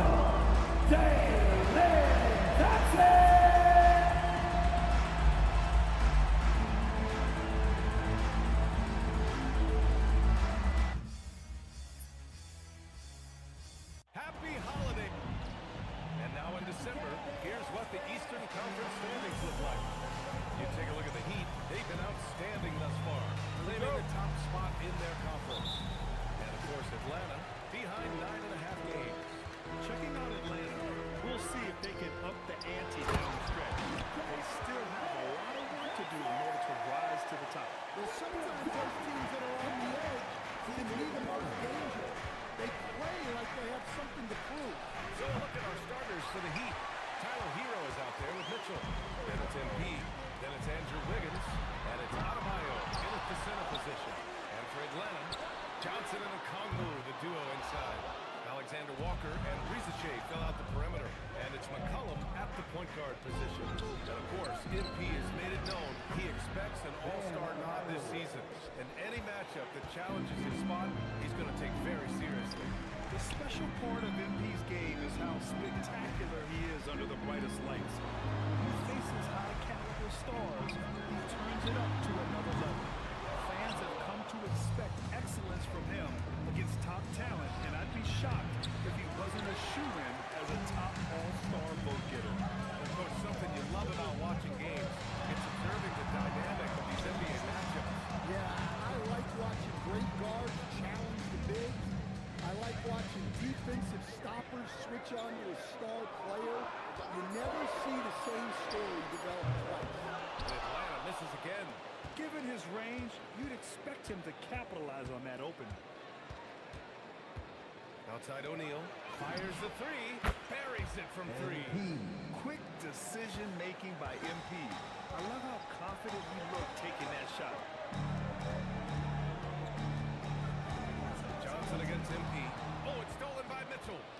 The drive by MP. And MP throws it down. Talk about taking advantage of the opportunity. How about the anticipation right there that led to the steal, then he goes straight to the bucket. Turning great defense into great offense. That's the kind of stop you're looking for. Now here's McCollum. from Ricochet. Miami grabs the miss. Adebayo's got 4 rebounds now. Johnson against MP. Pass to Hero. MP outside. Shot clock at 6. Hits a three-pointer. MP's got 8. An outstanding first quarter from the field. You know, most people don't know that Bam isn't Adebayo's real first name. Now, B.A., it's actually Edris. When he was young, he was watching cartoons and flipped the coffee table over. After that, his mother started calling him Bam Bam, and it stuck. Dyson Daniels, he's checked in for Atlanta. Now a moment to take a look at the year-to-year scoring output and how it's been trending for Bam Adebayo. Well, his scoring has dipped over the last few seasons, and sometimes that can be cause for concern. But it doesn't always tell the full story. You have to consider his role, his usage, as well as the other ways he contributes to the team. Now here's Johnson. Right now he's contributing about 15.5 points a game. And yeah, it's good. Well, he's so potent offensively. It's easy to draw plays for him. Mitchell, the pass to O'Neal. Adebayo is screen on Johnson. For 3. And again, it's Miami from deep. Wow, their opponent is doing a tremendous job spacing the floor. And we're just over 3.5 minutes into this first quarter. Alexander Walker passes to Johnson. Flexing some muscle on that bucket. Johnson doesn't mind getting physical. The Heat on offense. They're on a 13-4 run. Pass to O'Neal. Wiggins with a screen on Johnson. O'Neal passes to Wiggins. Fires from deep. Drops in the 3. Man, they're having a hard time defending the triple. That's 3 in a row. And so McCollum will bring it up to the Hawks. Trailing by 10. The Heat beat them last time when those two met in Miami. I'll tell you what, once things started to go downhill, their performance plummeted. They wound up getting pretty ugly. Yeah, they just committed too many mistakes at both ends. But credit their opponent for being disruptive. Now here's O'Neal. He had 34 points in the win against Toronto. And again, it's Miami from deep. And the 3 ball is just another way that MP can hurt you. Outside Johnson. Outside Alexander Walker. Pass to McCollum. Fires it. The rebound by Wiggins. Well, that one should be in his wheelhouse, but just off the mark. MP, a screen on Daniels. Three-pointer O'Neal trails it from deep. MP's got 17. Well, even though he hasn't been in the league a long time, MP knows exactly where to get his block. Back to McCollum.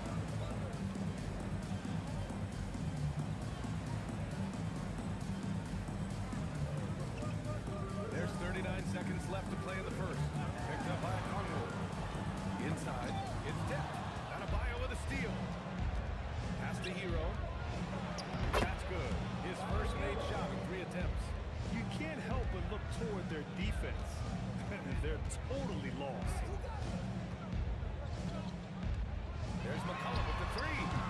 Adebayo grabs the board. Adebayo's got his 5th rebound in this one. Well, he continues to make the effort, but the results just aren't there this quarter. And there's a 3-second violation. Substitution on the court.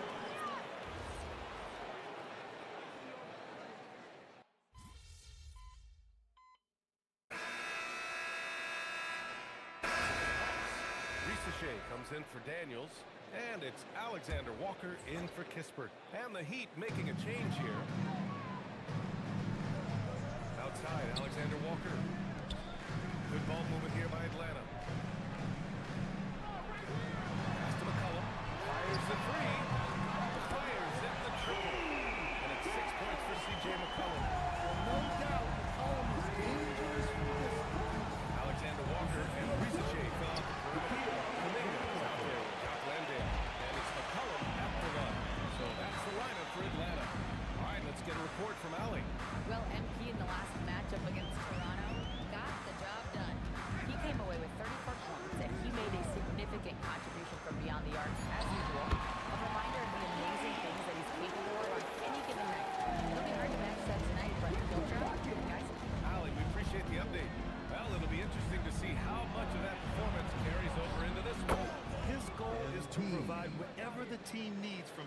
on that particular evening?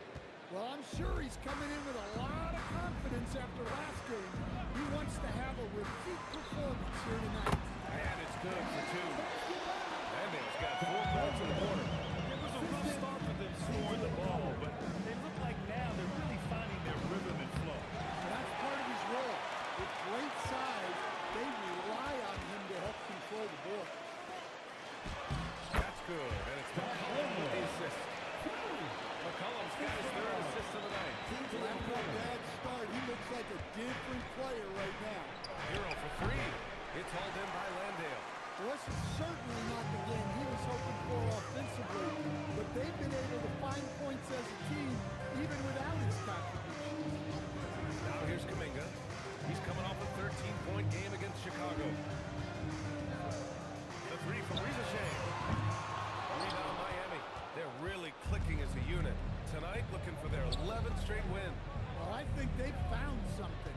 I like how they're executing. They're playing with a lot of energy. We'll see if they can keep it going. Just incredible. I mean, he's really making it rain out there, knocking them down one after another. Well, what I love about his three-point shooting is the spacing that he's adding. It makes things a lot easier for everyone else. And so the timeout by Quinn Snyder here. Coach taking this moment to speak to his guys, maybe alter some of the game plan.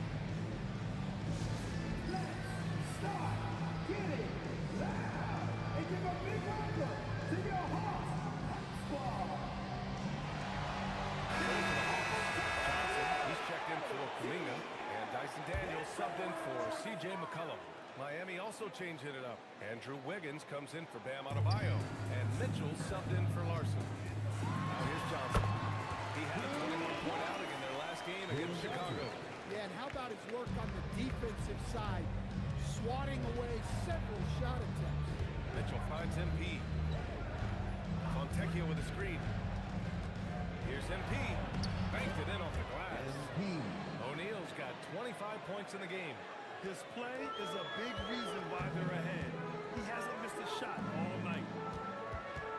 Here's Ricochet. Oh, nice finish from the low block. That was good. It's always good to see Ricochet mixing it up down low.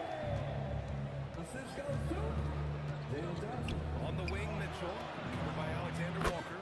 That shot is good by O'Neal. And the defense is really allowing them too much room on the perimeter.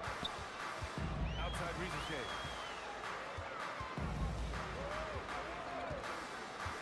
Back to Alexander Walker. Tough touch off the glass. Well, he knew he had the size advantage to dominate the defense there. Go right at him. Outside O'Neal. 32 seconds left in the second quarter. Here we go, all alone. Johnson with it. Hero picks him up. And he's going to the line for 2. The official saw contact while he was going up.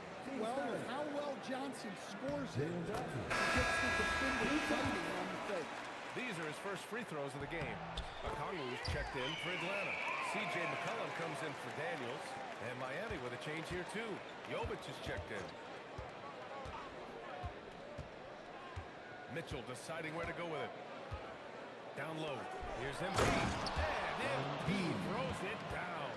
Come on, man. So aggressive. MP, that trait will take you a long way in this game. Here's McCollum over Mitchell. Shot's good by McCollum. McCollum's got 8 points in the quarter. And that concludes the first half. Heat out in front, up by 15. And we'll be right back after halftime to get the third quarter underway.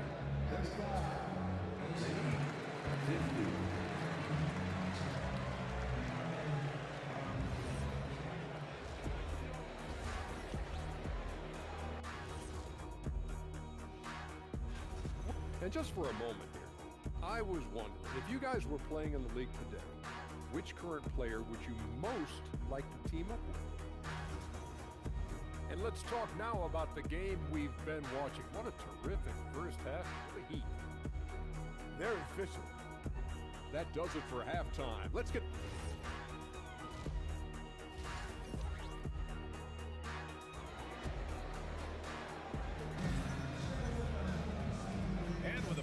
up on the scoreboard. The second half begins with very different goals for these teams. One side trying to mount a comeback, one side trying to protect their lead.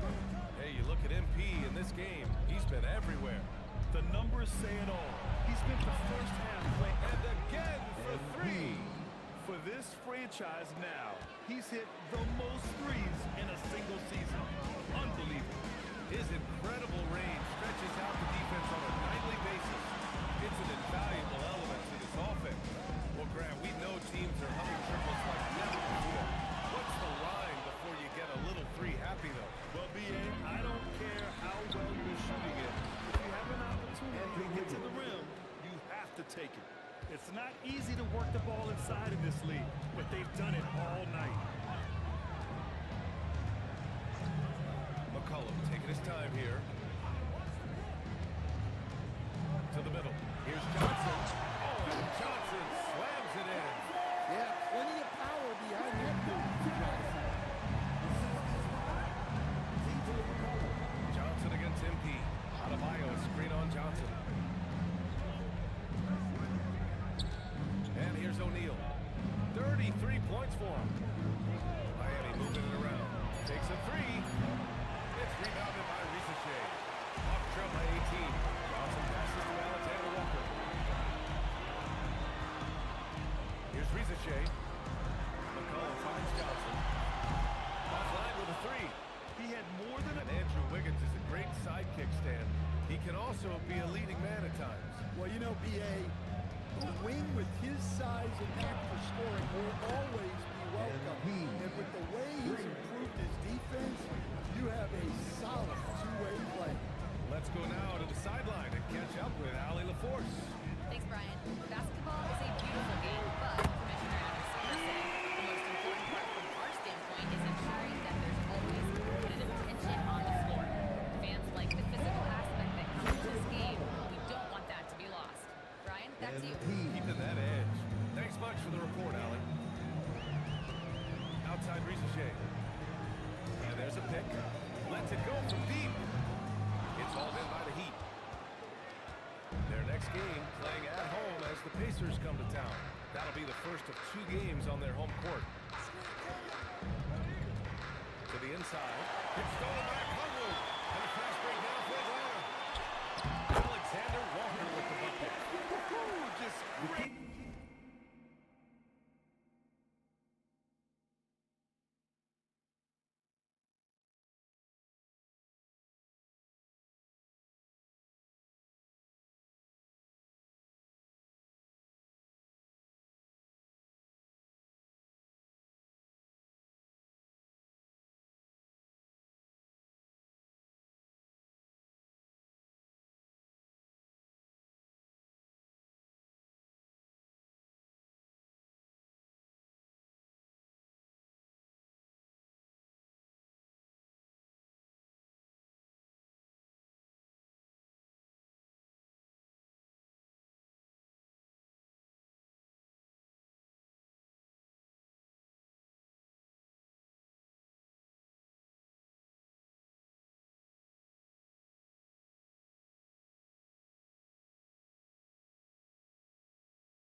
Cashing in on the fast break. Well, converting on those transition opportunities is just so important.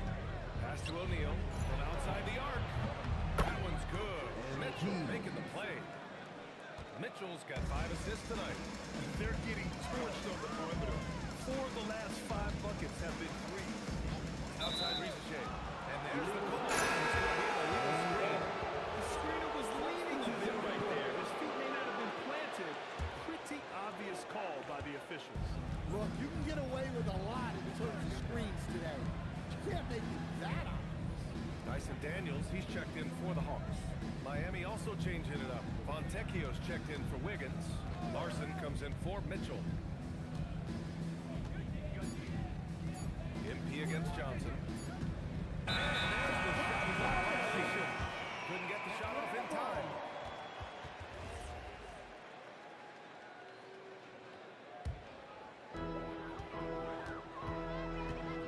Hero against McCollum. There's the three. And again, controls the rebound and the putback. Looks like we're starting to see a pattern here. Not afraid to get in the paint and get wet. MP outside. Three-pointer. Can't hit that one. Off trail by 20. Outside, Alexander Walker. Pass to Johnson. Johnson a screen on Hero. Daniels outside. Takes the three. Adebayo grabs the board. Adebayo's got his 8th rebound here tonight. MP, the pass to Adebayo. And here's MP from outside. On target from range. MP's got 45 points. Here in the second half, they're really focused on stretching the floor. Yeah, and where has the defense been?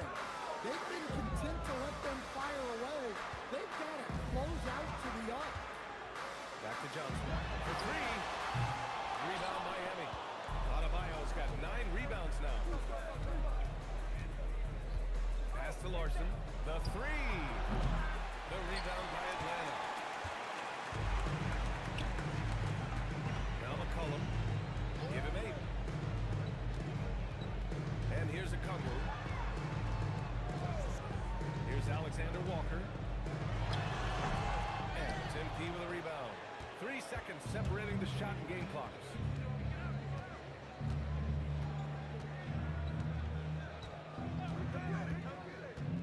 Down low. Kicks it to Hero. Three-pointer. The rebound by Atlanta. Okongwu's got his 4th rebound in this one. For three, McCollum. 3/4 of play in the books. This one's all but over already. Miami out in front. And a worthy candidate tonight as we take a look at our State Farm assists of the game. And he does.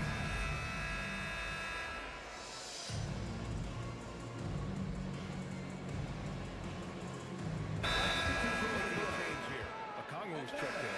Now timeout called by Atlanta. All right, fans, let's hear it once again for your ATL. And just about a minute and a half gone by in the 4th. Inside, here's Kuminga. And Kuminga throws it down. Oh, it's so easy for Kuminga to rise up to the rim. Daniels and Risachet out on the connects again from distance. And that last three now ties him for the franchise record for most in a season. You know he's looking for that next one. You talk about being locked in all year long. Next one sets the franchise record. What a season it's been for him. Here's Alexander Walker. And they waste no time getting those 3 points back. Well, already an improvement for him from beyond the arc in this half. Pass to O'Neal from behind the arc. Good! Another from 3. All game long, the threes have been pouring in for him. There is nothing stopping his shot. And you know this is already a game he'll never forget. He's trying to make it a game the world never forgets. Outside Risachet. Atlanta hits again from deep. Yeah, you have to give him a lot of credit here. He's turned things around after a disappointing first half. Outside O'Neal. 3 is up. And again for 3. And with that made 3, he now stands alone for 3rd most threes in a single game. Boy, he's been locked in, and it's been lights out for him all game long. What a shooting performance. Pass to Okongwu. Outside Risachet. Beyond the arc. The shot, no good. The Heat have gotten 8 of 10 attempts in. Very productive here in the 4th. A bit under 3.5 minutes and connects again from distance. There it is, a shot that puts him tied at the top of the record books. Masterclass in 3-point shooting. Amazing. Outside Risachet. Outside, Alexander Walker. Okongwu, a screen on MP. 5 on the clock. They grab their own miss. Good on the shot. If you don't put a body on Okongwu, you're asking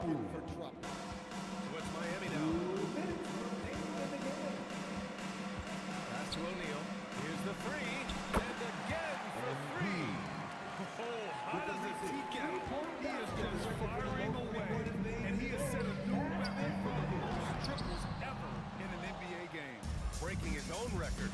We knew his reputation and the kind of shooting display he can put on. He's taken it to another level, though. Yet another bucket. Never in the history of the franchise have we seen a game like this. He's putting on a remarkable performance. It's their all-time single-game scoring record. Their fans will be reliving this game for a long time. Yeah, when you talk about absolutely thrilling your fan base, MP has done it. I mean, who knows if this franchise record will ever be broken? And let's face it, this one was never really in question. They came out with purpose and just overwhelmed the opposition. A great win for the Heat. Well, Grant, I don't know if there was one deciding factor in this game, but I'd say shooting accuracy if I had to choose. Agreed, BA. They really went after quality looks and shot the ball with confidence. And so hard work pays off with their 26th win of the year. And of all the highlights and performances we've seen here tonight, the one thing that stands out is what an unbelievable night it's been for MP. Yeah, and I loved his attitude tonight. He really had that scorer's mentality. Absolutely no stop. Mercy me. Kuminga can really get up. On the wing, MP. The three is up. The rebound by Atlanta. 2 seconds separating the shot clock and the game clock. Daniels passes to Okongwu. To the paint. Love to see this kind of aggression from Okongwu. Great job playing with force inside. Here's MP. So no problem for Miami as they get the win. A statement road victory. So impressive. Statement indeed, BA. It wasn't enemy territory. They controlled the game and took the crowd completely out of it. That's how you win on the road. Now let's send it over to Jennifer Quintana. MP, you broke the 60-point barrier.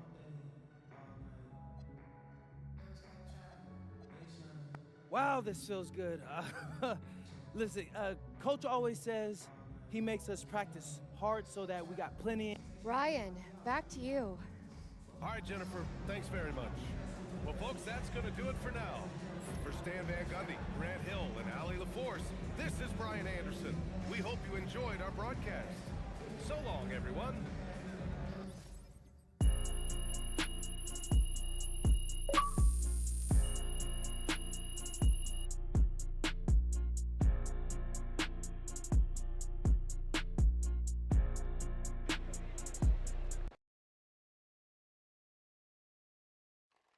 MP right here. I know it. I know you hear me. Frank. Here I am. There we go. There we go. Hands down, everybody. All right. You talked pretty openly about getting off to a hot start at the first half of the year. Given your play in these high-profile games so far, I mean, would you honestly say you should be an all-star?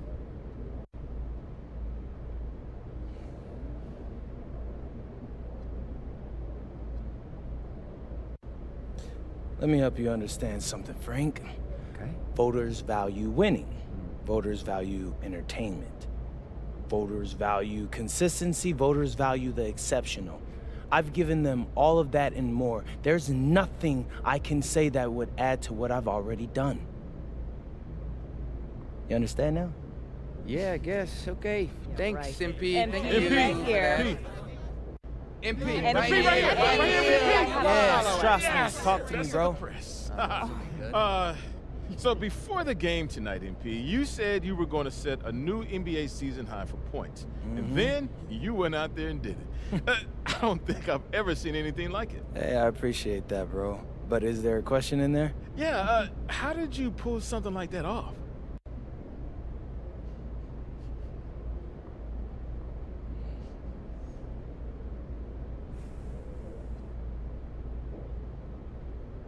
Yo, shout out to the squad, bro. Like, really, T?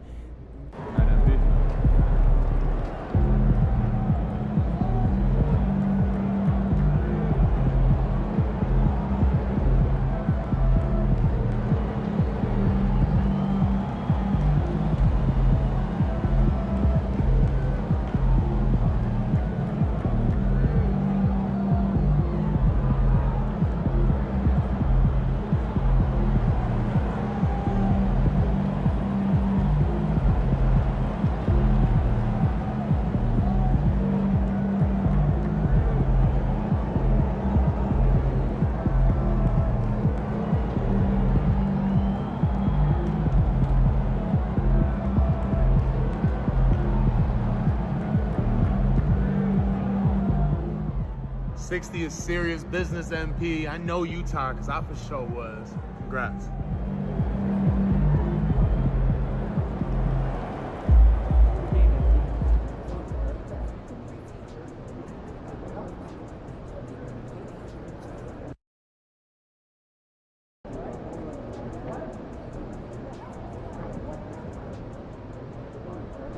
That tournament performances should be second to regular season evaluation.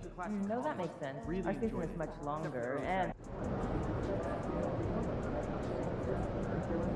the weekly grind, but I also think the players have more time between games than the NBA. So I'd rather look at the high-pressure moments like the tourney. But not everyone gets in, so we don't have enough data to make that any more important than we do I now. want to convince the GM to Point? let us more draft picks. I saw your report on shooting guards.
If you are having an issue at any time that needs to be addressed, then please text the word "please" along with your issue and seat location to 55555. A member of our restoration will respond and address the concern immediately. A reminder, fans, will hope that you will go for a trading card day. The first 10,000 fans to the arena will receive a trading card pack. Arrive early to the fan zone and get them signed by Bernie, Andy, and Third. Single game tickets and ticket packages are still available for upcoming home games. Be sure to visit us online.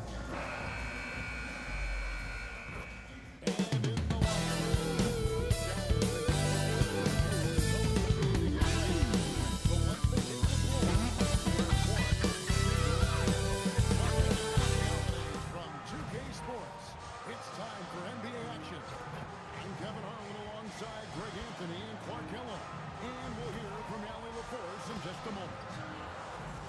And a chance here to check out some stats for Andrew Nemo. foul games, you can see the trend upwards for effective field goal percentage. And it shows you how confident he's playing right now. Let's check out Indiana's starting lineup. At the guard positions, Halliburton and Nembhard. The forward spots with Neesmith and Siakam. And it's Zubac in at the 5. And for the Heat, Wiggins is out there with O'Neal. Then it's Tyler Hero. Then it's Mitchell. And it's Adebayo in at the center, locking down the middle. And although it's still early in the season, Greg, what kinds of storylines have caught your attention so far? The All-Star voting is shaping up. All-Star appearances are mixing on a player's resume, especially when they retire. So these guys want to be one as many times as possible. And so it's the Heat getting on the board first. Here's Siakam. Lays it up off the glass.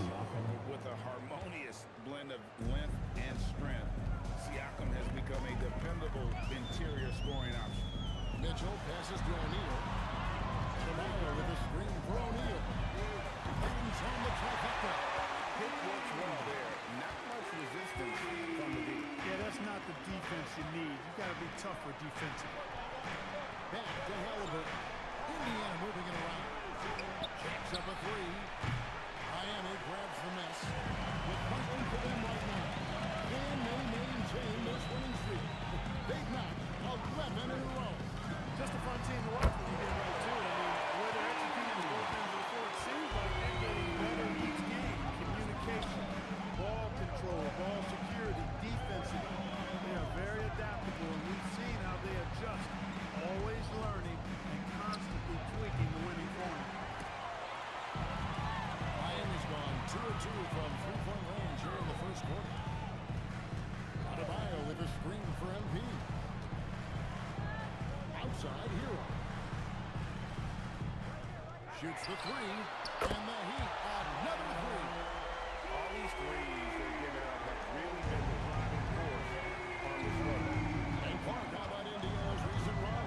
Making it to the Eastern Conference Finals in back-to-back season. You know, the last time that happened, Kevin, was about a decade ago when Paul George was the man leading the Pacers. Unfortunately, they fell to LeBron's Heat both times. I was courtside for a couple of those matchups. And then last season, advancing to the finals and pushing it all the way to 7 games. The Pacers have a really bright future ahead of them, in my opinion. Off target from three-point range. And I thought that was going to drop. It looked good from here. And Adebayo gets it to go on the assist by MP. This is as good as it gets for the first quarter in terms of shooting the basketball. You're exactly right. I mean, everything seems to be dropping. Impressive scoring. Now, here's Siakam. He is a solid producer, averaging nearly 22 points a game. It's time to send it over now to our reporter, Allie LaForce. Well, MP in the last matchup against Atlanta had a huge game. He picked up 66 points, and a total like that was good enough to mark his high for the season. Putting in a performance like that one really builds momentum in your direction. We'll see how far he rides that wave tonight, guys. All right, Allie, great stuff as always. You're right, he was a one-man wrecking crew in that one. Yeah, he was not going to let them lose that game. We'll see if he comes in with that same attitude tonight. Yeah, you know, every night's different. They may try to double him. It might force him to adjust or force him to make plays with the pass instead. We'll see. Here's Mitchell following the score by Indiana. O'Neal from long range. And again, it's the Heat missing. Nembhard against Hero. In the corner, it's Neesmith. Back to Nembhard. Launches it. Rebound by the Heat. Adebayo's got 4 rebounds now tonight. O'Neal passes to Adebayo. He's out of bounds. The Heat able to retain possession here. And now a quick review at the numbers for Adebayo. And he's among the top 15 in rebounding. Just a powerful presence in the paint. And back to his phenomenal efficiency from the 3, top 10 in the league. His consistent shooting creates so many openings in the defense. So Indiana ends up with a new group on the floor. Now, here is O'Neal. Turned in an outstanding game against Atlanta. Miami no good on that time either. Not quite enough defense. That time around, just lucky he was off.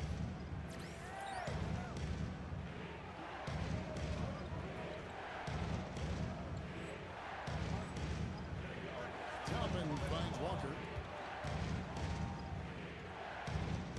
Jackson with it. And looking at his production, he averages a little more than 7 points a game. A shot by McConnell, no good. He's got to know not to take that shot when he's so closely defended. To the wing on the left. McConnell against O'Neal. A free ball. That's good for his third bucket. Now 3 for 6 from the field. MP is a customer.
Outside Jackson.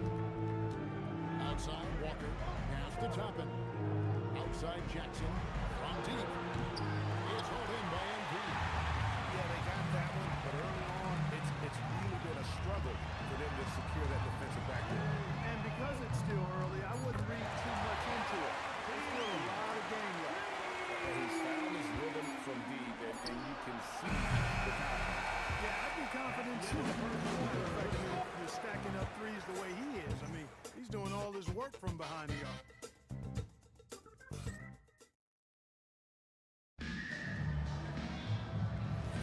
And if you're just...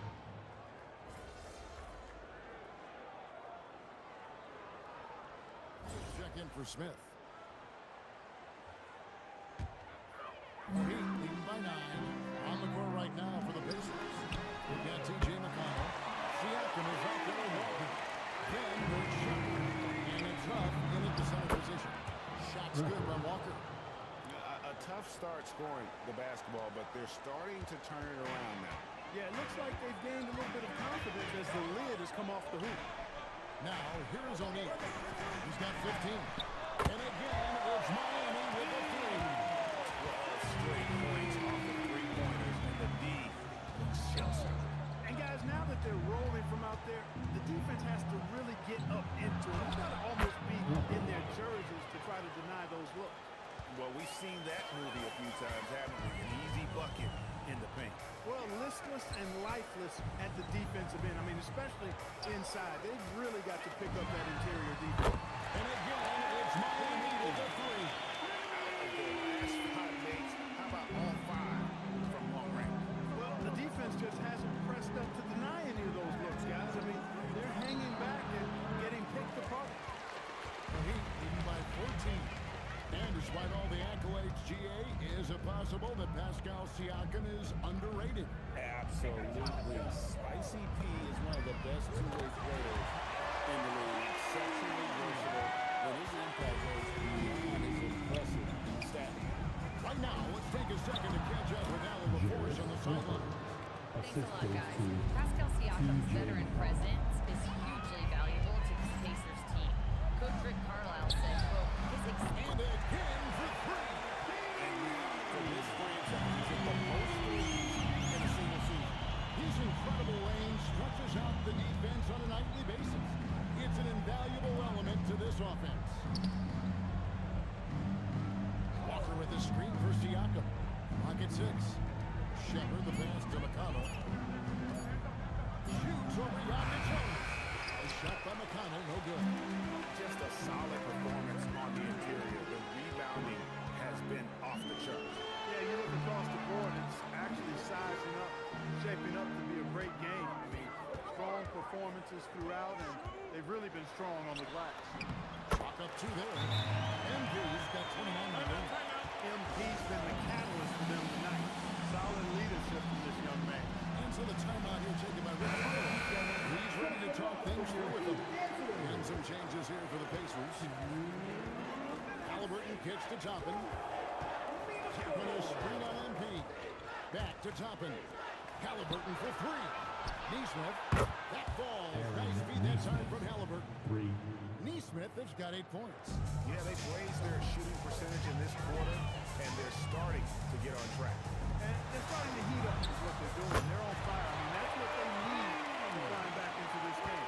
Having a lot of trouble stopping the three-point shot. And they're not making up for it with their own shots from deep either, so that's a double-edged sword there. And a wide open look for Halliburton. Trying to come right back with the 3 of his own. It's no good. Mitchell outside. A kick out to O'Neal. One-on-one fast break. Here's Neesmith. Banked in off the glass. 10 points for him. Love how Neesmith saw the opportunity and then got the hoop on the fast break. Pass to MP.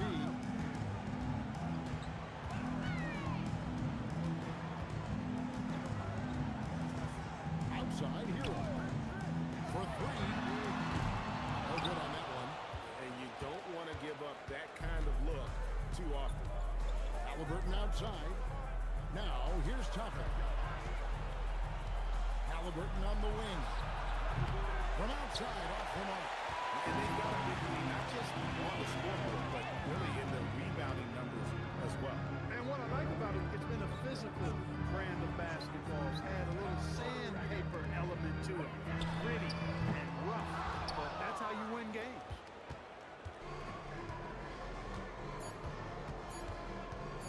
Lets it go with the three. And that shot was up in time, but wouldn't go in. So as we conclude the first half, so far, fairly one-sided. Heat lead by 18. I'm going to step away briefly, but get you right back out here for the start of the third quarter after our halftime.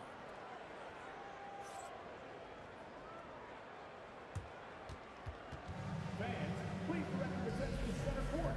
And get ready for the fans half-court shot. Drum roll. They're measuring up the shot.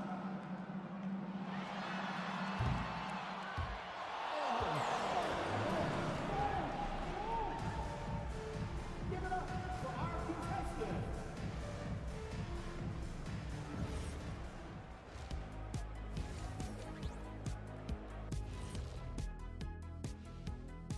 With All-Star Weekend around the corner, let's see who's looking to bring down the rims at the dunk contest this year.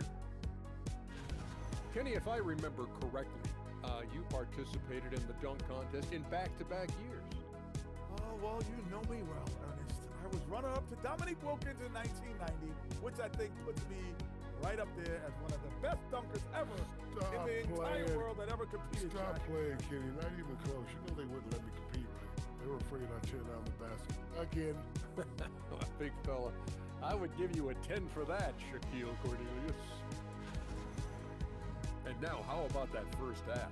Talk about a dominating display for the Heat. It's not just about taking a shot. It's about taking the right shot. They've made a lot of good decisions out there. Sometimes you just have a great night. Here in the studio, that concludes halftime. Now,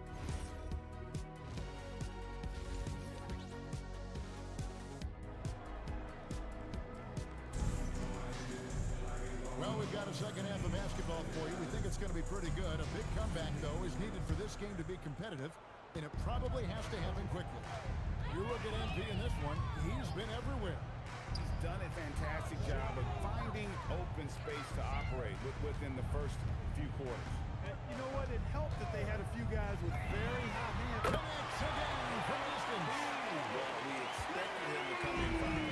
It's just another three-point barrage. What a phenomenal run it's been for him. Nearing 5th on the list of most triples in a season. And we've heard some coaches complaining about players getting away with traveling. Is that something, Greg, the league needs to clean up?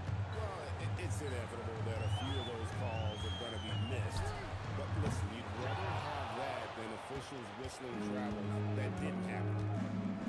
Here's Siakam. Rebound by the Heat. Hero looking over the defense. NP passes to Hero. Good ball movement here by Miami. MP, no good. I wouldn't count on him missing the mid-range shot again. That's a good look for him. And this is his first trip to the line tonight. That's good from Halliburton. You know, we've seen Halliburton be elite for stretches in his career. Not at that level every night, but he's working on being more consistent, and I don't think it's far off for him. Pass to Zubac. 90 seconds now into the second half. Goes up the baseline. A shot by Nembhard, no good. He's got to be disappointed with himself on that one. He has got to knock those down. Now, Neesmith. Pass to Nembhard. Zubac kicks to Halliburton. Puts up a three. It's hauled in by Hero. Heroes got his fourth rebound with that last one here tonight. Hard to find a more versatile forward Clark in this league than Pascal Siakam. Yeah, and it's been so much fun to see how far his game has come in his decade plus. I mean, he was part of that Toronto Raptors championship team, an up-and-coming young force then, and now he's really refined his game. He's a go-to player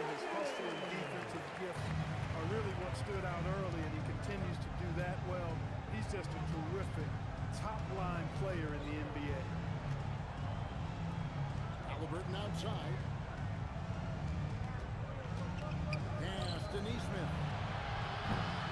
Held good with the triple.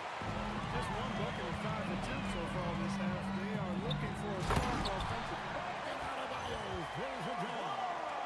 Don't take your eyes off Bam when he comes off the floor. He gets up and the slams are just too good to miss. Siakam outside. And the Pacers can't get it to go. The Heat leading by 21. Here's Wiggins. And the layup's good off the boards. Wiggins has got his second basket. Offensively, defensively, they are in total control. And don't leave out the coaching staff here now. I mean, their game plan has been perfect. Back to Neesmith. Halliburton on the wing. The three-pointer, no good. I didn't care for his shot selection that time. He needs to let the game come to him a little bit. Just relax, take your time, son. O'Neal dishes to Mitchell. MP outside. The Pacers pull it in. Not his best work at all. This is the quarter he'd rather forget. Halliburton in the corner. Pass to Memo. And here is Zubac. Siakam left side. Over Wiggins. No good there off the double clutch. And so, NB will bring it up for the Heat. Just 4 points, that's all they've given up here in the second half. From past the arc. The rebound by Halliburton. He can't get anything to fall, at least not this quarter. We've got 1:18 left to play here in the third. Siakam against Wiggins. Siakam passes to Memo. And the Pacers can't get it to go. Heat by 23. MP looking around. Fires for three. Carries the long-range jumper. MP's got 38 points. And he got loose from the three-point range in the first half and showing signs here that he's still got the flow in the second. For three, Siakam. Yes, it is. Or that is a bucket. Number 5 on a 5-for-11 night. A good look there, and he didn't waste it. His second three of the game. And a good look for MP. Good, and the assist goes to Mitchell. O'Neal's got 9 points here in the second half. Just 1 second between the shot clock and game clock. Here's Siakam. He's got 12.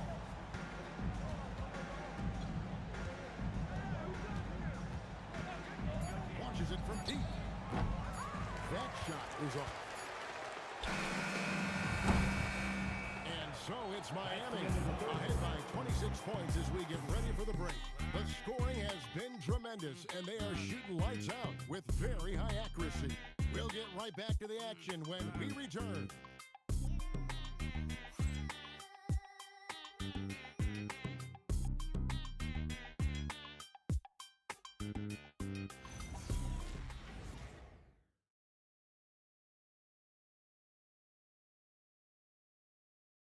And now we have a moment to reveal our State Farm assist of the game. And I'm glad this was the pick because I love this pass. Such a great dish. That's what I call court vision. Yeah, and with the accuracy to go along with that vision. I mean, he put the ball in the absolute perfect spot. That's how you orchestrate it. And there may not be a lot of drama down the stretch as we head into the fourth quarter, but stranger things have happened. And look at the foul for the Pacers.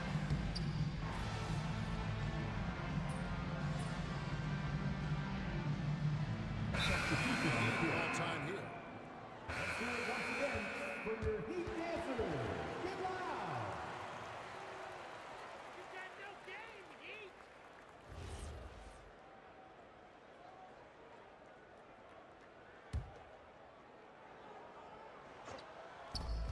Off the inbound. Fouled in the act of shooting. Gets the bucket anyway, so a three-point play chance for him. Big miscommunication on defense. He recognizes it and quickly takes advantage. Boy, the defense looks shell-shocked. I mean, they're on the ropes right now. on their heels. Nikola Jovic is checked in for Johnson. When Jarris Walker stuffs it, we feel those pucks over here. Here's Jonas. And he's good in the free ball. And the D has gotten a little bit laxed here, defending the triple. For Indiana, they've gone 2 for 5 on field goal attempts in the fourth quarter. There we go. Tries again. And Walker with the layup. And Walker with the size and strength to straight up move you out of his way. O'Neal outside. Good, another from 3. That last 3 now ties it for the franchise record for most in a season. You know he's looking for that next one. You talk about being locked in all year long. Next one sets the franchise record. What a season it's been for him. If you hit a 3-on-1 in, you know Halliburton wants to do the same in his response. What a competitor. The drive by MP. And the dunk by MP. And this is how you want to come out of the half. Prolific and efficient. Boy, I like the disposition and attitude since halftime. They're patiently looking for good shots. And after a difficult start to the game, he's flipped the script here. O'Neal passes to Jovic. Well, Clark, with the game becoming more global, some are saying the NBA should adopt some FIBA rules to more closely align the leagues. Any changes you welcome? Well, you know, Kevin, with all the shooting that teams possess now, maybe the league can get away from the defensive 3-second rule. I mean, there's so much switching and interchanging of players. The offenses are usually so well spread out. I think you should just maybe abandon that particular rule. Throw those big guys a bone and let them park inside at their own peril. Pass to Fonchecchio. They set the screen to the middle. Here's Jonas. And he can't answer back. The three-pointer offline. On the wing, Walker. Here's Halliburton. Rebound by the Heat. There's a minute 47 left in the fourth quarter. And again, it's the Heat missing. Just enough coverage to bother that three-point attempt. Attacking in transition, the most consistent way to generate easy looks. Yep, exactly. And if there's any opportunity for early offense, you got to push it and push it every time. O'Neal from long range again for 3. Another 3. I'm not sure I've seen a better three-point shooting night. They just keep pouring in. This is a top 5 all-time single game for 3-point shots made. Here's McConnell. That falls. Nice feed that time from Halliburton. Halliburton's got assist number 5 here tonight. And so it's going to end up in the record books as a blowout, a dominating performance for the Heat. You don't see this kind of a blowout often, but tonight this is a quality win across the board to deliver out this kind of punishment. They definitely never changed the approach. They just kept after it. They showed they were clearly the better team in just about every single category. So the hard work and effort paid off tonight. Put another win in the books. That'll be win number 27. And they're going to take the second game between these two clubs, just like they took the first. This will put them up 2-0 with 2 left to play in the season series against Indiana. And you know, looking back at all the contributions tonight, it was a really phenomenal all-around game for MP. There wasn't much they could do to slow him down as he was converting every good chance. Another from 3. It has been raining threes for him tonight, alone at 4th in the all-time single-game triples list. Guys, he cannot miss. They have to keep feeding him, right? How many more can he hit? Let's keep counting. And so Miami takes this one by a big margin. They won this game going the way. They were the better basketball team by far. And you got to commend this sort of dominance, particularly here at home. It's a great feeling when you play almost a perfect game and to have that crowd be so pumped up. Now, let's send it over to Dominic Hamel. Thanks, guys. A $50 and a win. And I already know you'll say one doesn't mean much without the other. You really mean it, though? Isn't that what players have to say? What's the danger in admitting what anybody who's played at any level knows to be true? Scoring is fun.